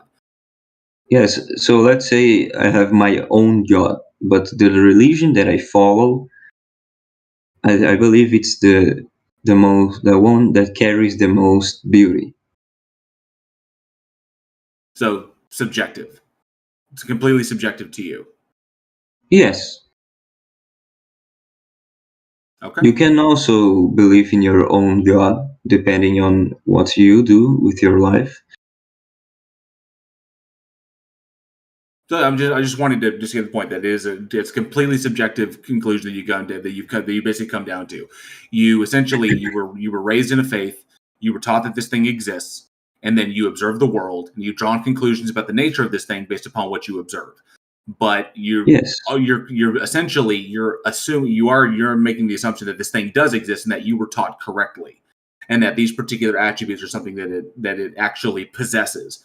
So I was trying to understand, like, how did you determine these? Like, did you so basically you were taught this by other people, and so the attributes of God are derived essentially from the Bible, or essentially from the holy text. And then if you want to go to Judaism, so on and so forth. But ostensibly, the holy text, like the Bible, if you want to go for Christianity, the Bible is God speaking to man through man, divinely inspired word. Human beings wrote the Bible down, and supposedly that's essentially God talking to us through divine inspiration. The attributes that we derive about God from the Bible are essentially God describing himself to us. Okay, so like God is saying, I have these attributes, I divinely inspire you to write them down so other people will know my attributes. So it's God like telling us things about itself. And if, let's just go ahead and assume that the thing does exist, we have to assume another assumption, not only that it exists, but also that the initially divinely inspired word was the absolute truth. Which is another assumption to be made. It's like, how do we know that this thing was telling us the truth in the beginning? Exactly. I was going to say that. So there's a lot of assumptions being made as to why. So, but you came down to it. You pretty much put the nail in it. It was like, this is completely subjective to you. You hold it for whatever personal reasons you have, but those reasons are not. We can't really say those reasons are based on sufficient evidence. That it's evidence that's good enough for you. My question would be: is that if you were presented further evidence that would be contrary to this, would you be willing to change your position? You can try to present me other evidence. I'm just saying, would you be amenable to that? Is that something, or do you just steadfastly hold it regardless of what is thrown at you? I'm going to the level of your intellectual. I'm going to the level of your intellectual honesty here. Well, if the evidence is good enough, you can try. This sounds like a topic for another show. Yeah. Perhaps Zenatti would like to get onto JL Warren's show to a live stream someday to talk about this. Yes. When would that be? I would suggest contact him off the voice chat here. We should probably off stage because we should get on to other people. Thank you for coming on, Zenatti. Really appreciate it. Is there some last thing you'd like to say? Parting words? Well, I would like to say that God is God likes killing because that's part I've of noticed that he seems to like killing according to the Bible. Is that what you said? Yes, Okay. God likes That's killing. fair. That's it. Goodbye. Appreciate you having me on. Thank you very much. And I hate the Antichrist. Thank you. That was a phenomenal exit. Hold on, Bang. Hello, Bang. Hold on, Bang. Welcome. Hey, so what? What you got for Convince us? us of something?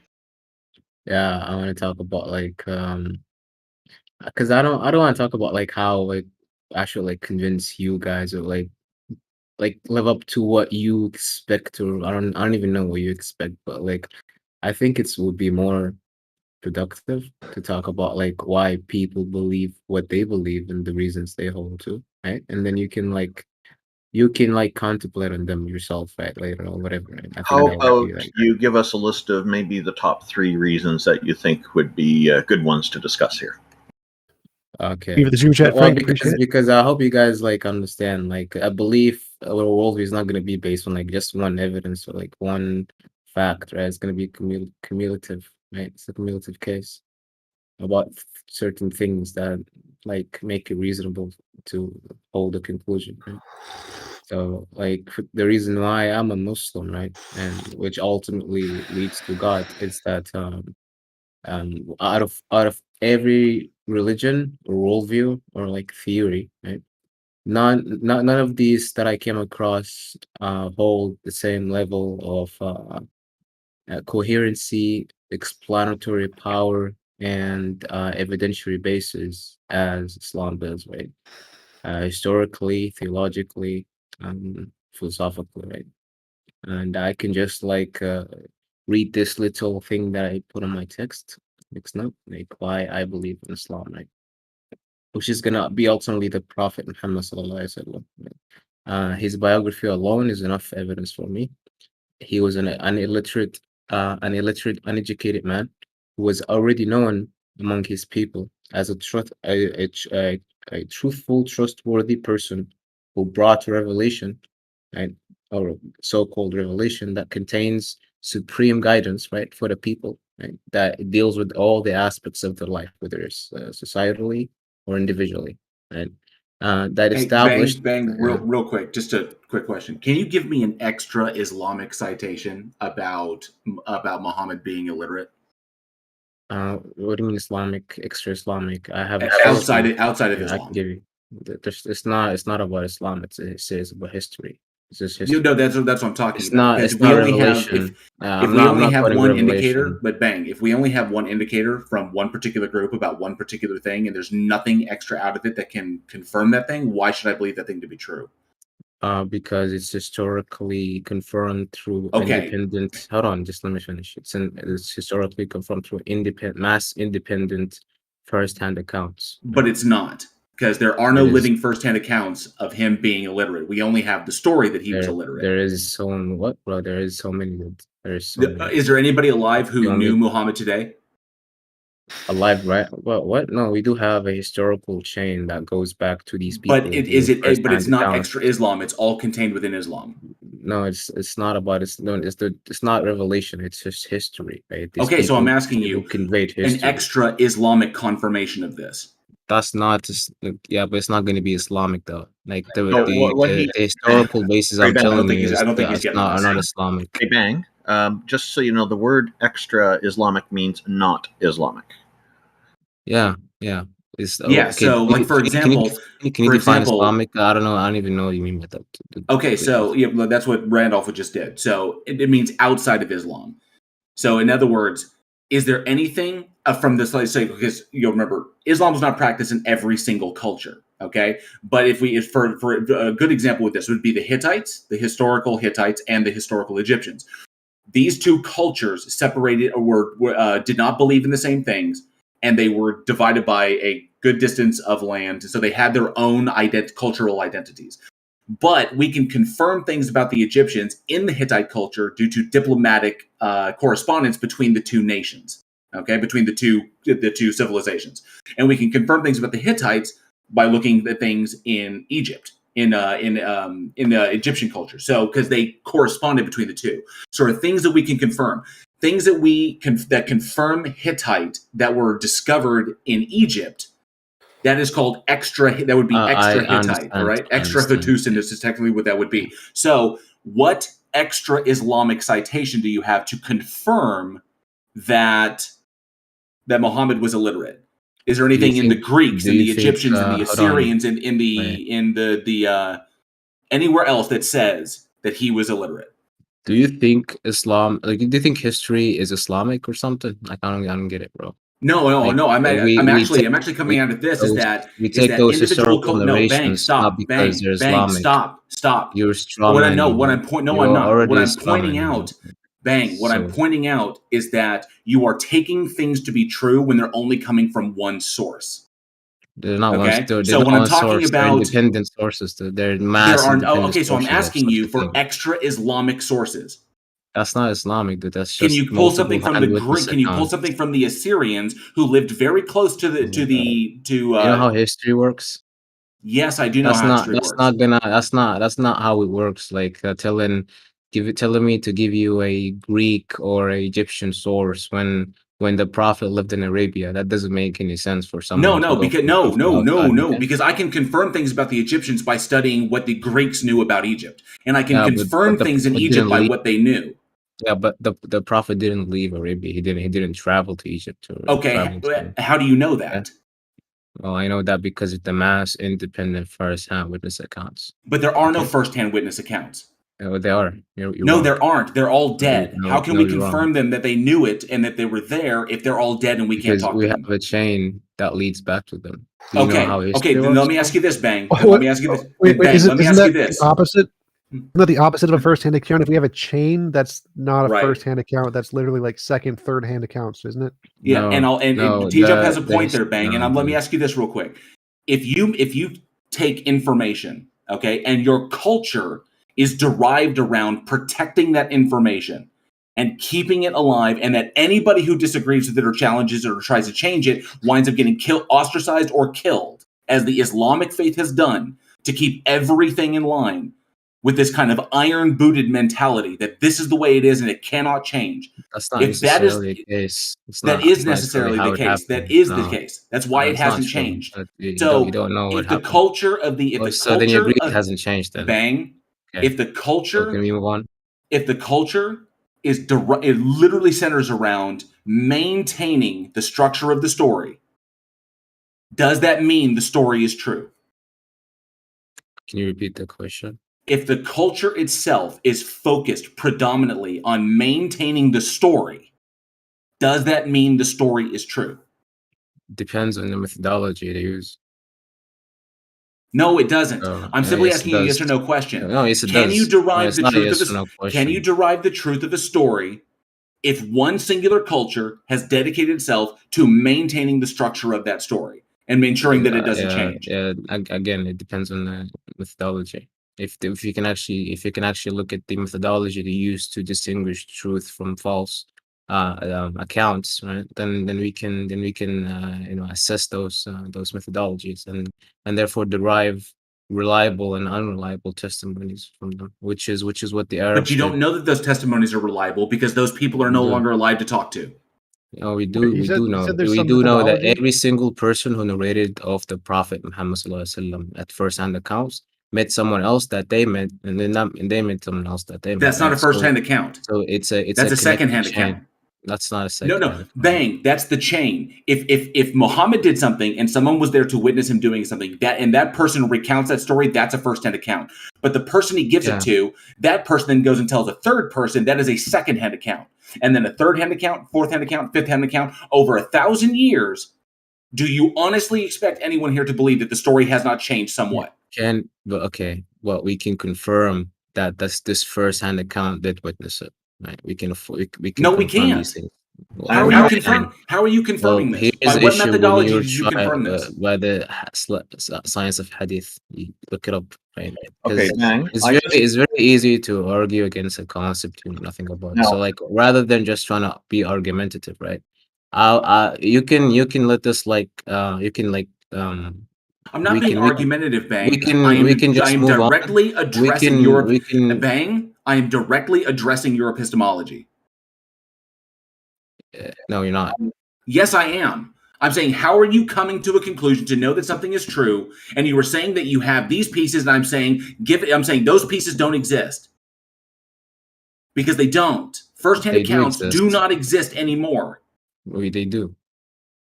Because they don't. You don't understand what a first-hand account is, as opposed to a second-hand account, as opposed to a third-hand account. If we can trace them back according to methodology, and we can know all the people within this chain of narration, whether they actually met that person or not, right? And we can then trace it back, right, through the methodology itself. We can know that if that person lived in the same location or existed in the same location at that same time, if he met that person, if he spoke to him, if he spoke to other people that met that same person, right?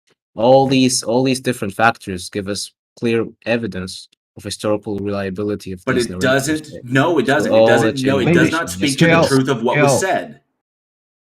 JL, maybe it's a language barrier thing here. So let me try and help. Bang, can you talk to anyone who's spoken to the Prophet Muhammad today? Can I name today? No, that doesn't make any sense, bro.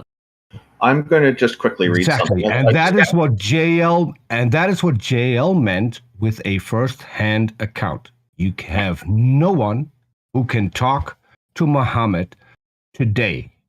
That would be the first-hand account. If you would be able to talk to someone who talked to Muhammad, that would be a second-hand account. That's not how history you understand? works, okay. That is always true. I understand. Right? Always true. If you have person A and then person B and person C, right? Person A, right, is actually the first-hand account. He sees something and he narrates it to person B, right? Person B would be the second-hand account, right? But if we can trace all those, okay, would you agree that that person B would be a first-hand account of person A? Yes, sort of. What JL is trying to explain. Hold on. Yes, I already said yes. What JL is trying to explain. Maybe you've heard of it. Are you aware of the game Telephone or Chinese Whispers? Yeah, I know. I know that it doesn't even it's not analogous to hadith, which is the narrations. It is analogous. It is analogous to people. Hold on. It is analogous to people giving other people a story. The story over time. Hold on. The story over time will have slight changes when it goes from person to person. That is the point that JL tried to point out, and that is the point that you seemingly didn't get. Maybe that helped. I'll leave it to JL. Okay. Now let me give you like a thought experiment, like an example, right? Let's just say that you know, right, that someone, like, you have a friend, right? You know his character, you know how he doesn't like lie, and you know all the characteristics about him enough to know that he told the truth, right? And you know that he went around investigating this sort of claim, right? And then he comes up and tells you, right, that I've met this person and I know this person, I can vouch for this person, I can clarify, I can verify that this person I've spoke to did speak to somebody, right? And then you're like, okay, well let me clarify that. And then you skip your friend and you go to the person that your friend spoke to, right? And then you confirm, well, okay, did your friend speak to him? And if yeah, well then you ask him, who did you talk to, right? And then this person tells you, well, I spoke to that person, and you're like, okay, let me confirm that. And you basically look through the chain, right? If there's any disconnects, I get or your if there's point. or if there's any lies in the chain of narration, right? So then I get your point. if hold on, if we can trace everybody, right? If you can trace everybody through this historical chain, No. Hang on a second. Hang on, Peter. I get your Peter, point. Bang. Peter, Bang. Hang on a second. No. Bang just brought up a serious point here, which he's glossing over something that's really, really important. Yes, you could learn something from Bang. You could learn something. Hang on, Peter. You could learn something from your imam. Your imam can give information to you. Then that imam can tell you that he got that information from somebody else. Then you can go. But how far back does that chain actually go?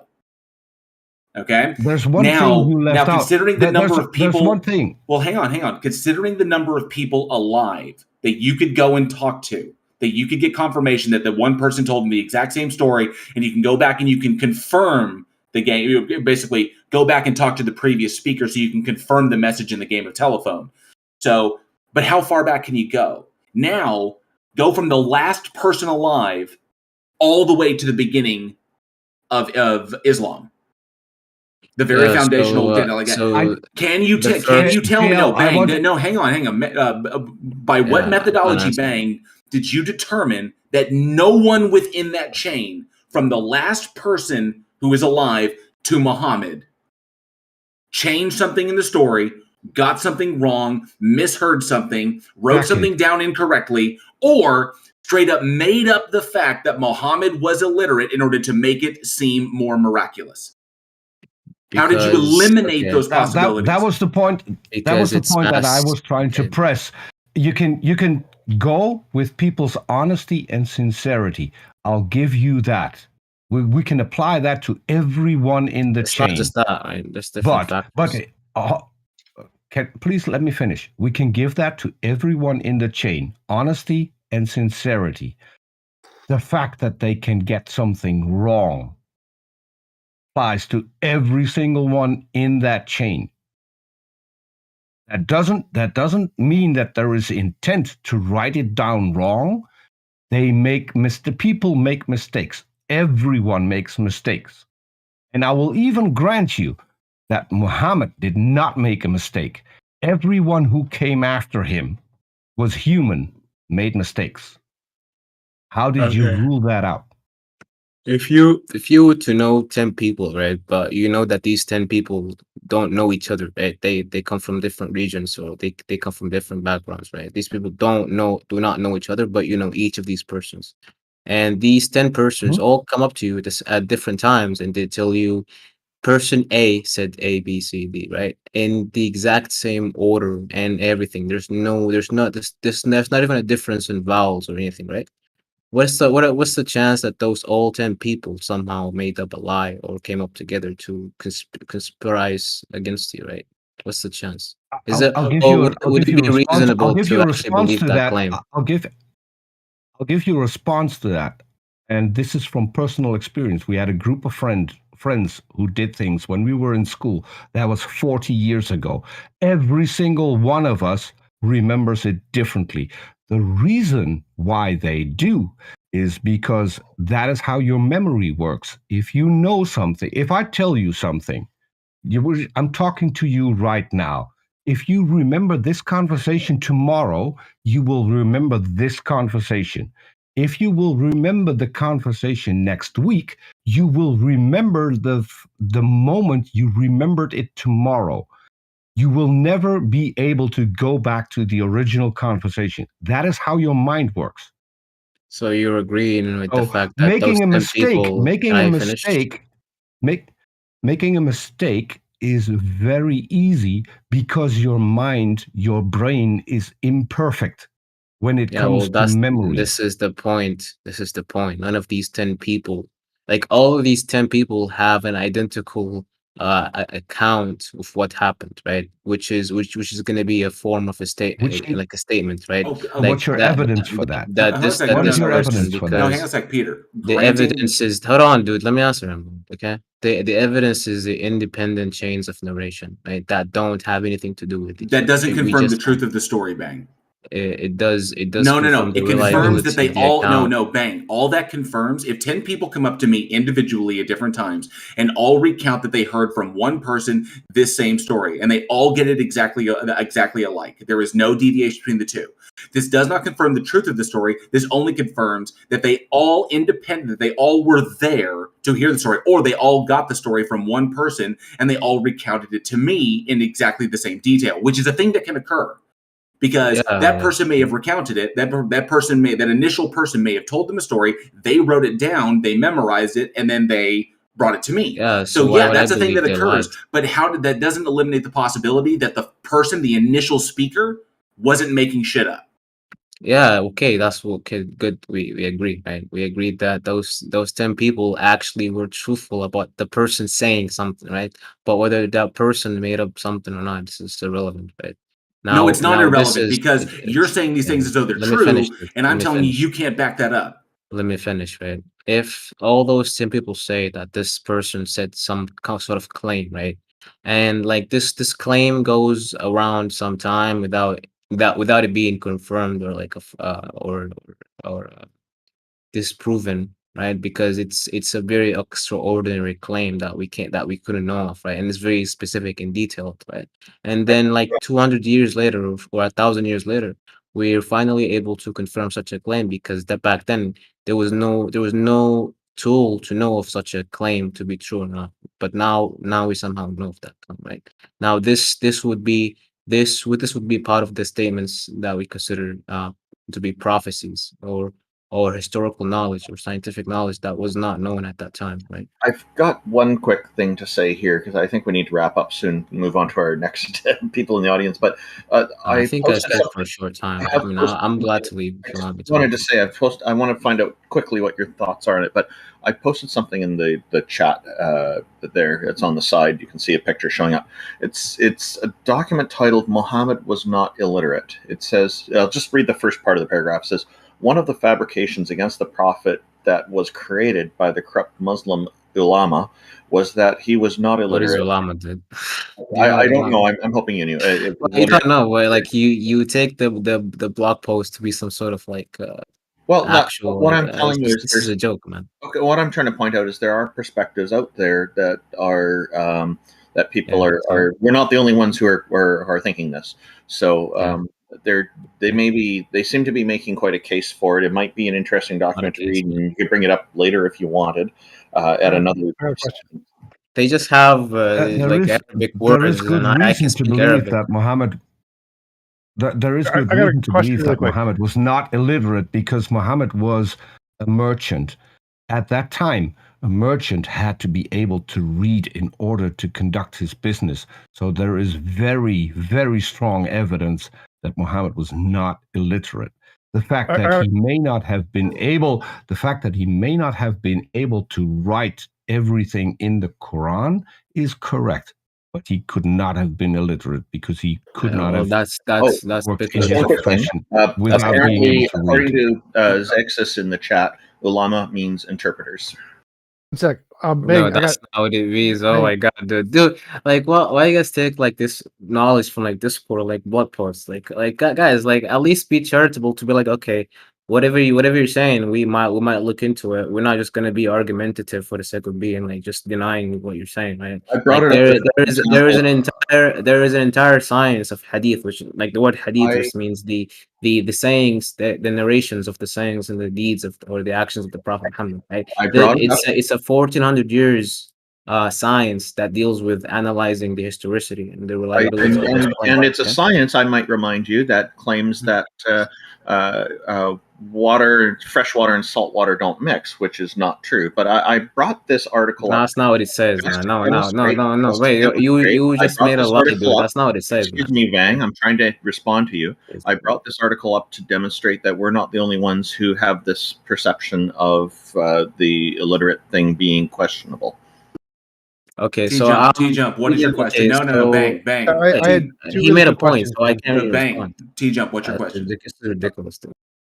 But my question was, is like, even if we grant that like 10 people have the exact same story that something happened, like that happens to me all the time with Jehovah's Witnesses. I get John 3:16 repeated verbatim over and over again. Yeah, but also those people don't who have read any Harry first-hand Potter accounts. all the time. But so just the fact that they recite some statement doesn't mean that it was like a statement of magic or anything. So the fact that it was a statement isn't evidence of anything.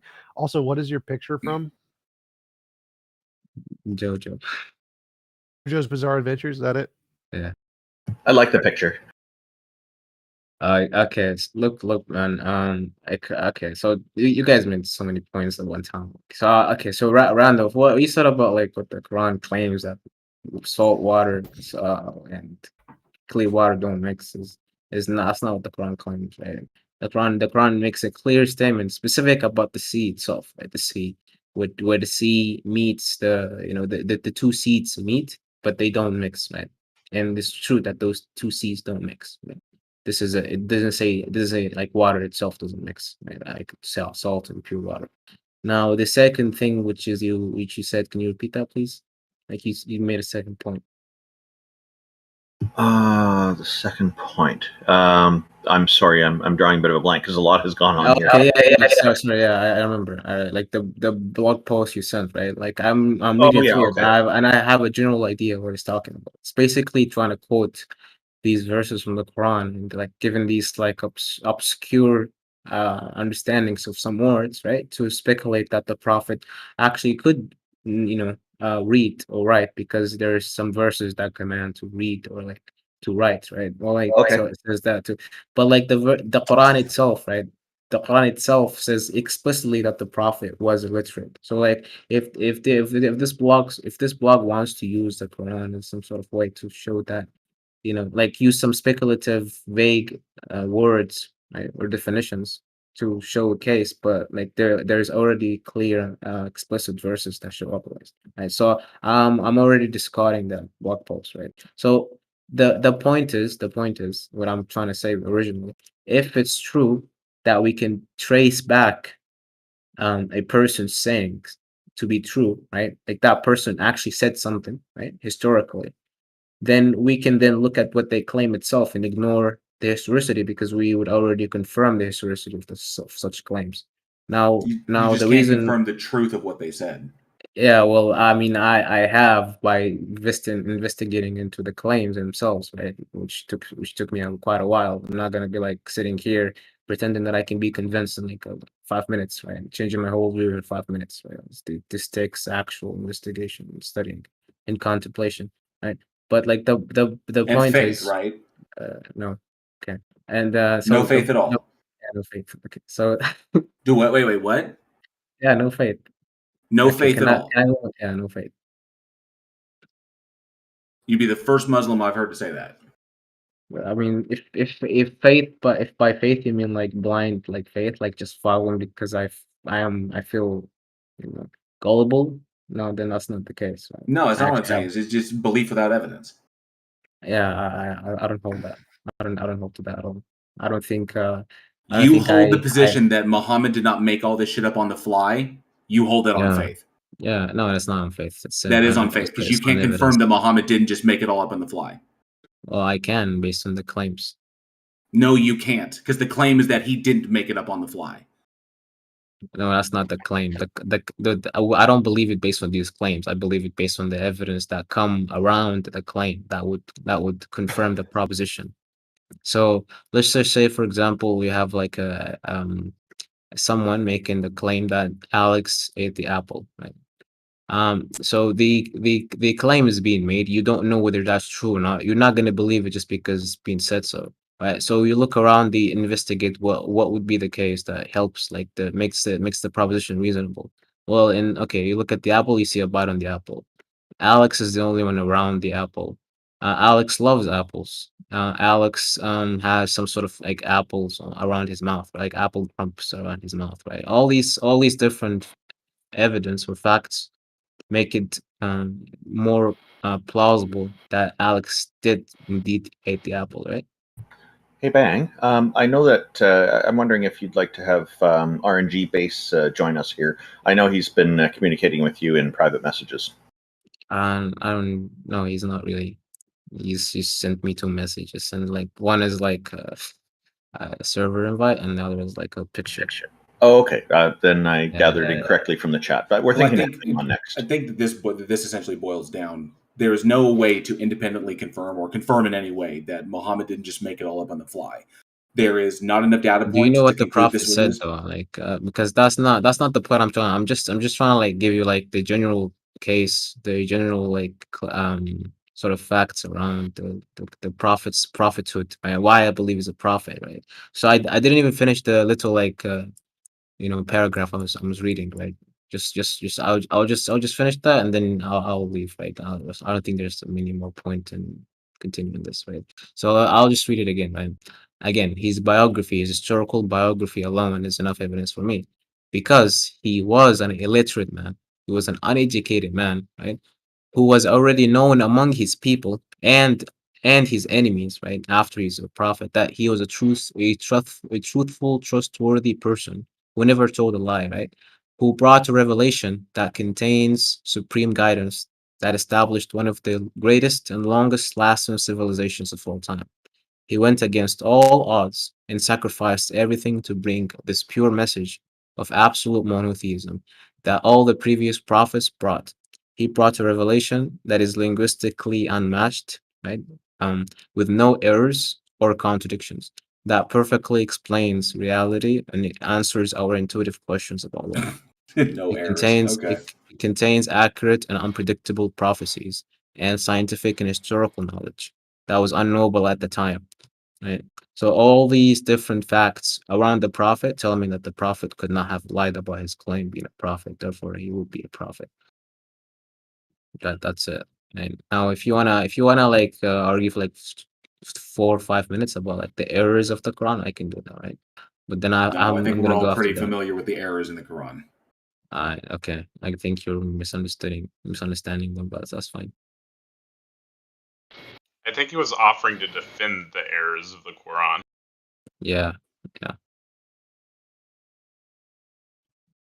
I think it would be it's completely irrelevant. It cannot be confirmed that Muhammad didn't make it all up on the fly, just like many other prophets. Like he assumes about some other prophets in the world. There are other self-described prophets that have existed throughout humanity that have made stuff up on the fly. You would say that other individuals have made stuff up on the fly. How would you know if it's made up or you not? cannot confirm that Muhammad didn't do this. You can't eliminate the possibility that it was not made up on the fly. How do you know if it's made up or not, though? Like you're the one making the claim as well, right? Even How if would you it know was it's made up or on the fly, Bing's argument is that there are literally no errors in the Quran. I mean, that would be slight evidence at least. So if that's his argument that there are literally no errors and Muhammad made it up on the fly, I mean that would still be decent evidence. Yeah, neither internal nor external evidence errors, right? But there are many errors in the Quran. Yeah, but there like, are many errors in the Quran. Challenge There are many scientific errors in the Quran that were derived from the very basic observations that humans can make at the time. Right? But you said something, right? You said the prophet made it up on the fly. How would you know that? I can't eliminate the possibility that he didn't. Okay, so why would you make the claim then? I'm not claiming that he is. I'm saying you can't say that he didn't make it up on the fly when you can't eliminate the possibility that he didn't. But you don't even know what I know about the prophet. So I think you're just strawmanning that position. I'm lost. I'm lost here. Why does it matter if he made it up on the fly? If he made it up on the fly and there are no errors, that's still good evidence. Okay, then you combine it. You combine it with the inability to confirm that he didn't make it up on the fly and the fact that it is chock full of errors. It's not even about the errors thing, right? Like, okay, I do know that it has no errors. Plus, that all of the so-called expectations or prophecies did come true, right? In a specific, unpredictable, and falsifiable manner, right? And we have like hundreds of those without any of them being actual false, right? Hold on. If I were to know that, right? If that were to be like true, right? Would that be a reasonable position for me to hold, right? And I'm not saying this because I want you to validate me. I don't really care. I just want to know if you're sincere about this, right? Yes, there are Can I ask you for one? There are vast studies that have been done. There are vast studies that have been done that showcase like all the errors throughout the Quran. Yeah, massive errors, massive misinterpretations of reality, massive misinterpretations of phenomena. All of these things. It is chock full of them. I think you're just like copying like some blog you read on the internet or something. Like, I'm not. I have literally watched people. I have watched people and ex-Muslims literally walk through the Quran and explain why it's wrong. Yeah, like Aaron. Bang! Sure. I produce a show hosted by Aaron Ra where we go through the Quran back, front to back, everything. Yeah. I don't think Aaron has any credibility. Your only argument is he doesn't understand it. Jail. Hold on. So even if I would grant you that Arn Ra has no credibility, everyone else on the panel is an ex-Muslim. Okay, Peter, mean, can if you you can you look, there are can you take one argument that you've heard from this live stream and just like tell it to me? Let's see. Actually, Like, you know like what? give me your best. Give me the one that you think is like the most like challenging to Islam, right? Actually, And if Ben, I would be able to actually debunk it Bang, like in we've 2 minutes, actually kind of then veered you off. shouldn't bring this up again. Hey, Bang. We've already done that. We've already done that in an earlier conversation, so Yeah, but you're would be not talking to unnecessary. me That though. would just be. You've spoken to other people. That Okay, this is poisoning. I'll give you one. I'll give you one. Okay. Stars are not lamps, and you can't throw them. Where does it say that they're lamps and In the Quran. and they can throw them? In the Wait, okay. Quran. So in what sense are they lamps? Like what do you understand by They are lamps? lamps. They are lamps that Allah can throw at specific people or at demons. No. So this has two points, right? One is a lamp, another is the throw, right? Like, okay, what is a lamp? It doesn't have 2 points. It is a lamp that it's can two be claims. thrown. Yeah, it's two claims. It's a No, lamp no, and it's something one that can be claim. thrown. It's This is what you claim, right? It It's is one claim. it's two different things. They're not the same thing. It right? is one claim. It is one claim. It is one claim, and that is that it is a lamp that can be thrown at people. Yeah, but being a lamp isn't the One same claim. as can be thrown, right? So like being a what is being a lamp? It What is a lamp? still one claim. I think Oh you're my talking God. about Quran 67:5. Yeah. So what is a lamp, Peter? What defines a lamp exactly? Like, what do you think it is? A lamp is an artificial apparatus to produce light. Why does it have to be artificial? Like, why can't it be a metaphor for something that lights up in the sky the same way? Hold on, the same way, and a lamp actually lights up in the dark. Bang, how do you know lamp was being Bang? How do you know that lamp was being used Name me metaphorically? one lamp that isn't No, Peter. Because if Peter, Bang. because the How do science you fixes know? Jesus. Bang. How do you know that lamp was being used metaphorically? Well, Because actually, it's more serious than this. If it is a metaphor, then it's not scientific. No, nobody says scientific. You said it's scientific. You said it. That's an error. No, I never said the claim is scientific. The claim about lamps being stars being lamps. And the history of Islam is all scientific, and now I didn't say that. I didn't say that, guys. You're just ramming me right now. Like, I'm saying this claim about it being a lamp is not supposed to be like an actual physical lamp that is made by human beings, right? Okay. I think the metaphor point is a cop-out. I'm not convinced that Allah exists. You've talked almost nothing about Allah. I'm not almost convinced all about Muhammad and the Quran. I have one clarifying question. In the time that the Quran was written, right? The people that lived at that time, what would they think a lamp was? Something that lights up in the dark. That's they all literally understood it like that because they understood that metaphors were used. We really need to get onto the Jewish part of things. So next fine. Like if you guys don't want to like continue, if you guys can't handle like basic grammar, right? You a Then that's question. fine. Why do you keep over talking? Because Randolph was over talking. Would the word lamp mean something that they themselves could construct? And that would give off light. Would that be for them the definition of a lamp?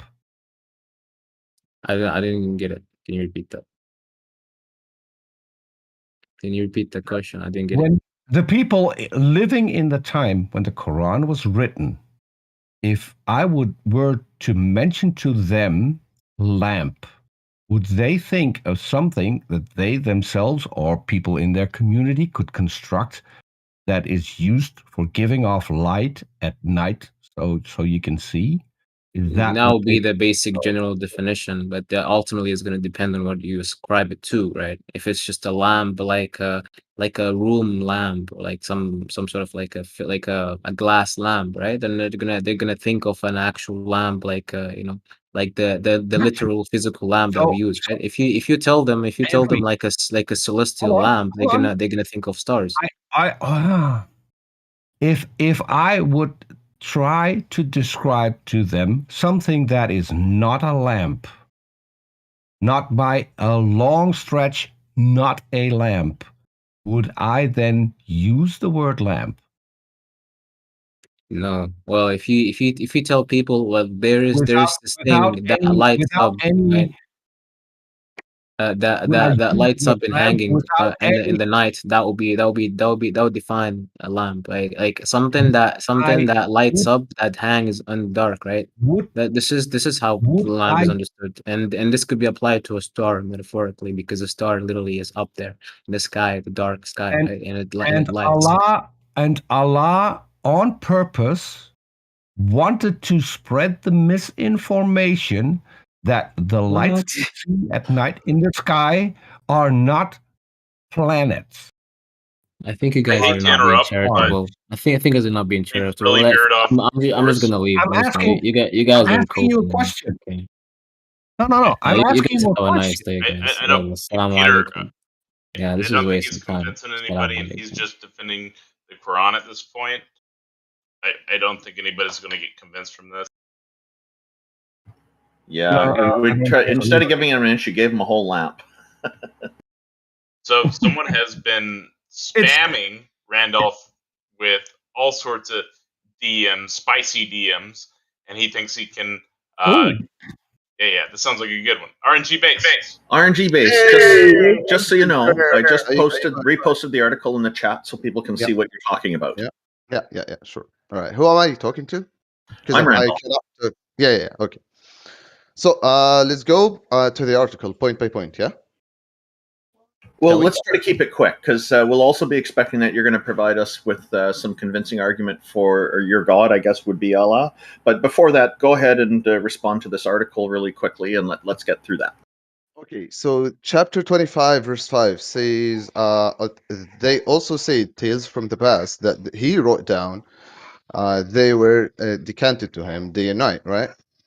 What does the verse in Arabic means? Do you guys understand any word of the verse in Arabic? What is the point of the question? Like, is there like an argument here? Something? Oh yeah. For T-Jump, I had a suggestion. I actually suggest you shave the stash. You look better off of it. Second point, I'd say, what is Those the aren't word? points. Can you like? What is your argument? What is your evidence? Something like? I am discussing the paper you have sent, guys. Oh, the paper I sent on evolution. No. About Genesis. No. This is for a link that I shared in the chat that somebody's explaining why Muhammad was not illiterate. All right. Okay, so he's arguing that Muhammad was illiterate. Yes. Okay, gotcha. Mm-hmm. So Randolph, what is the word for he wrote down in Arabic? Go on. Well, you had made a point here asking that I should be reading the Arabic version. I reject that because here we are in a place where we're speaking English, and so we're going to be using English translations here. I expect that the translations will be accurate. If you think the translations are not accurate, then, of course, there's going to be a lot of people in the world who are relying on those English translations who are getting Islam wrong. I would say you will not get the full meanings of the words via translation. Hence, the word for wrote down is iktatabaha. Iktatabaha is a fi'l, which tells you he told somebody to write it down. So the underlying message that you're saying here is that the Quran, in its original version, is explicitly stating that Muhammad is illiterate? Yes. And how did that get mistranslated? It did not get. I told you the point where he said he is illiterate. It did not get mistranslated. But the point you're trying to make about him writing it down, I think this got mistranslated. Hence, the word says iktatabaha, which is a form of a verb, while you've given commands such as you should write this down, as you guys write it down. Somebody else wrote it down. Okay, so I can accept that things will be changed in translation, but I think in general, the essence of the message will still be there. And the idea that that you're saying that it hasn't been mistranslated in the Quran into the English versions obviates the need for, eliminates the need for having us look at the Arabic version. I would strongly disagree. You cannot find one Muslim that actually read the Quran in English and thinks this is the Quran, because Quran has been revealed in an Arabic tongue, and the Quran states this multiple times via the Quran. So if let's say a Western guy who like reverts to Islam, he wanna like perform his prayers, he cannot recite Quran in English. Well, I know many people who study Islam in the English translations only and don't know Arabic. They might know a few words because of the people they truck with, but they're not fluent in Arabic and wouldn't be able to read the Arabic version. Subhanallah, that's what I'm telling you. The Quran tells you via multiple occasions or multiple spots in the Quran that shows it is Quran bilisan Arabiy mubin. It is a Quran that has been revealed in an Arabic tongue. That's pretty short-sighted for an omniscient entity. So what I'm going to say, you're saying that, but hang on, RNG Base, you're saying that the Quran does state that Muhammad is illiterate. So what you're saying is the Quran disagrees with what's in that article that I posted, and I can accept that. Yes. Fair enough. So you take that article off. You don't rely on that anymore. You can't eliminate it though. Wait, the wait, point, I'm asking Randolf, wait. So to clarify, my reason, as I stated numerous times with the previous guest, is that his name is Bang, and thank you for coming on, Bang, is that the reason I provided that article is to show that we're not the only ones that question the veracity of the claim that Muhammad was illiterate. I see. So if somebody have a question about the Quran, I think the least person he would go to is an atheist, right? Yeah, I think that it makes more sense to talk to people who regularly study those things for sure. Now, if you want to raise doubts, and you want to find out different perspectives about something, then certainly you're going to talk to people who don't necessarily agree with the ideas. Because that can be helpful in garnering more perspective, and that's a reasonable thing to do. So, for example, if I wanted to get some additional perspective on debating against Christianity, I could talk to Muslims, and some of them could probably give me some argument suggestions that I hadn't thought of from my own non-Muslim perspective. Yes, but why would you ask a Muslim about Christianity unless your intentions are literally not to learn, but actually try to refute something? We are here all to learn something, right? I'm not here. To try to refute would be one option. Another option would be to try to develop a more rigorous test of the ideas, not necessarily with the intention of refuting it. Mm-hmm. All right. So it also we're seems, to be honest, RNG, it also seems really short-sighted of an omniscient entity to basically cultivate a religion that can only be understood in one language when this entity possesses infallible knowledge that is not the dominant language in the world. Okay, you made a fair point. I would like Ant to answer that. Could I? Yeah, go for it. Okay. So the Quran makes the claim there are some clear-cut evidences of verses which are easy to understand for any language, like any language in the world, such as English, German. I don't mind. Yeah, but like let's say worship your God alone, and let's not associate partners with him. That's fine, right? But when you are coming to the Quran and you're looking at the word like such as iktataba, which you don't have one word translation for it, which actually you need an actual literally sentence for you to translate it. How is this my fault? It shows the strength of the Arabic language. No, I didn't say it was your fault. I said it's Allah's fault. No, you're wrong. Wait. Because Allah has infallible omniscience of all things. So 100%. Allah would know and would possess the information, would possess the knowledge that Arabic is not the forefront language of the planet. And that eventually it wouldn't be there. So wouldn't it be? So Allah would know that it would have to express itself in such a way that it would be easily interpreted by any language that came to it. But it chose not to do that. Alhamdulillah, that's a very good question. Where were you at the dark ages of Europe? Arabic was a universal language. You had to learn Arabic to gain science, right? No, in Greece, you didn't have to. speak Greek. Provide your source. In Greek, in So Greece, what you are saying that Allah's knowledge doesn't progress after the Dark Ages? That Allah doesn't know what happened after that? No, that's a straw man by yourself. No. That was literally the question JL asked. If Allah is omniscient, Yes. then he would know that at some point Arabic wasn't the first language anywhere on the planet, except for a small region. Then he would provide us with 100% correct translations of So the let me- Quran, and we how many would not need. Hold on, I'm not finished. We would not need to learn Arabic in order to read it and interpret it 100% accurately. That is what JL said. Okay. So how many languages do you speak, Tucker? That's 3. irrelevant to the point. No, wait. I'm trying to make a point. Why are you attacking me, Warren? Wait. I'm how not many attacking languages? you. I'm attacking you. The question is irrelevant. You need to ask I would an could- omniscient entity not? Okay, guys. If I can't speak to one I person. could make the joke. I speak 2 more languages than Allah.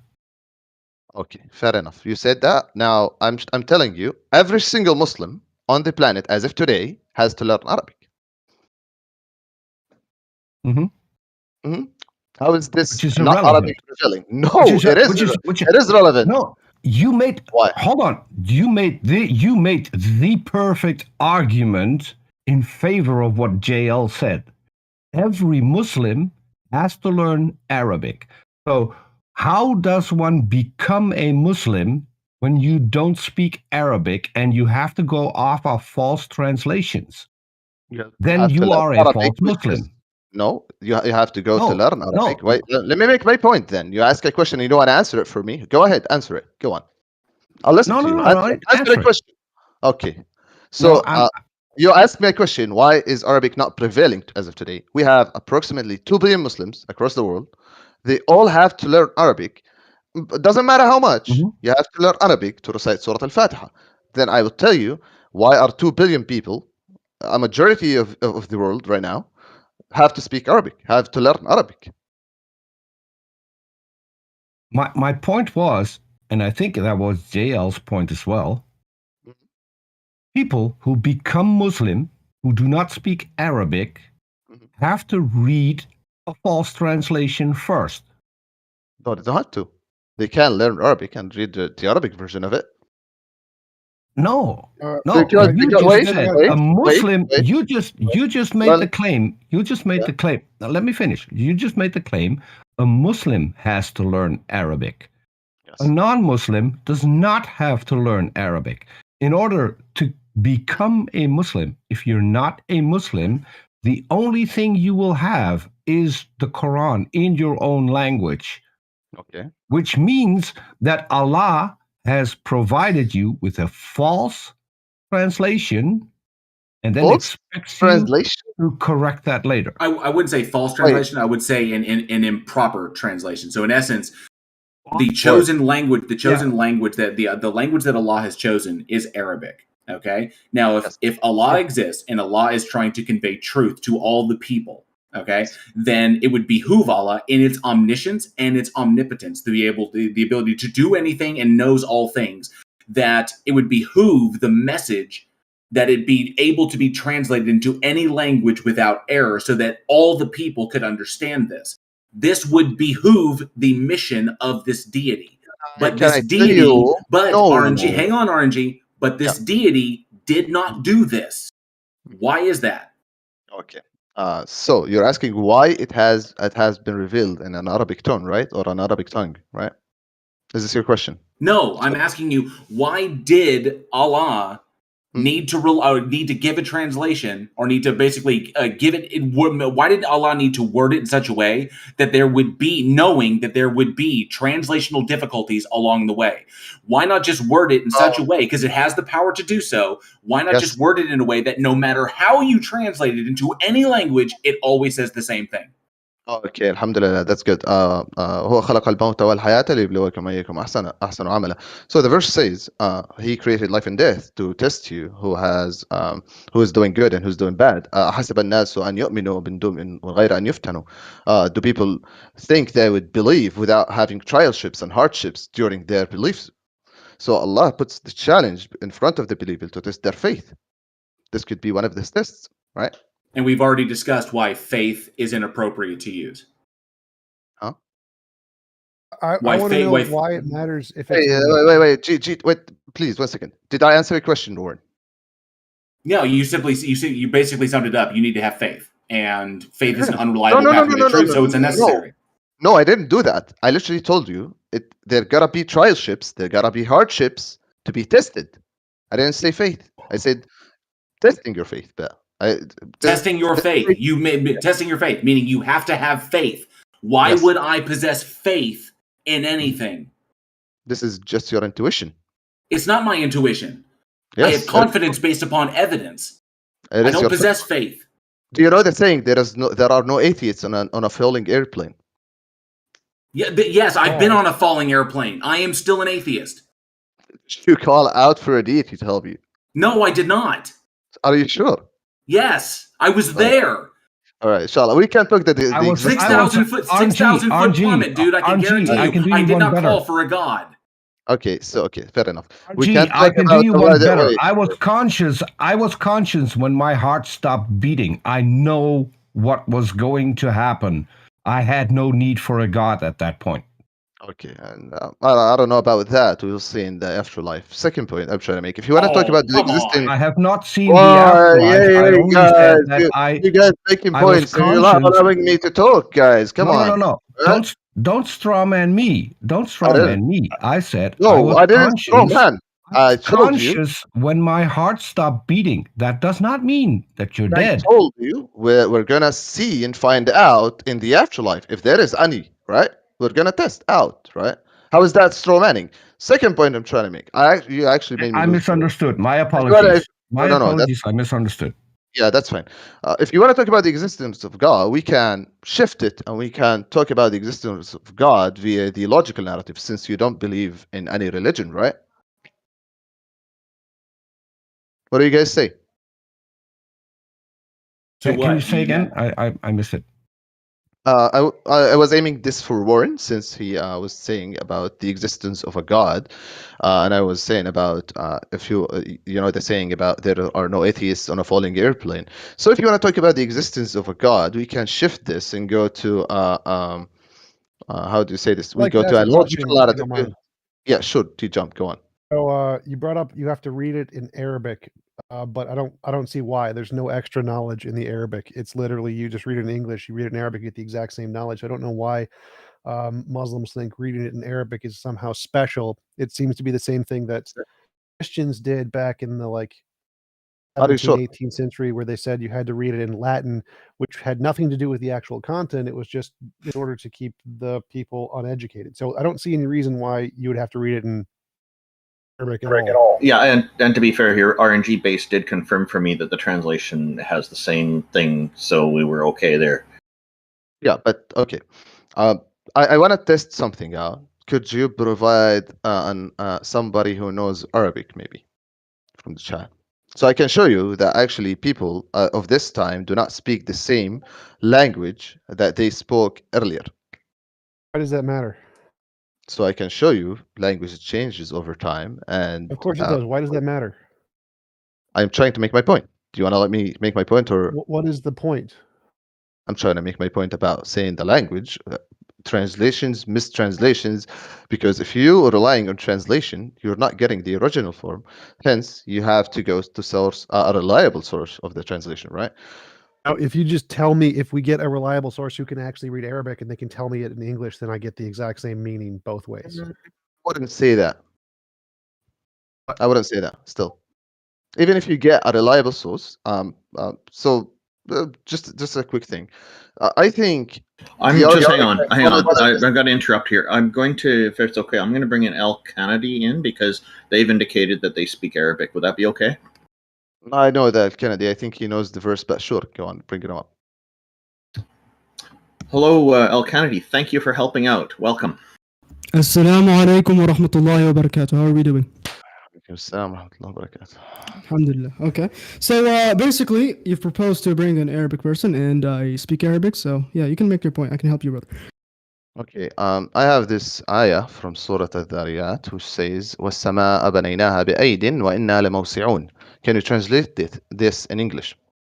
Okay, السماء بنيناها, it means we have built the heavens. وَمُوسِعُونَ means we have expanded it, basically. You forgot one word. Which one? وَالسَّمَاءَ بَنَيْنَاهَا بِأَيْدٍ وَإِنَّا لَمُوسِعُونَ. Yeah, we built the heavens with our own hands, and we are its expanders. Okay, see, here's the problem. He said بِأَيْدٍ as hands, while the word is بِأَيْدٍ from أَيَّدَ, which is strengthen, which gives strength. And if you think I'm mistaken, AlKanadi, go to At-Tabari or Ibn Kathir and you will see what I mean. Okay, so if you say it in English the correct way, then it's still the same thing. It's not the same thing. It's the same thing.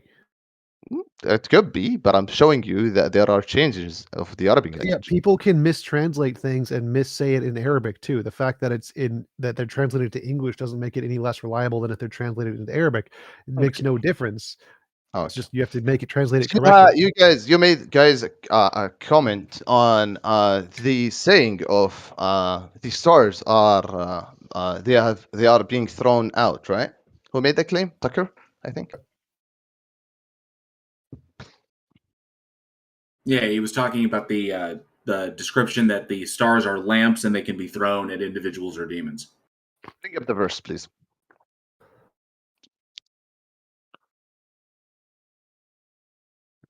So I think we don't want to spend too much more time on this because I think that the point has been made overall. Thank you. Did you have some kind of reason to some way of convincing us that a god or a goddess exists? Either of you? I would bring up the infinite regress. I don't know how to say it, but yeah, paradox. Maybe we can go off that. What do you guys think? Do you take this or do you already have refuted? That's up to you. You decide what argument you think would work. What approach would work best to convince us? All right. So I believe there gotta be a first causation for this universe, right? And this first causation gotta be there from the start. Or we will get the cause of infinite regress. I think you are familiar with it, or do I have to explain? No, I'm familiar with it. Is there a logical contradiction in infinite regress? If there is no first causation, then you would not have a start. Do you agree or disagree with that? That's false. But that's not. He asked, is there a logical contradiction with a past infinite regress? I'm not sure what he means, but go on. Could you elaborate, A please? contradiction is like saying a married bachelor saying something exists and doesn't exist at the same time. It's literally saying one thing and the exact opposite thing at the same time. I don't think there is. Okay, so if there's no logical contradiction, that means it's possible. Yes. It is possible to have an infinite regress. Not to mention, when you're talking about infinites, you're talking about mathematics, and you've got convergent and divergent series of infinites, and divergent series of infinites go on, but convergent series of infinites tend towards a limit. So it's not logically contradictory for there to be an infinite regress. All right. So I'm gonna make this claim. You're welcome to take it. I haven't studied philosophy, or I have not studied ilm al-kalam, as they say. So I'm gonna make this argument. You feel free if you want to take it. If you don't, that's up to you. I can help you with prophecies via Torah or any other book. It doesn't matter. But all right. So I'm gonna make this claim. Without a first causation, we would not have a start of the universe. Do I agree, disagree, and can I know why? No, that would be wrong. You can still have a past infinite regress and still have a start to the universe. That's perfectly fine. It's like if I pick a number, say 47. There are infinitely many numbers before 47. There's infinitely many numbers in between 46 and 47. How did I get to 47? I picked it. But I'm not talking about numbers. No, yes, you are. So infinite points in time, each one can be represented by a number. So we can have a start to the universe at 47. Say the Big Bang happened at 47, or we can 13.8 billion years. Pick a number, doesn't matter. And you can say that's a result of a quantum field, and the quantum field collapsed at that point in time, just like it happens randomly when uranium decays. So there are infinitely many different times that uranium could decay, but it picks a specific time to decay. So having a past infinite does not make it impossible to have a beginning to a specific event in time. Can we have something which is actually sensible that we can measure throughout the universe of such sort, or some which have the same properties that you mentioned? Quantum fields, yes. Are they testable? Aren't they what? You cut out. Are they testable? Are they sensible? Can we see it? Can we feel it? Like uranium, in quantum mechanics, uranium has infinitely many different times it can decay, but it decays at one time. So it has infinitely many past infinite. It decays at a specific time. Why does it decay at a specific time, may I ask? I have no knowledge of quantum mechanics. So this is just wait. I'm trying to let you elaborate on the quantum mechanics, and you are saying because of quantum mechanics this happened. This is circular argument, isn't it? No, it is. No, that's which premise is in the conclusion. Is it not? No, circular reasoning is when you have a premise in the conclusion. Which premise is in the conclusion? Yes, which you concluded that quantum physics does not have a start, and I told you why they don't have a start, because you said then quantum physics, because of quantum physics you started. I didn't say any of that. No, you said that because of quantum physics, uranium decays at a certain time. Right. So uranium has infinitely many times it could decay, but it decays at a specific time. So it has an infinite past of possible decay times. Why? And it decays at one time specifically. Why? Because that's how quantum fields work. This is so you asked, do we have a thing that wait, you asked, do we have hold up. You asked, do we have a thing which we can measure that has this property? Yes, we do. There is a quantum particle. Quantum particles like uranium decay at a specific time, even though there's infinitely many other times they could decay. Why they decay at this specific time? Because of quantum physics. Why right? do you keep asking that? I gave you, you asked, is there a thing we can circular measure? I said, argument. yes, there is. You're deflecting to a separate topic. Yes, there is a thing that has this property that we can literally measure. You asking Circular why it has argument. the property This is doesn't not make it helping not you. have the If property. you're repeating, this is not helping you. This is circular argument for me. No, it's not helping you because I answered your question and you're deflecting to a separate, unrelated question. Argument does not Your hold up. question was, do we have a thing in reality that we can measure that has this property? The answer is Circular yes. argument does not add up. Asking why it has the property is irrelevant. I told you we do have a thing with this property we can measure. It doesn't matter how many times you ask why, it's still going to be a thing with the property that we can measure. Why? Because of quantum physics. Why quantum physics? Because It of doesn't quantum matter. You asked, argument. is there a thing with this property? Can we move yes, on? there is Can we a actually thing with move this on? property. You don't need to ask why Can we now. move I've answered on your of question. circular Stop reasoning? interrupting me. Yeah, You sure. asked, is there a thing with this property? I said, yes. And then I told you what it was. You don't get to ask why. I just gave you an example of a thing with the property. That's all there is to it. It doesn't matter why. We know it has the property. It doesn't matter why. Don't get to ask why, because I Why gave not? you a thing with the property. That was your question. Your question, is there a thing with this property? I said yes and gave you an example. Why doesn't matter. There is a thing we can measure with the property in reality. You said why it doesn't matter. Then why are you asking about God's existence? Just believe it. Are you dumb? Like that doesn't follow. Why not?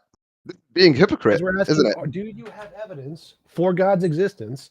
You Yes. said infinite regress. I said, nope, that can be explained by natural phenomenon. You asked, is there an example of something like that? I said, yes, uranium. Then you ask, oh, why are you asking about God? That's just a stupid question. So I answered all of your questions coherently, and you're deflecting to completely unrelated, irrelevant topics. I would like to interject something here. I think the argument of just believe it is not convincing me. And I think that we should probably start moving on to the next caller because that's RNG Base. Thank you for coming on. And AlKanadi. Should I make my argument now? Thank you for having me. Randolph, can I ask one final question No, to I want RNG? to say something. Yes, sure. Well, he's gone, so it's my turn. Well, do I begin? Go, or what? go Okay, ahead. sure. Sure. Okay, Did so you have arguments basically, I about it? think one of you guys, I'm not sure who it was, right? You said that the Arabs, the 7th century, they translated masabih in the sky, which is lamps, as literal lamps, so not as stars. Is that what you're No, saying? that's not what I said. That's not what I Well, said. then what was what you said? Because that's exactly what you said. That's not what I said. That's literally what you said. Okay, what did you say, Peter? What was your argument? Okay, what does the word mean? Okay, it's used in different contexts, right? But we have Tafsir ibn Kathir, Tafsir ibn Abbas, Tafsir al-Tabari, and they all have translated it as a source of light in the sky. I'm asking a simple question. What does the word mean?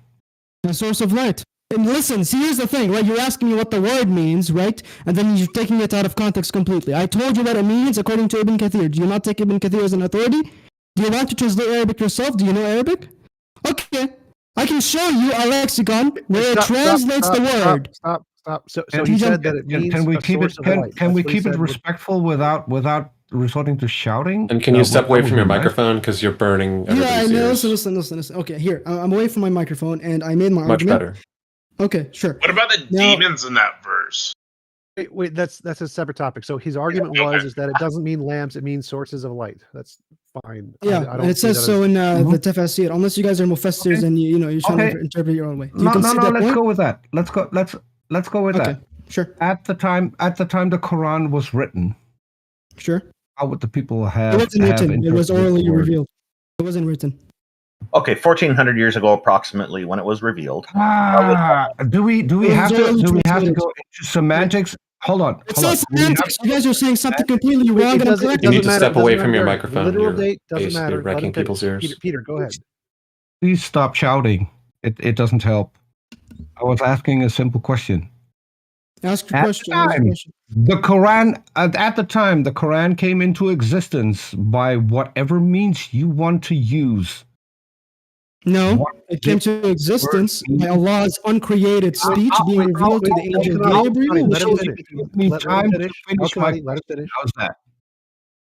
How's that?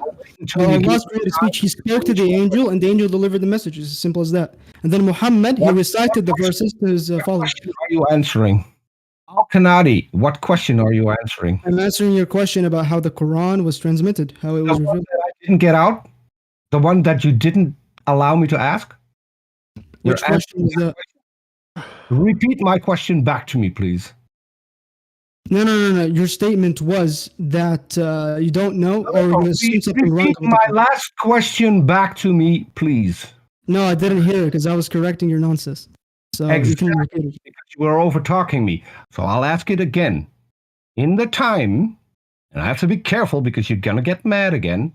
In the time when the Quran came into existence, what did that word mean to the people that were alive back A then? source of light.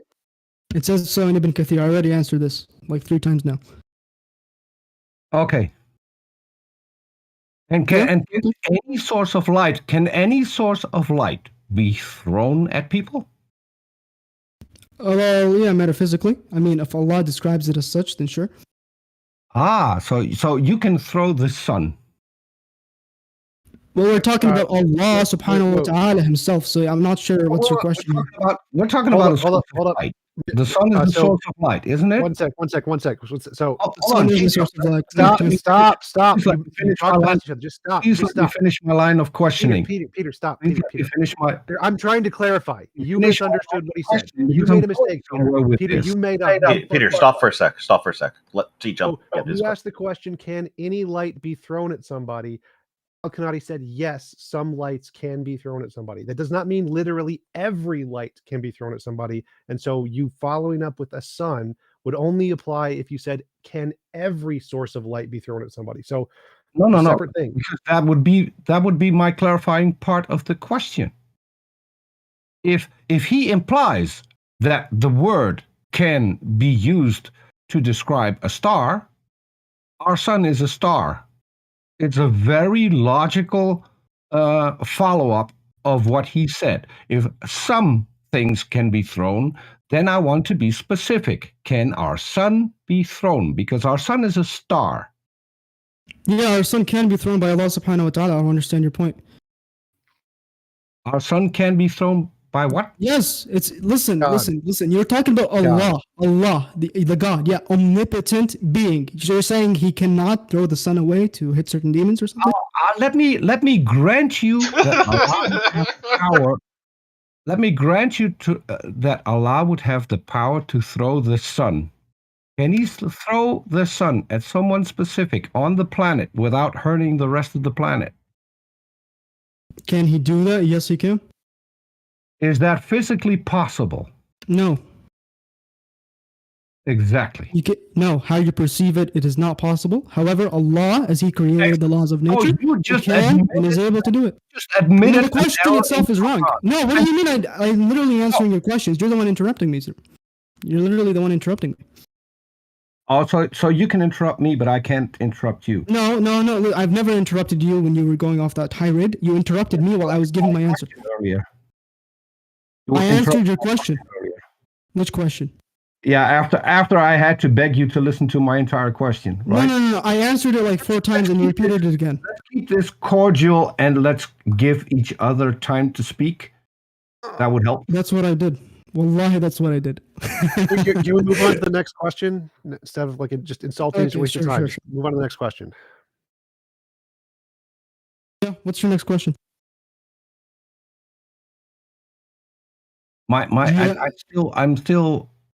You just admitted that even for Allah, it's impossible to throw. No, that's not what I said. Stop strawmanning. No, that's not what I said. I said we perceive it as. You are again over talking me. No, it's because you're strawmanning me, and when you're strawmanning me, I have to respond. No. So I think AlKanadi's correct. You're strawmanning him. He said it's physically impossible given the laws of physics, but God is all powerful, so he can overcome the laws of physics. So he's saying his God could do it, even if it doesn't adhere to the laws of physics. So he was correct. You were strawmanning his position. He did not say it was impossible for Allah. There you go. At least each of them gets it. Why can't you? So he would suspend the laws of physics when he throws the sun at our planet to just hit one specific person. Yes, he said that's what his God could do because his God is all powerful. And you have evidence that can happen. Do I have evidence that an omnipotent, all-powerful being that set up the laws of physics can do something like that? Is that really the question you want to be asking me? No. My specific question was, do you have evidence that can happen? What do you mean? Do you have evidence? We can logically deduct that such is the case. Do you have evidence that Allah can do this?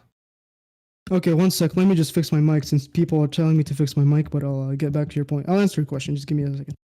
I'll try to explain what I'm asking. So you are making a claim that Allah has a specific ability. I will grant you your claim. Now, my follow-up question is: do you have evidence that this can actually happen? It can happen by the will of God. Yeah, it can. So he's asking, like, is there any evidence that Allah is all powerful? Is there any evidence that an all powerful being exists? No, well, he has to be all powerful by necessity. You know, he has to be all powerful by necessity. The claim. You misunderstood. That is restating the claim. My question was specific. Do you have evidence that can actually happen? Why would I need evidence for that to happen? To justify your belief in it? So he did. No, that's not how things work. If you don't have evidence, why do I need to accept your claim without any evidence? Hold up. He presented evidence. He presented evidence. One sec. So the thing he claimed was evidence that he claimed God's nature necessarily must be all powerful. Therefore, he must be able to do this. Yeah, that's exactly my position. Which is not evidence. No, but you're literally. Oh my God! Do I have to explain this again? D-Jump literally explained it to you. The question would be: why do you think God is necessarily all powerful? Because that doesn't seem to be necessary. It seems to be something theists just kind of made up. That's a necessary attribute, I believe, and I'll tell you why. Because listen, so when Allah Subhanahu wa Taala He creates, right? He would be able to know what He created, and He'd be able to predicate what was created. Okay. So what this basically means is that omnipotence and being unknowledgeable and all these sifat, all these attributes are necessary to him, right? And without them, then that means that this is a secondary creator and there's a greater creator behind him, which is something illogical because both gods their worlds would contradict each other, right? And this is actually proven in the Quran. Allah makes an example here.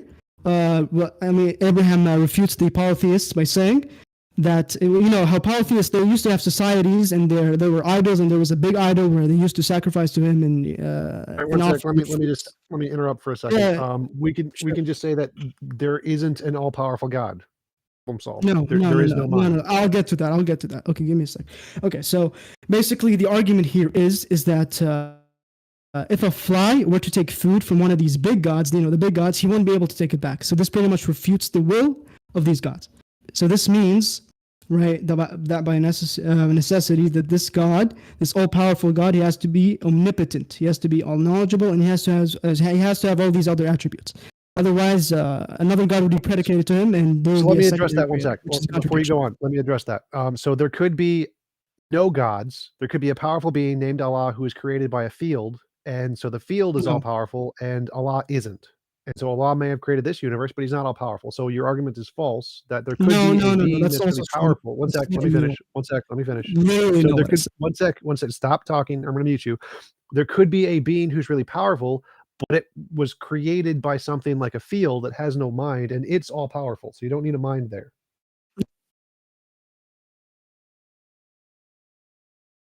And I can make it even shorter. So you make that claim. I'll grant you everything that you assert that Allah is.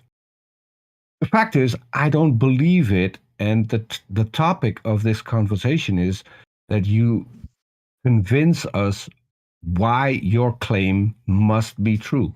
Okay, but You can for that, you have to state, concede you that can what I claim. believe is Hold on. You can claim Allah is necessary, but you would still have to convince us that he is necessary and come up with a good explanation why he would be. That's what he was doing, Peter. He was literally trying to give an explanation of why there has to be a necessary being. That was the whole point of his argument. That's what he was answering. Literally. Yes, and yeah, go ahead. yes, but I don't see a convincing claim nor any evidence of that would support that claim. It's a logical Which is why I reduction. showed why his It's a argument is logical false. reduction. No, it's not a false argument. You literally strawman me, T-Jump. You said that if a field with no consciousness gave Allah the ability, then Allah is less greater than the field, which is a fallacy because Allah has a consciousness and the field does not have consciousness. So you think that okay, look, listen. Does a rock have consciousness? Sure. You think a rock has consciousness? Sure. Why? Yes. Sure. Yes. Why? I'm just granting he has consciousness for the sake of the argument. I don't think Allah is like a god at all. So, but we can say that there is. No, but thing that's with still a logical consciousness. fallacy. No, A rock no, does it's not have not a logical consciousness. We can fallacy. tell it doesn't have consciousness. It's literally the same thing as a field. No, it does not have consciousness. Anyone with a brain knows it doesn't have a consciousness. This is a stupid argument. No, that's not how things work. I don't think you understand anything you're saying there. So I'm saying a field is all I powerful. literally explained it. No God. There's no consciousness. A field is all powerful, no mind. And it created things with mind. No mind, then it doesn't. No. If it doesn't have a mind, then it doesn't have the predication to create. So that's a fallacy in itself. No, that's not a fallacy. It can create just fine. That's what quantum fields No, do. it So doesn't. quantum No, it fields needs a don't have- consciousness to wait, create. Don't Can you interrupt. I'm gonna create mute you. consciousness? Don't interrupt. Okay. Don't interrupt. Quantum fields can create just fine. You don't need a mind to create things. That is the consensus in physics. Quantum fields can create things without a mind just fine. No, but you need a consciousness for a creator to create. Now, listen. The argument was that Allah, He's a being that has consciousness, and the field does not have consciousness. Can something without consciousness give something with consciousness? Yes. Like what? Like that's how every consciousness is created from non-living matter with non-conscious matter creates consciousness. Okay, so is the mother not conscious when she's giving birth to a child? Consciousness is produced by the matter, not the mother. No, I'm asking. No, that's not the point of the argument. I'm telling you, can something without consciousness give life or give consciousness to a conscious being? Yes. Consciousness can come from non-conscious things. It's called matter. Matter does that. Matter creates consciousness. Matter is not conscious. Well, how do you prove that? All of the scientific evidence in neurology, psychology, cognitive science, philosophy of mind, everything indicates that. No, because see, here's the thing. Consciousness is the instinctive nature of matter, right? So that argument is false. Instinctive what? No, it's the instinctive nature of matter. No, that is It no is. evidence to support that. That's not any position. I can in literally science. get you scientific. No. Scientific American literally agrees with me. What do you mean? I can post the link right now.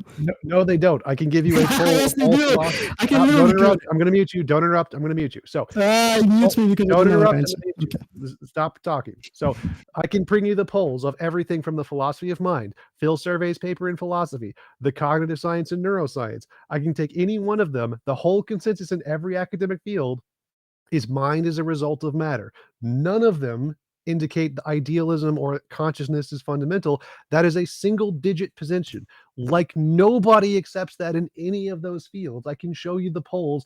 Like it's 4%, 3% in physics, 4% in philosophy. Nobody accepts that because there is no evidence for it. No, you're a liar.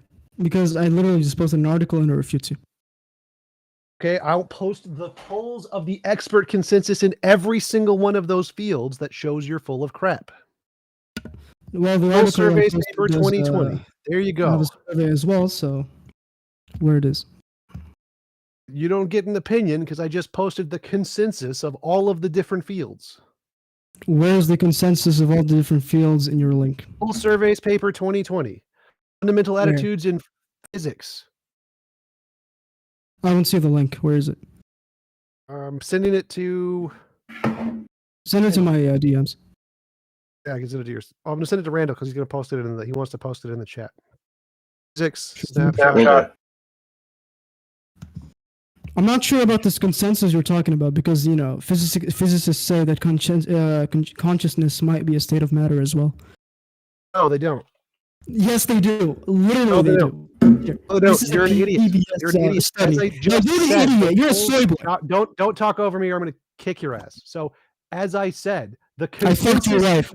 physics from the Oh, physics come on, guys. polls Stop. say that it's a single Not okay. You digit can't do of that. idealism.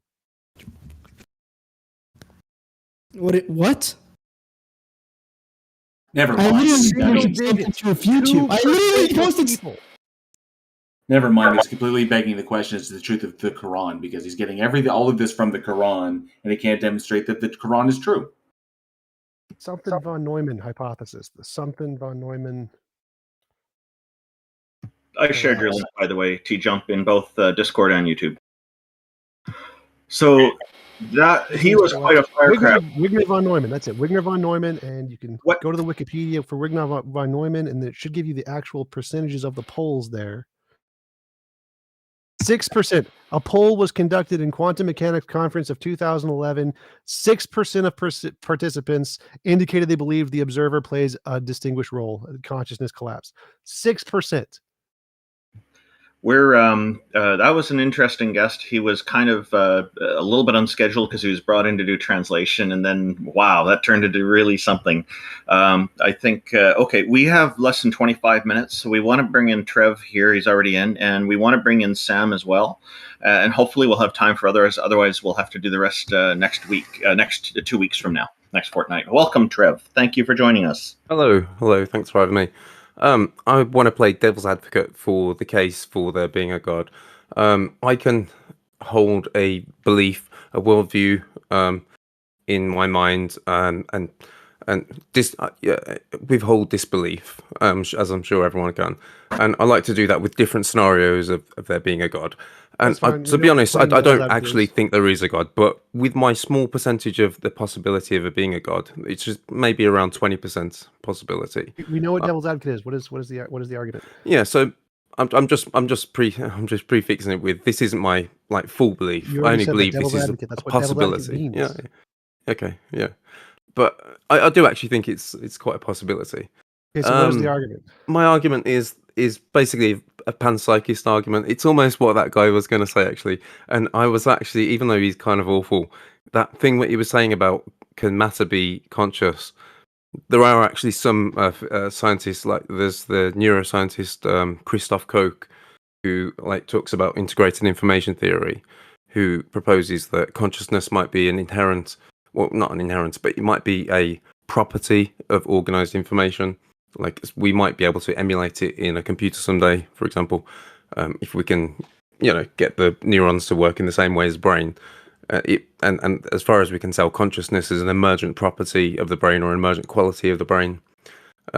Therefore, you could argue that the lower the level of the consciousess, there goes. You're saying authority you trust believes it, therefore it is the case. Do you have any actual evidence? Yeah, well, I do kind of like this guy, Christoph Koch. I did read his book, and it was called Consciousness: Confessions of a Romantic Reductionist. Have you heard of it? I'm glad you like him.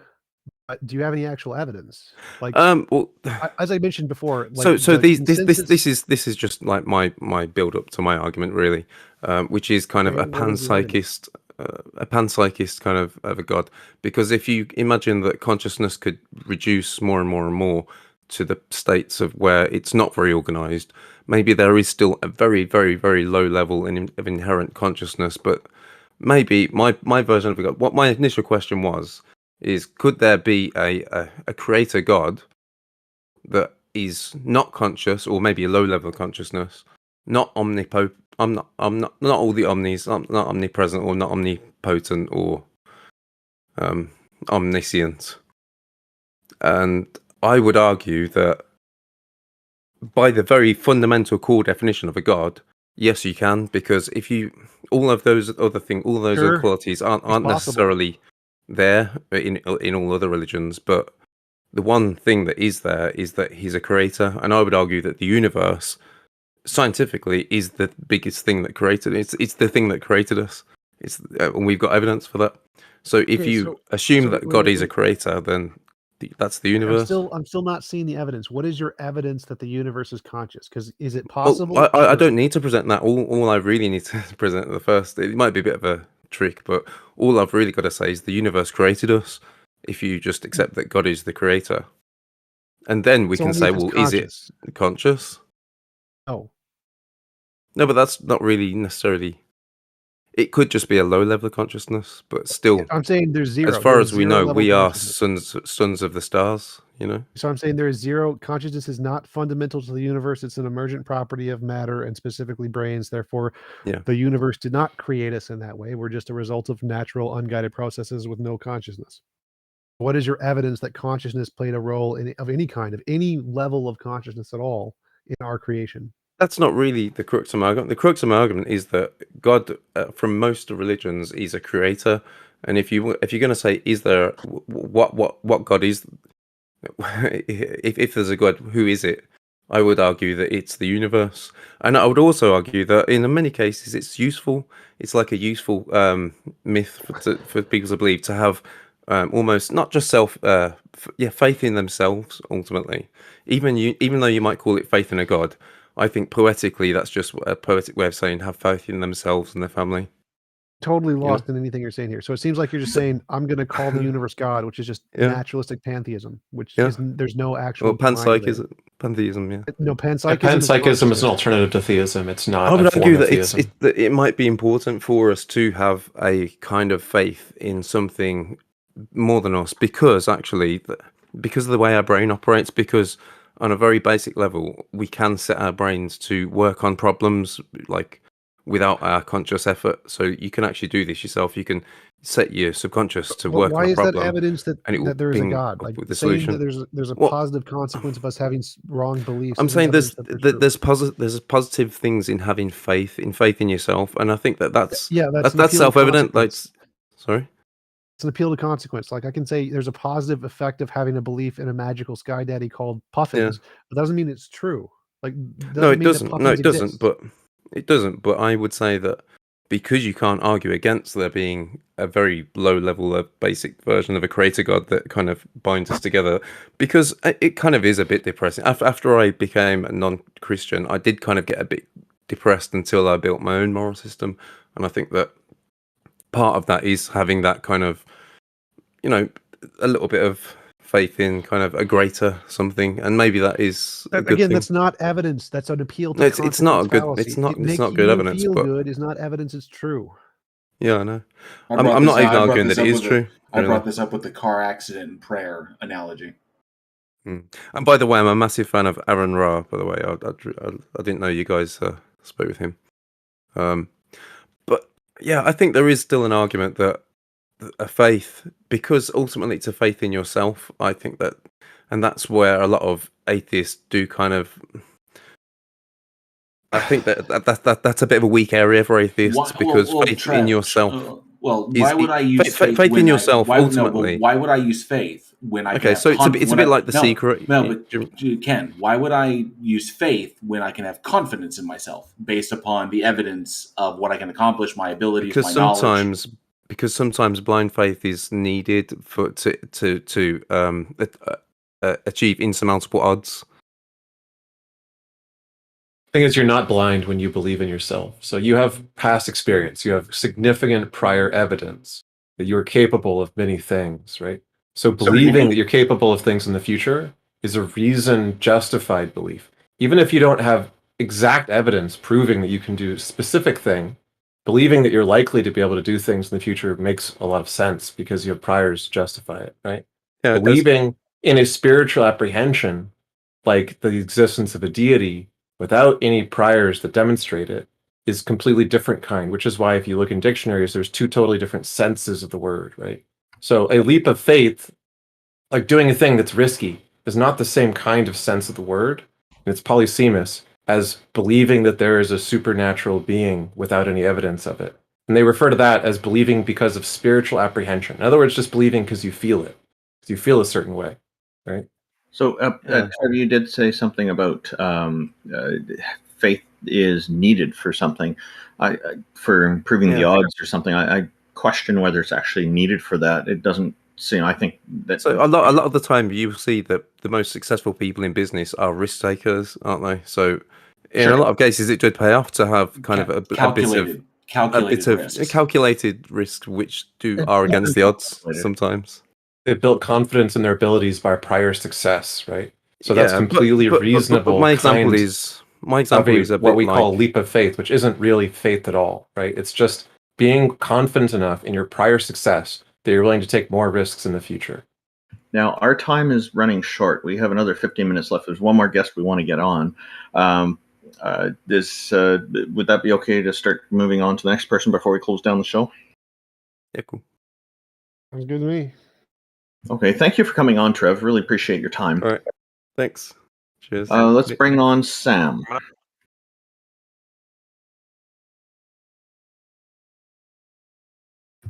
Hello, Sam. Oh, hello. How are you today? Oh, not too bad. It's kind of busy. Took some time out to come in here. All right, so you understand the goal of the show. Unfortunately, we only have about 10 to 15 minutes left. So are you presenting to us today, trying to convince us that a god or a goddess exists? Well, yeah, that's my goal. Hi, Cerberus. Hey, Peter. You've been identified. Yeah, my mask has been taken off. Peter, in future, we don't do that here, Peter. No, that's fine. No, because I this is just my name on here. I don't try to keep it secret or anything. I think everyone recognizes his voice. Peter already knows you're okay with it, but let's go ahead and you know him from Speech Channel. Oh, from a lot of different places. Okay, but so I wasn't going to ask this to start with, but I didn't hear anyone else while I was in here ask it, and I think it's an important question. Do any of you have a definition for the word God? I define God as a non-physical mind that is uncreated, that created everything else. All right, there we go. Does anyone else? I don't have a definition because I don't think it would be honest when I'm talking to a theist, and if I have a preconceived definition of God, I could no longer focus on their definition of God. So therefore, I always ask the person that I'm talking to what their definition of God is, because that is what we're going to be talking about, not my definition. Like a polytheist might not actually define their gods as what T-Jump just defined God as, because they wouldn't necessarily always have a creator deity that created the universe. There are different versions of theism, so yeah. Why do you ask? I ask because there's an issue that if someone could show you. Someone could theoretically show you Yahweh, and if you didn't accept that what Yahweh was a god, you could still be an atheist, right? Okay, so Even if they gave you a definition that fit Yahweh, that doesn't mean you have to accept it. And if you don't have a definition, okay, that means you can't be convinced that there is one because it has no meaning to you. well, I do have an answer for this one I because disagree. Yahweh does have certain characteristics because he's a Christian God. A couple of those characteristics include being omnichronological, omnipresent, omnipotent, omniscient. And so what I put the challenge out to Christians before who've asked me about this is that what would definitely prove it to me is if that God were to grant me omniscience and omnipotence for a period of 2 weeks so that I could experiment and confirm it for myself. That would be one way to prove it. And there should be no problem for a deity with all those different characteristics to grant me just some of them for a short period of time. Yeah, but my question is more fundamental than that. How do I convince? I could convince you of Yahweh. How do I convince you Yahweh's a god? It's defined that way in the Bible. That's pretty good. But what we're asking for is to prove that this deity exists. Yeah, but the thing is, you can prove something exists. There's no. What I'm trying to get at is there's no difference in properties between Yahweh and the god Yahweh. So I could prove to you Yahweh, but if Yahweh doesn't match what you think a god is, then you're still an atheist. So I would say that you can define God in any way you want and try to prove he exists, and we will try to accept your definition. So our starting definition isn't required. You can give any definition you want and provide evidence for what you define it as. We just have an idea of what the word typically means in general. So and we want to make sure that it fits our definition. Yeah, we want to make sure it doesn't deviate too far from typical, because if somebody, like T-Jump said earlier, God is a coffee cup. Well, we can prove the coffee cup is real, but that doesn't prove it's actually a functional deity, right? Okay, so I'm trying to think. So if there was something that knew everything that could possibly be known at any given time, was likely eternal, it does actually exist, contains all power that could possibly be, would you guys consider that a god? Sure. That you just listed At least one of those things we could test for. Okay, existence. So you just listed an omnipotent, omniscient, eternal thing. So that would be like pretty much all the properties of God. Yeah, I'm saying existence has all those things as I said it. How do you know that existence is eternal? Well, that's why I said likely. I mean, for it to not be eternal, you would have to say nothing exists. Why do you think it's likely to be eternal? Because to say, you would have to say nothing exists in order for it to not exist. Wait. It seems like he's asking if there was this thing, which we don't know. There's no evidence of this thing that he's presented. He's just saying, if there was this thing, would you accept that as a god? I'd say yes. I'd say no. The thing I presented was existence. Existence isn't conscious. It doesn't know anything. It has consciousness. Yes. It doesn't know anything. It has no knowledge. Are you part of existence? Yes. Then it has consciousness. Do you have consciousness? Composition division fallacy. Yeah, this is how is there composition fallacy? You're literally it. The whole. Say that the whole has a property of the parts, or that the parts have a property of the whole. Is the but we say you're conscious, but we don't mean your hand has consciousness. That's a composition division fallacy. We still say your hand is you. That's still a composition division fallacy. So the whole of the thing doesn't need to have consciousness for us to say it has consciousness. I'm just going to repeat the same thing until you get it. It's I'm going to repeat the same thing because it's addressing what you're saying. Wait 1 second. The universe does not have an individual consciousness. It does not know everything. I didn't say it has an individual consciousness. Stop interrupting. Even if we grant every single conscious entity as the universe's mind, it still doesn't know everything, because every single conscious mind doesn't know nearly 1% of anything, so it still wouldn't know everything. No, as I said, it knows everything that can possibly be known at any given time. We don't know. Not all consciousnesses know everything that could possibly be known. Yeah, because if it's not known, it can't be known at that time. No, it could still be known at that time. It just isn't known at that time. It can only be known if it's known. That's false. It's a tautology. It's false. Then you're saying something that isn't knowledge is known. I could know the number of dust mites in my pocket. I just don't. So it's a thing that I can know. But that's possible. That's possible future knowledge, not possible current knowledge. It's possible that I could have had this knowledge right now. I just didn't. Do you generally accept that knowledge is a justified true belief? Yes. But put some provision on that if you want. Yeah. So if there's no belief, it's not knowledge. Sure. Okay. So things that aren't beliefs cannot be knowledge. So future possible knowledge. Whoa! Stop. Cannot be known. Things that are not beliefs are not knowledge, but they can be beliefs. They could exist, so they could be knowledge. Can be, but possibly like if you want to imagine a different universe where something does know that thing, then I'll grant it to you. But I'm talking about this existence. In this existence, because randomness is a fundamental thing in this universe, not everything is exactly determined as the way it is. Yes, there are possible states of knowledge that we don't have that could have been had. Maybe logically possible, but not physically possible. That doesn't even make sense. In order for something to be knowledge, it needs a belief. There needs to be a belief. Physically possible. It is physically possible because of quantum mechanics, so it is actually physically possible and logically possible. No, because it has to be known in a brain for it to be known. It is physically possible that I could have had separate beliefs than what I have now, given quantum mechanics. Does knowledge require a mind? Sure. Okay, so it has to be in a mind in some fashion for it to be considered knowledge, right? It has to be a belief. Yeah, so something outside of that isn't knowledge then, is it? If it's not a mind. Yeah, so the only thing at any given point in time that can be physically known has to be in a mind. No, it has to be possible to be in a mind. No, that's logically possible. Right? There's no mind containing facts, if you want to say it, that's not in a mind. Right? That makes no sense. There are things that can be known which are not currently known, and they are still knowledge.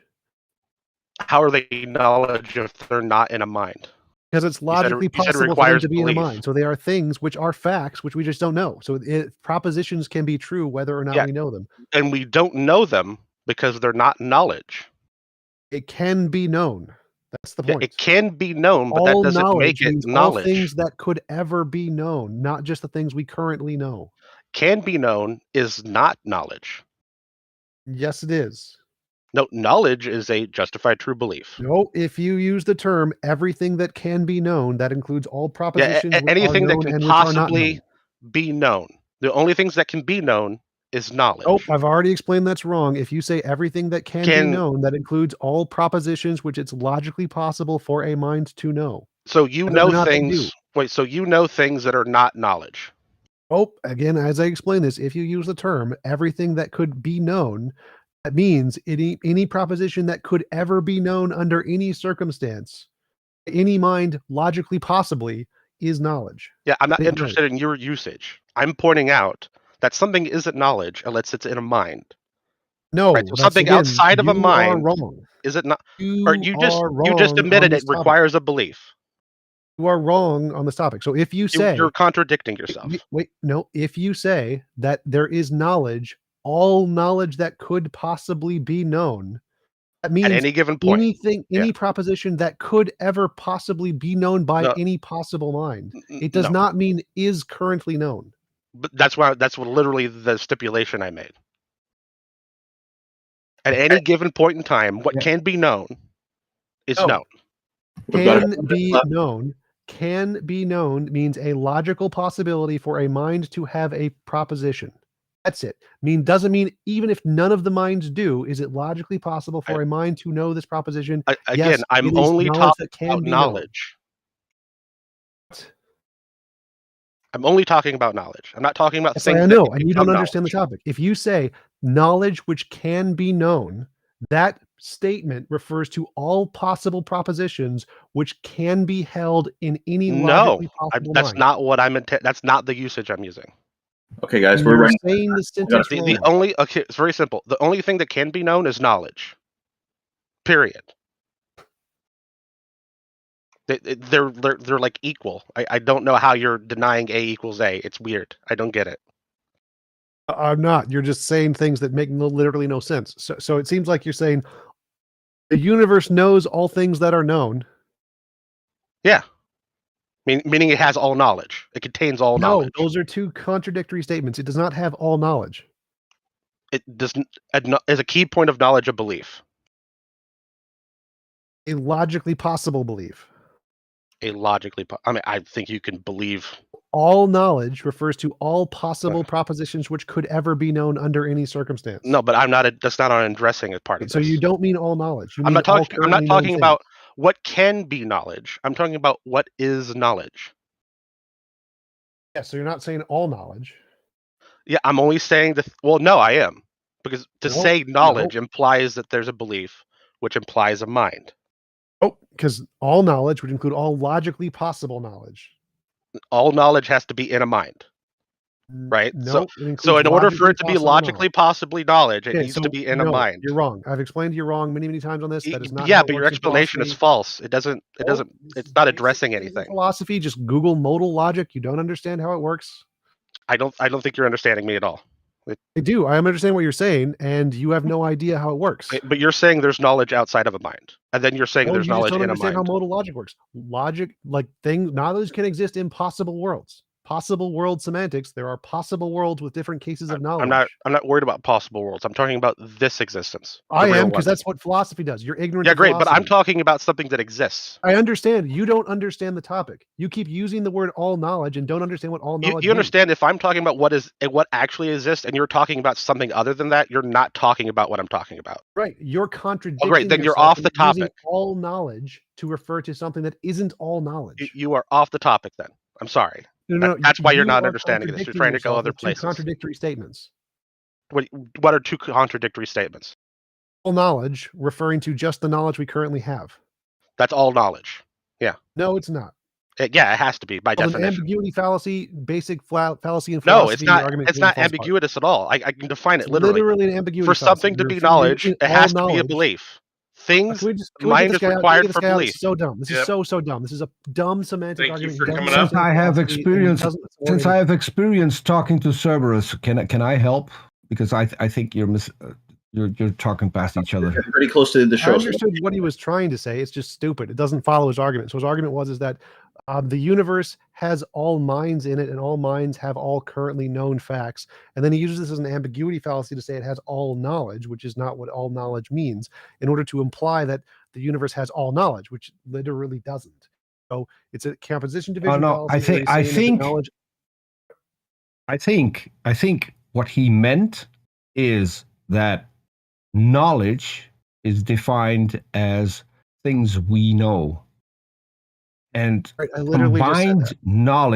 combined knowledge is everything that everyone who has the capability of having knowledge knows.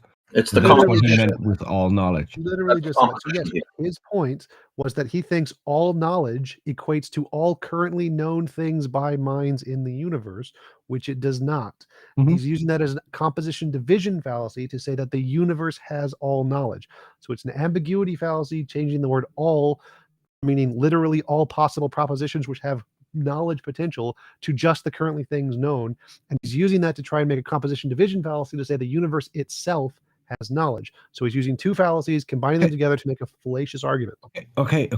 For clarity, do you think that there is knowledge that is not known? Yes, it's called propositional knowledge. There are many facts about the universe which we do not know, which are still classified as in the category of knowledge. There are propositions which are true, which can be knowledge. No, the universe does not have all knowledge. Have any knowledge because I have no consciousness. I think my English is not enough to try and express what I mean. I understood perfectly what he means. He's just wrong. I think I'm not saying that either of you is wrong. I'm trying to understand. I know what Serb meant when he said knowledge. I'm still not entirely sure what you mean when you say knowledge. To me, knowledge is hold on. To me, knowledge is something that is known, because that's when it becomes knowledge. So by knowledge, all knowledge, omniscience, means to know all propositions. There's truth value, truth or false, whether or not we currently know them. So something like, what is the number of stars in Alpha Centauri? We don't know, but it has a truth value. So to have all knowledge, you must know that thing. He was equivocating and using all knowledge to refer to just the facts that we happen to know at the time, which does not include all facts. It would not be all knowledge. I may have misunderstood, but I thought that when he said all current known knowledge is what he was referring to. So not the facts that are still facts, but we don't know the things we do know. I could be wrong. I'm not You are entirely correct. sure. That is what he meant, and he was inaccurately using the phrase all knowledge to refer to that. That is not omniscience, which was the whole point. He said, if we say there is a thing which is eternal, always existing, has all power, and knows all things, would that be a god? I said yes. And then, with so he that, was I agree. equivocating. With that- Wait, one sec. He was equivocating that knows all things to simply mean knows the current things that we currently know, which is not knows all things. Okay, we have to end things. here, guys. We've run out of time. We have to end the show. This is a fascinating conversation, but we have run out of time, and because we've gone over 6 hours, and we really need to put an end to this, so that in 2 weeks from now, one fortnight from now, we'll be able to do another show, and we could continue this then if you guys like. When exactly? We do this every fortnight. That's 2 weeks from now. I think I can make it. My shows with Arn have skipped a week, so I'm thinking that they now are in We the can discuss this, we can discuss this off stage. So thank you everybody for tuning in. There's one group I do need to mention is the Recovering from Religion Foundation. I have put a link in the chat. It's recoveringfromreligion.org. And they are currently in fundraiser mode. And if anybody feels like they want to help them, they do tremendous work for helping atheists who have left a religion. And they're very nice about it. And they're very helpful and caring, and it just helps people get on the right track with things if they're having some struggles. So aside from that, a special thank you to the Politics Discord people who run Politics Discord for hosting this here in their Discord. We really appreciate having the audience, and for everybody who's tuned in on YouTube and also here in Discord, thank you so much. We'll be back again in a fortnight from now, 2 weeks from now. My name is Randolf Richardson. I'm with the Canadian Atheist. You can find out more at www.canadianatheists.ca. And everybody else here, you want to just say something about how people can reach you? That'd be great before we close down the stream. IX? JL1. Well, I at least posted all of their links and pinned them in the Heathen Hangout channel here in this Discord, so make sure you do that. Peter, JL, T-Jump, anyone want to jump in? I'm T-Jump, youtube.com/T-Jump. I'm JL, youtube.com/Bridge the Divide. And I'm Peter the Tucker. You can find me on the Gonna Go For It channel, youtube.com/Gonna Go For It. My YouTube channel is youtube.com/Randolph Richardson. And remember that Randolph ends with an F, not a PH, no matter what autocorrect tells you. IX, are you there? Okay, IX is obviously away from the computer, but Taco, do you know how people can reach IX?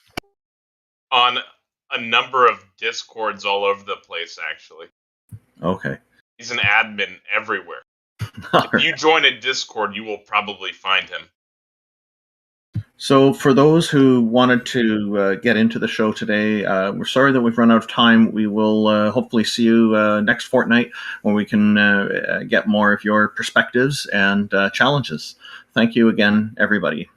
Taco, you want the last word? Sure. Thank you, everybody, for coming. You guys are all awesome. Audience, thank you for listening. I'm going to close this out now. Y'all have a great day.